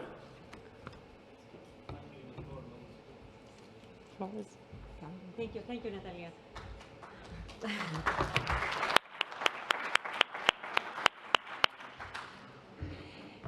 Yeah, before we are opening the floor to all of you for more information that you'd like to share, we had a request from actually colleagues just before we left for this conference. We had colleagues in the retail sector that are very much concerned about the revitalization of the city centers. With COVID, with e-commerce, with shopping, etc., we have seen major changes in the city centers, and we really they asked us to kindly check with you whether this remains a huge concern for your cities. It was not the target of the ICC, but we would like to listen from you on whether the revitalization is a major concern. So we see the yes, no here. We suddenly do not have the percentage, but okay, we will analyze that afterwards, I guess. Of course, all right. And then I believe we have another open question. It's me, okay. No, it's not me. Is your city committed to continue in the ICC 2 under the revised priorities? Practically what we have asked. Okay, so we see a dominance of yes, but not a big dominance.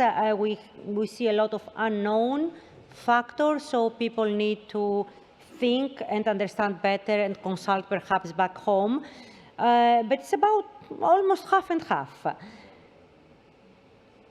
Good. And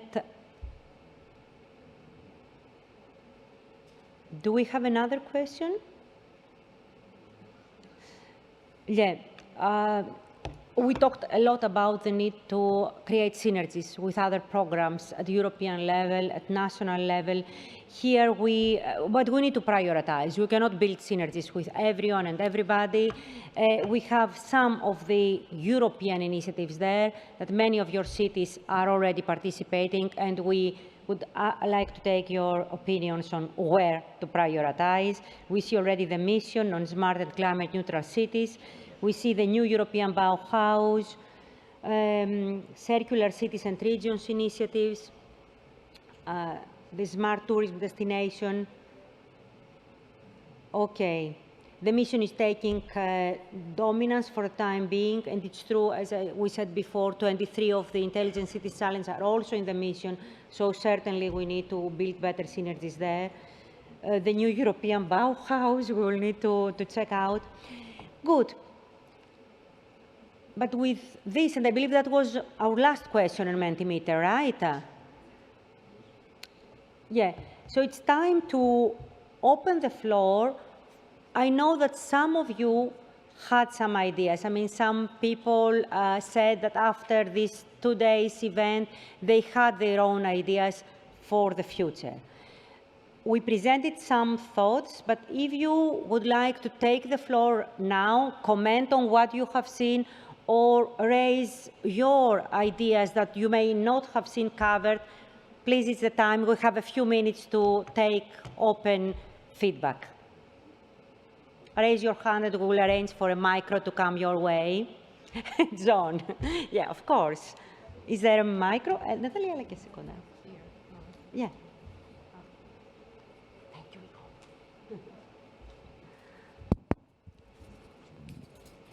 Thank you, Igor. Let me stand up and address the room as well.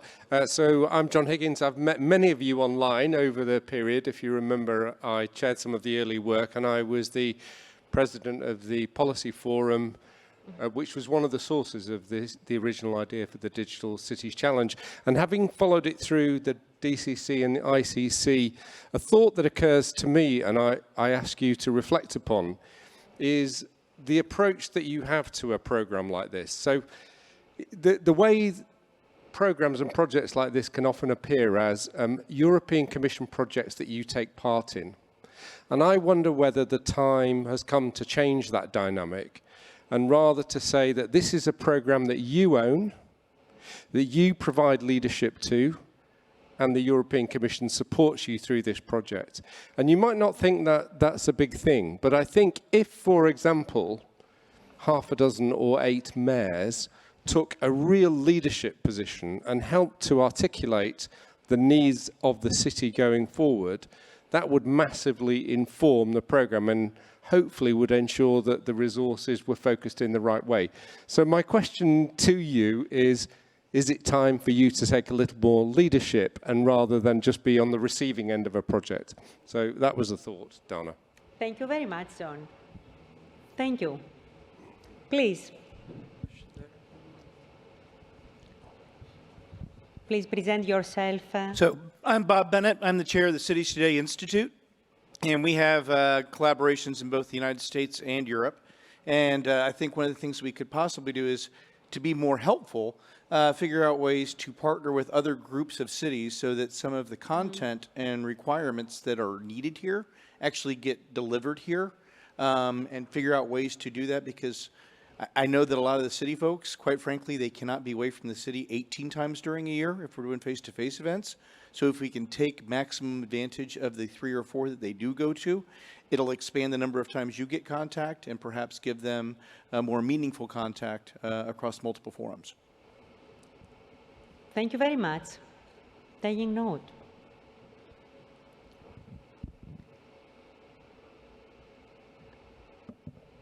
Anyone else wanted to take the floor? Please present yourself. Good afternoon, everybody. I'm Mattia Rossi from Vicchio, a small municipality near Florence. I wanted to say thank you for your question right now, because it was actually kind of same was what I wanted to say, and I wanted to launch this idea to put the stress not only in what it is needed for us cities, but also on what can I offer at this point after everything.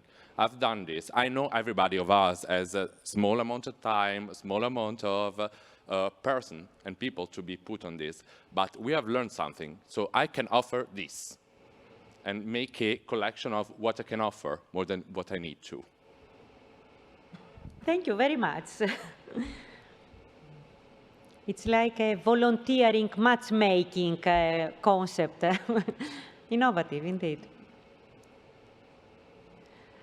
Any other feedback that, of course, we are always remaining open-minded, and as repeated again, a survey will come your way so that you can offer more input in writing. But I believe now you have a much better idea of what we had in mind, how to make cities take ownership of the project. That's a very, very good idea. Actually, that's what we really wanted to do. All that was presented now was practically the results of a consultation, was part of your ideas. but we need also to have everyone on the group on the same page in order to advance. With this, I would like to thank you very much for your attention and your time and all the good ideas. And I would like to pass the floor to the closing keynote speaker, which is Michaela Mangas. She's the advisory of President von der Leyen on the new European Bauhaus and also chairwoman of the Industry Commons. Michaela, the floor is yours. Thank you. Thank you. Oop. There we go. So great pleasure to be here, and I know that my colleagues and lots of dear friends have presented over the last couple of days. There's tremendous work that's been done, and also I participated in the past at the ICC conventions, and some great ideas have been discussed.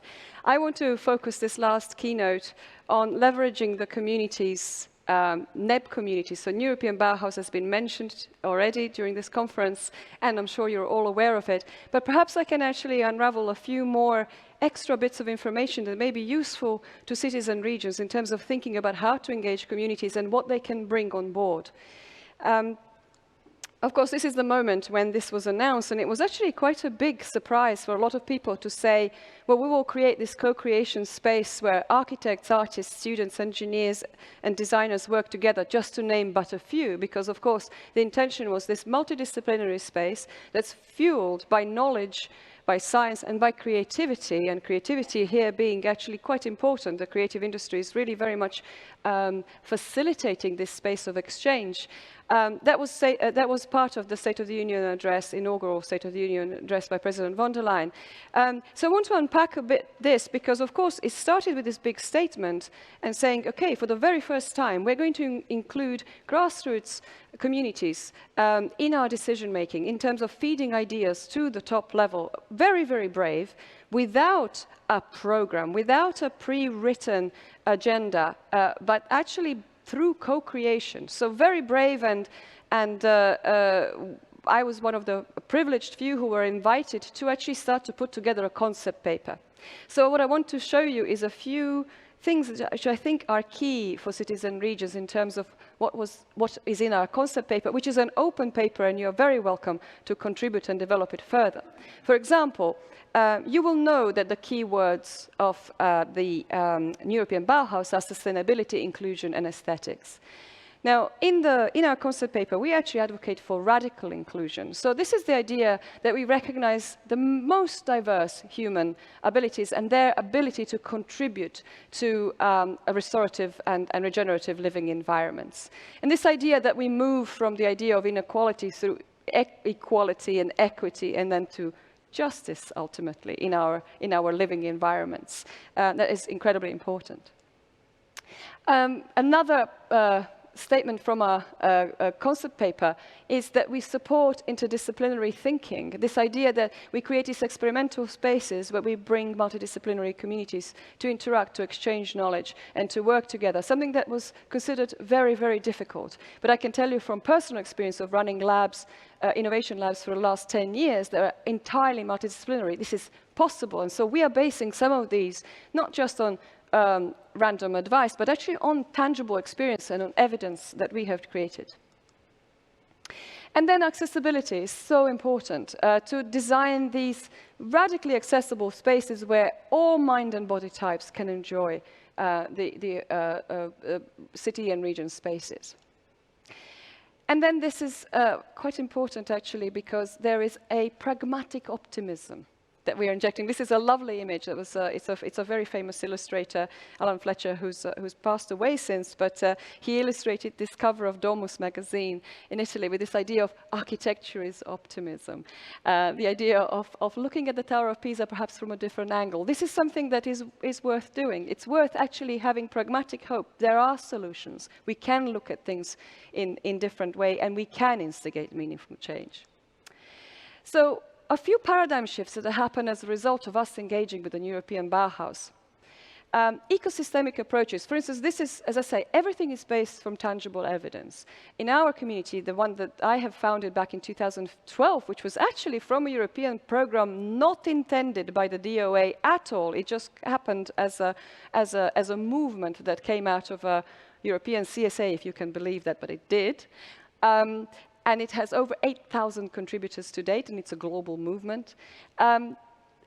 Our example, for instance, here is working in the AI Impact Lab in Örebro, where we are testing automation versus human-centric, and then taking it to ecosystemic approaches. What is the shift in paradigm here? We were talking about Industry 4.0 automation only a few years back, and this went to Industry 5.0 human-centric. We are now talking about communities as a result of the big discourse about human-centric. But then in the European Bauhaus, we say if we want to be sustainable, if we really want sustainability strategies, we need to think beyond human, to ecosystemic approaches. We need to include all other ecosystems and all other species in our discussions. And then we have these transgenerational spaces in our labs, where, for instance, in this case, in Stockholm, we had a high-level lab of 90 people and then over 800 people prototyping from the age of 3 to 83. And what does that mean in terms of skills and in terms of inclusion and in terms of how we actually train people to work together? Well, in Industry 5.0, of course, we are looking at including several categories of people, and of course, this is relating to a potential workforce. But we are including more than that. We are looking at radical inclusion. Our first starting point is not about which are the categories of people that we include, but where do we converge?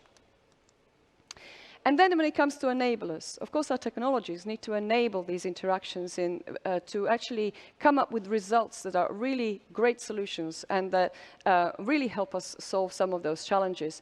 And this is one example, for instance, where we were prototyping IP tracking systems that were tracking as communities generated intellectual property in real time and building on prior IP. And so in terms of how we look at this dialogue between the digital and the physical space, the Industry 5.0, of course, has taken technology to ethical digitalization. So we really now look at ethics in our digital, and this is on all of the different initiatives in Europe. But in European Bauhaus, we've also advocated for the rediscovery of indigenous technologies. So ancient, centuries-old crafts and traditions and know-how that can be combined with the digital, particularly now that we are IoT-enabled.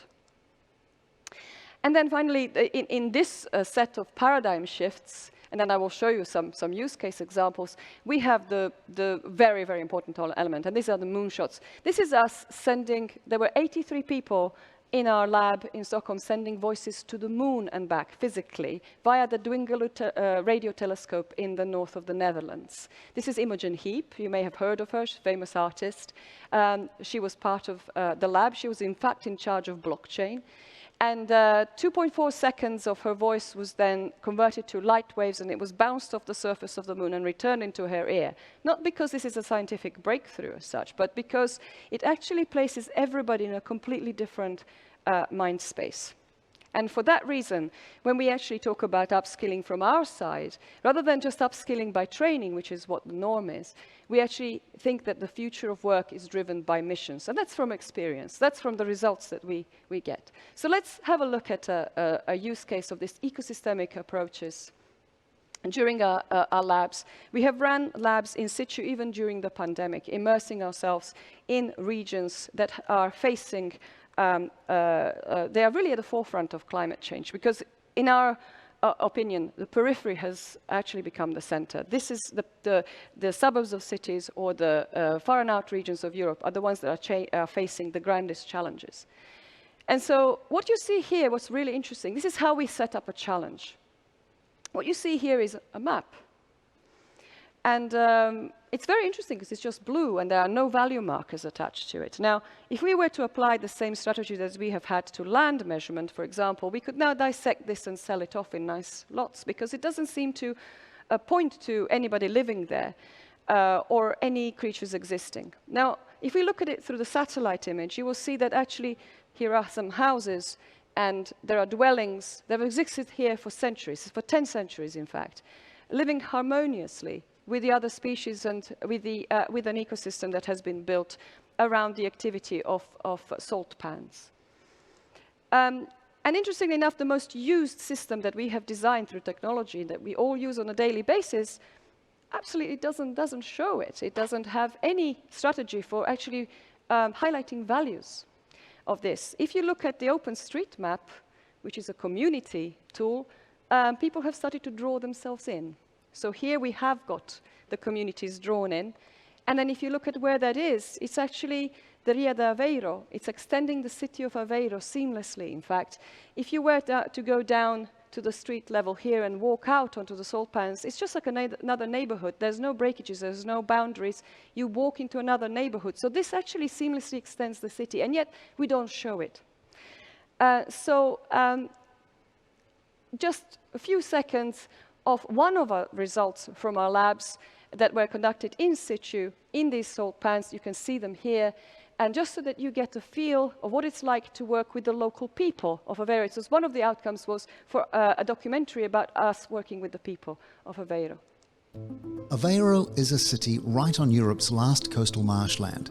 It's the largest and most incredibly biodiverse wetland in Europe. And in 1687, the same engineers that built the dams to keep water out of Amsterdam came to Aveiro to bring the water in. I'm Andrew Dubber. I'm director of MTF Labs, a global community of brilliant artists and scientists who come together to address societal challenges through creative experimentation. Now, we've run 20 events worldwide, the last couple of which were in Aveiro, and it really seems to fit there. Now remember, this is a city that's been completely engulfed by the ocean twice. It's right at the front line of climate change. So what does that mean for a culture, for heritage, arts, innovation? I wanted to really understand this place and its people, the real people of Aveiro.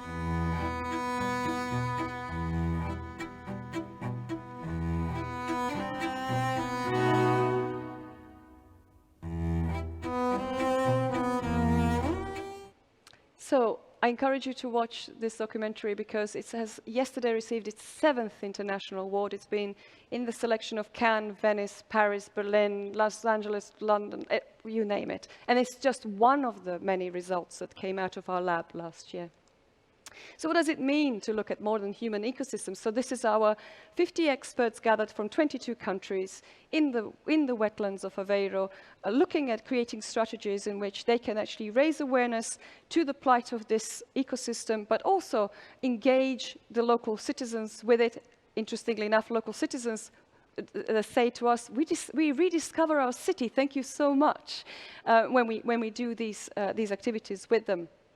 And also I want to show you how some of these people approach the subject matter. One of the results has been artificial life and neural net and AI project that has last exhibition was a full-scale thing in downtown LA and on all the billboards. Again, from salt pans of Aveiro out to the world. So just a few seconds so that you can see how people approach this challenge.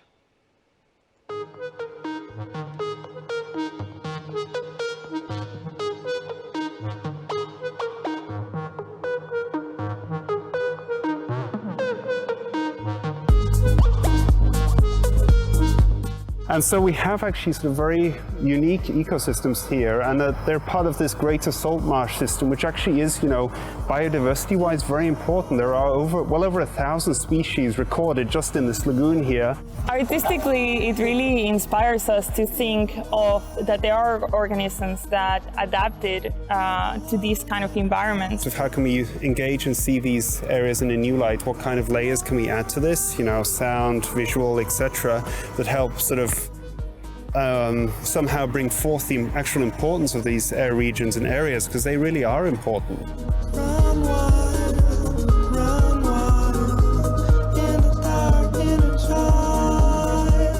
So inadvertently, I apparently posed a challenge in one of the sessions the first day when I asked if people here could make me feel the sound of the ocean. So QIN resulting project, which is a collaboration between oceanographers veteran oceanographers who have worked on specific technologies that allow, through identifying the speed of sound in the oceans, to actually start to measure the rate of glacial melting, working together with artists who are specialists in sound, in this case a first test of underwater overtone singing. And the grander, bigger project that developed out of that. But again, the reason why these people can work together is because the focus is on where we converge and not which discipline one belongs to. And this is another oceanographer beaming in from abroad and consulting with us, because, of course, the importance in this cross-domain environment is that we never cancel each other out, that each person's knowledge and their experience is brought to the table as a great value, for the great value that it has.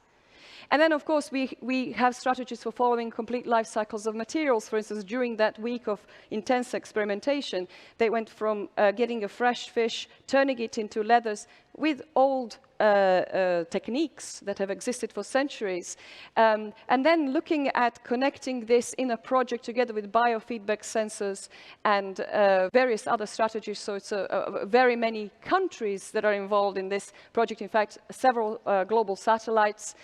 So basically combining indigenous techniques and digital technologies together. And this is one of our satellites. So we have several global satellites from different parts of the world, universities who use, some of whom use this as part of their curricula for the student development or research teams development, that beam in to the city and focus on their challenges and contribute their knowledge and expertise. And then as a result, in this case, this was Chicago, we get a beyond European perspective, which is also so important.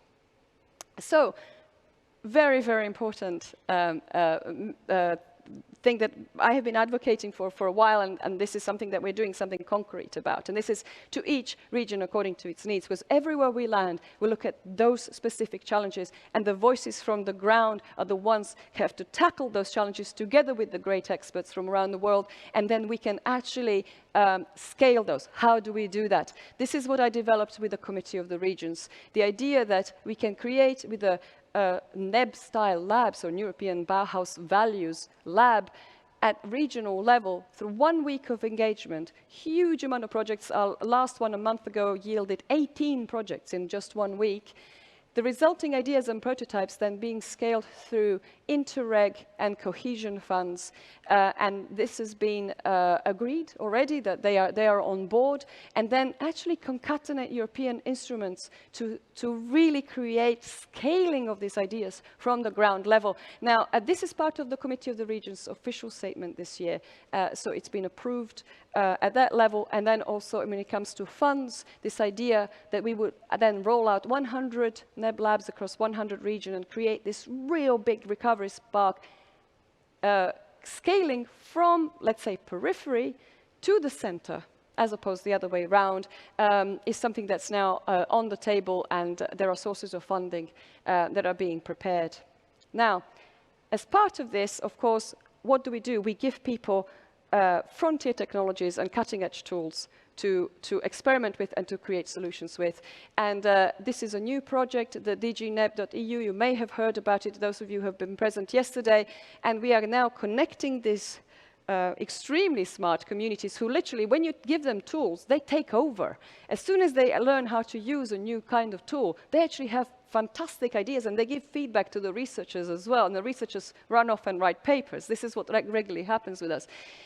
This is a wonderful new platform that is uniting the two sides, the two communities. And what is really important here, as I said, the periphery is now the center. This is the frontier where we're fighting it. Now, this means that we can engage the communities from these areas, from these cities and from these regions to respond to local challenges, give them the latest technologies to experiment with, to create solutions, and the innovative solutions then can contribute to evidence-based policy that's not based on statistics, but it's based on tangible evidence on the ground. And as I can vouch for this, it has been incredibly powerful, because 74% of innovation recommendations for the Horizon program, which I coordinated back in 2016 to 18, came directly from this evidence, because it's compelling. So back to the wonderful faces, diverse, highly diverse, super exciting, very intelligent and brilliant minds that are actually the ones who are actually at the core of this idea. Thank you. Thank you.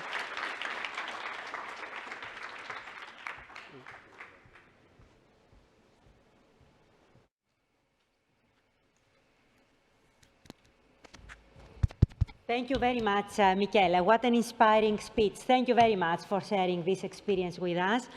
It's really an eye-opening experience, right? Which brings me, and that will be really my closing word, to the keynote of yesterday afternoon that said, we don't need best practices, we simply innovate. Well, here we have heard some of very good practices as well, and all during today's discussion, yesterday's, we have heard of a lot of best practices. So my takeaway of that is that we definitely need best practices. They inspire, they open the mind. We need scale. We don't need to remain to best pilot practices, but we need to blow them into very nice scale-up experiences. And we certainly need to challenge and innovate, each one based on their own needs. I believe that message was very loud and clear throughout our event. So from my side, I would like to thank you all very much for being here, for being so much engaged in the process, and for helping us, helping you do better together. The last word with Igor. Thank you very much. I cannot just repeat, basically. Thank you very much for being here. I really, really hope that we will continue seeing you, and as Dana said, help us to help you. That's what our job is. That's nothing else. And your job as well. You are there to help your citizens. We have one last request for you guys and ladies. Last family picture. Photo, it will be outside. You can follow Georgina, the lady in red. It's gonna take, the doors are closed, so you cannot escape before the picture. And also they put some guardians to the cocktails and food they will not allow you to take any cocktail before taking the picture. So let's get this picture and then have a little bit of networking and cocktail for it.